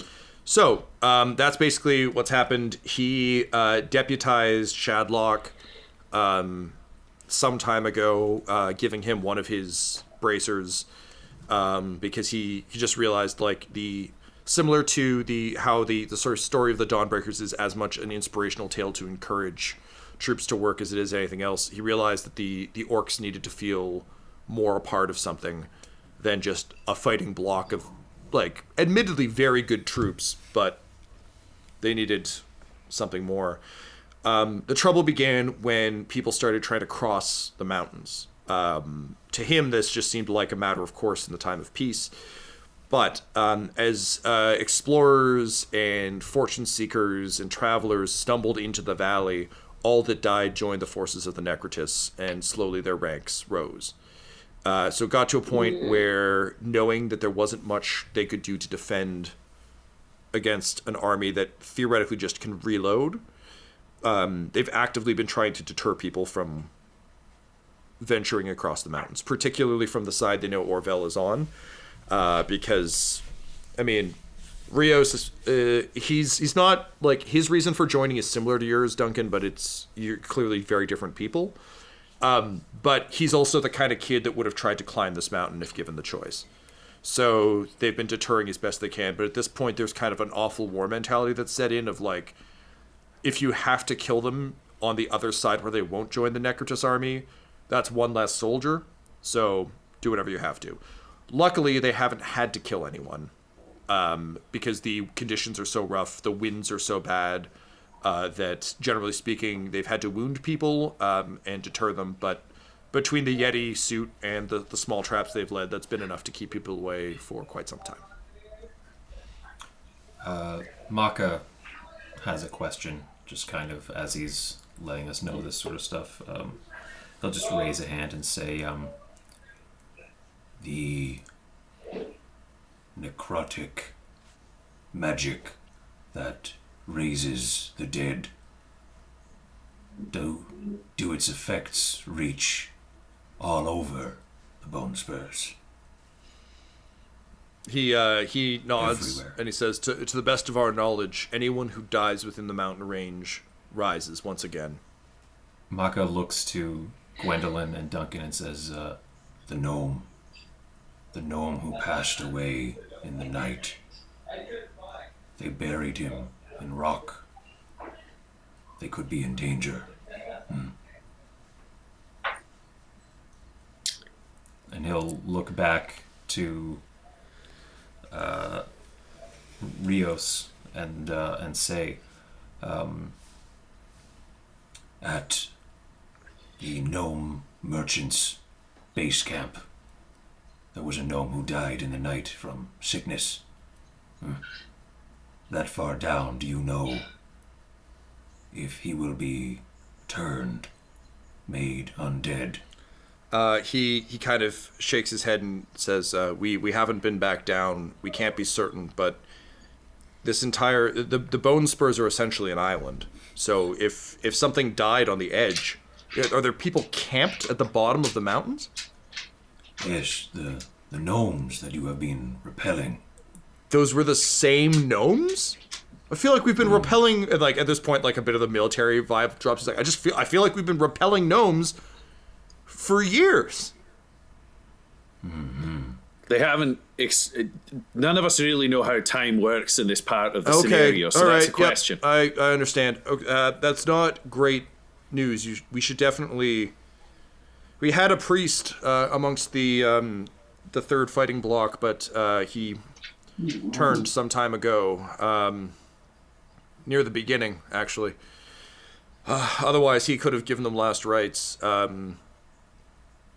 Maybe stopped this, but no. If he died anywhere near these mountains, then the odds of him coming back are incredibly high. One Necrotist soldier against a bunch of civilians won't be much of a fight.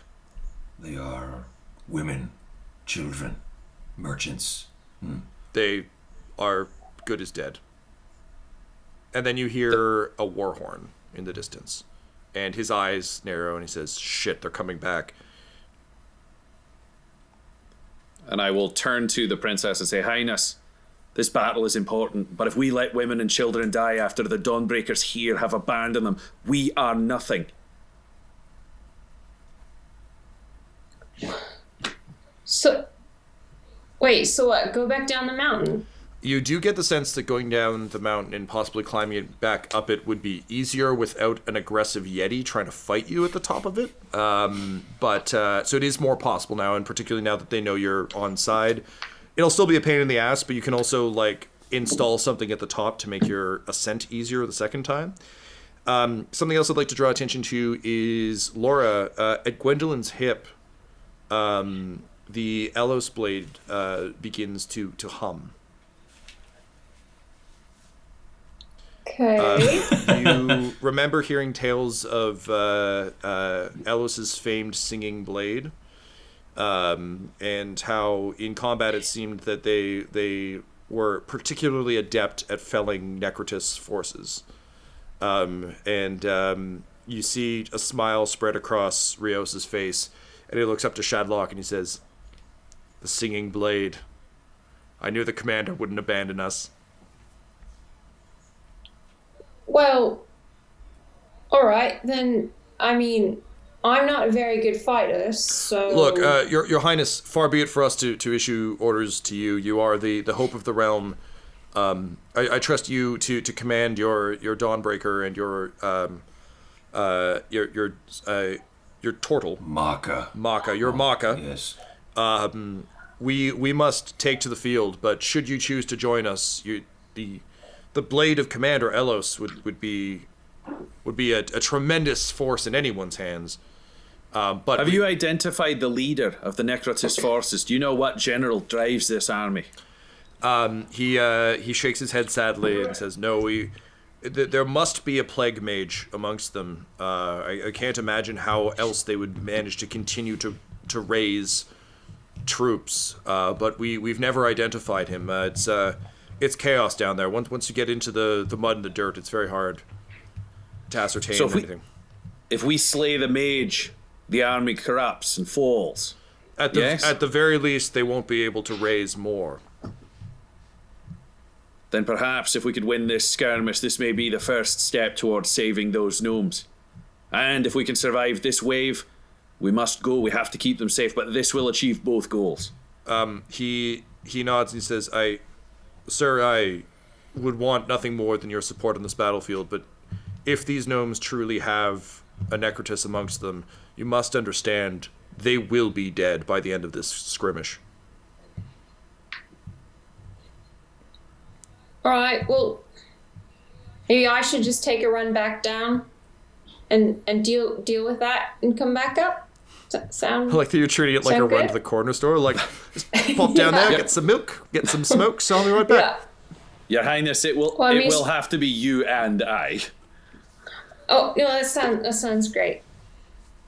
Let's go down. All right, so we'll save the gnomes. To clarify, the plan is to go back down the mountain, save the gnomes, and then come back to deal with the war. Is that correct? Yeah. Makka, are you going with them or are you staying up here? That's right, I'm giving you a choice to split the party, because I'm a fucking idiot. And I hate myself. It seems like the greatest threat to the cycle is here. And so, as a soldier or a warrior for Jossie and a... Yeah, this is tough. I'm Princess, Sire Turtle, there may be an answer here that I do not care for, and it requires me to trust Captain Rios, which, frankly, I struggle with after hearing that Shadlock watched gnomes fall to their deaths off a cliff. If you two stay and fight here, you have the Illos Blade, you have magics that can perhaps find a plague mage, and the Dawnbreakers have to make recompense to the gnomes. Shadlock, do you believe you could take one Necrotis fighter and save families of gnomes? He kind of straightens up and he says, yes, sir. I will duel the Necrotis in single Captain combat. Rios. Captain Rios, can he actually win this? Rios nods. He says, Shadlock is the bravest and most compassionate of all of our fighters. That's why I put him in charge of deterrence. I thought that he, at the very least, would attempt to preserve as much life as he can. He's a fearsome fighter, but he's got more heart than skill. And Shadlock's like, sir, I built a very good Yeti costume. He's like, yes, you are also good at sewing. I don't know that you can take, although a newly risen Necrotis, possibly on the other side of the mountains, might be weaker, but I don't give it great odds. A question. All right.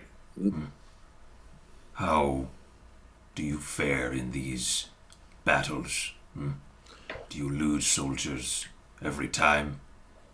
We always lose some, but we make sure to deal as much damage as we can to the Necrotis in return.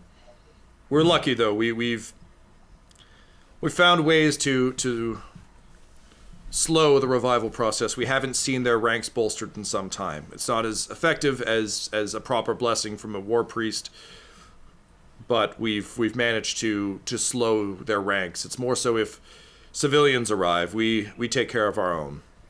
It's unpleasant, and I wouldn't wish it on an innocent, but we do it. Then you will do what you must here, now, as soldiers. And we will go down to the gnome camp. Keep Necrotis numbers from rising this way. Yes. We do run the risk of a new army spreading there, and if they're on the other side of the mountains, there's nothing to stop them from heading back to attack Orvel itself. Yes. The innocents, those not trained in combat, they will be massacred. Yes. And then not given the peace of death. They will be pulled from the cycle into undead servitude. This is what we must do then. Yes, we go back. We stop them there. We come back to help you fight here. A fight you have been fighting for 1,000 years. Surely. Yeah, a few moments more. Let's get that done. I have no idea how long Makka's gonna go on. It felt like he was gonna stop like 4 times. Just like, and enact plan now. The princess. Yes. So, to summarize. I mean, admittedly, Gwendolyn is what, like 20? Yeah. Cool. All right. So, as the horns get closer and closer, and the orcs begin sounding their own, sort of starting to beat out tattoos on war drums. The horn for the two organics amongst us makes you feel ill just a little bit. There's something so discordant about it that it's not just a clear clarion call. It's something just discordant and warped, and just it makes, like, for Duncan, it would make your skin tingle, and you don't really know why. It's just one of those things that's a little unnerving. And you can see the soldiers of the third fighting block just like grabbing their gear, psyching themselves up. You can see they're very, like, these guys have been fighting together for a long time, so they are fucking ready to go. They're like firefighters. Like, the horn goes, they're just like, yep, we're good. And they start kind of marching, they kind of slam their helmets down in unison, and just, like, as one yell something in Orcish and rush out into the field. And you can see movement in the distance as the Nexus forces spill into the fields as well. And Captain Rios sort of swings his war pick around, and he says, Your Highness, Sir Tortle, I sincerely hope that you succeed in your mission, and that you save the women, the men, and the children who cannot fight, and that you enlist the help of those who can, and that you return soon. But in the meantime, we will hold the line. And then he just yells like, "We bring the dawn!" And he runs out into the fray. And with that, the three of you make your way as kind of the sun begins to set, because it's been a reasonable amount of time. It's been about a day. You begin to make your way kind of back down, sort of navigating the howling winds that whip past you. Hammering in like more permanent pitons so that you can climb back up easily. And the three of you make your uneasy way back down the cliffside. Is there anything you want to discuss before you return to camp? Not me. This entire situation doesn't add up. He's been fighting for 1,000 years, but he's not aware. It's been an endless war. He thinks the gnomes have been here for eternity. And the mountain regrows, not just the dead. Mm-hmm. Yes. We don't know how deep this magic goes.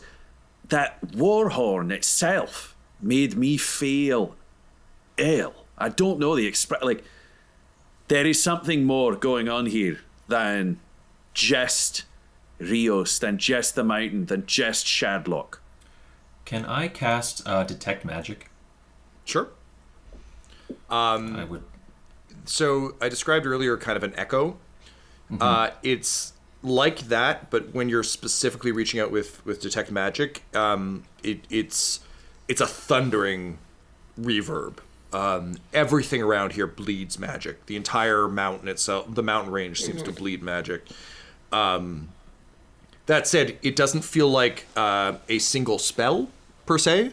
It more feels like somewhere nearby there's a source of tremendous magical power. And then interweaved with that, there is a tremendous amount of additional magic at work. Do I get an indication of what direction that massive power is coming from? If you were to venture a guess, it would be near the valley. If not the valley. That the never-ending war is... Yes. Yeah, okay. You get I mean, knowing what you know about the cycle, the odds that because like the fact that the gnomes are in a specific place, that they crash landed here, that you crash landed here, that the Yeti who's waiting at the only path up a mountain, that there's two armies clashing in the center, like this all tracks to you as if there's something this powerful, the cycle would draw everything towards it. Like it just naturally makes sense that whatever is emanating this power is drawing other things toward it, whether they know it or not. So we're like the white blood cells of the cycle, essentially. Just nature fights. Kind of. I think it's less that this doesn't feel like part of the cycle necessarily. It's more so that knowing kind of how the cycle works and knowing how these sorts of things work. Yeah, like Ryan, that's a good metaphor. Just it isn't the cycle. Like it's not like you're in the cycle and that's what's happening. But yes, essentially, it's like white blood cells being drawn towards a wound. Like it's. Or an infection. It seems everything is just inexorably drawn to whatever this energy is. Right. That said, you don't feel drawn to it through the cycle, and the three of you feel more so that you individually stumbled into it than that you were drawn directly to it, if that makes any sense. Mm-hmm. This wasn't fated for us. Yeah, it's not fated and there's no compulsion. Yeah. Okay. So, did you have anything else you wanted to discuss as you kind of make your way back down? Yeah, I'm good. I just wanted, Yeah. as you were spitballing there, it made sense for me to cast Detect Magic just to kind of Totally. get Absolutely. an idea. So, with kind of haste, you make your way back. And again, this has taken some time. The valley isn't like next door to this ridge. So it's been about a full day. You've been gone for a significant amount of time.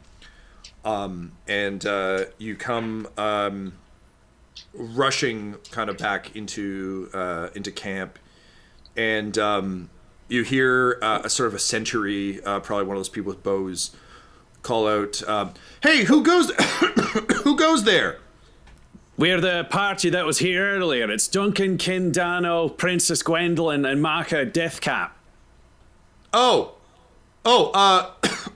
Right, okay. Hey guys, those guys who showed up here are back. And he comes out and he lowers his bow and he says, "Yeah, sorry, I don't think we've met. My name's Turfle." And you recognize the gnome who was buried yesterday.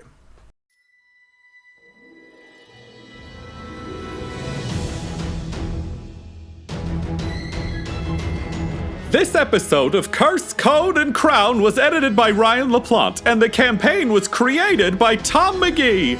Our original theme music was composed by Landon Knoblock, and all of Dum Dums and Dice's art is created by the brilliant Decapitated Markers.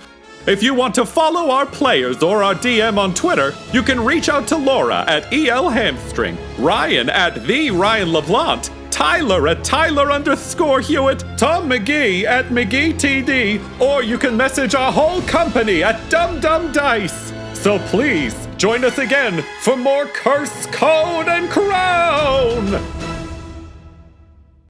Dum Dums and Dice has to give a special thank you to the supreme beings of our Patreon at this time.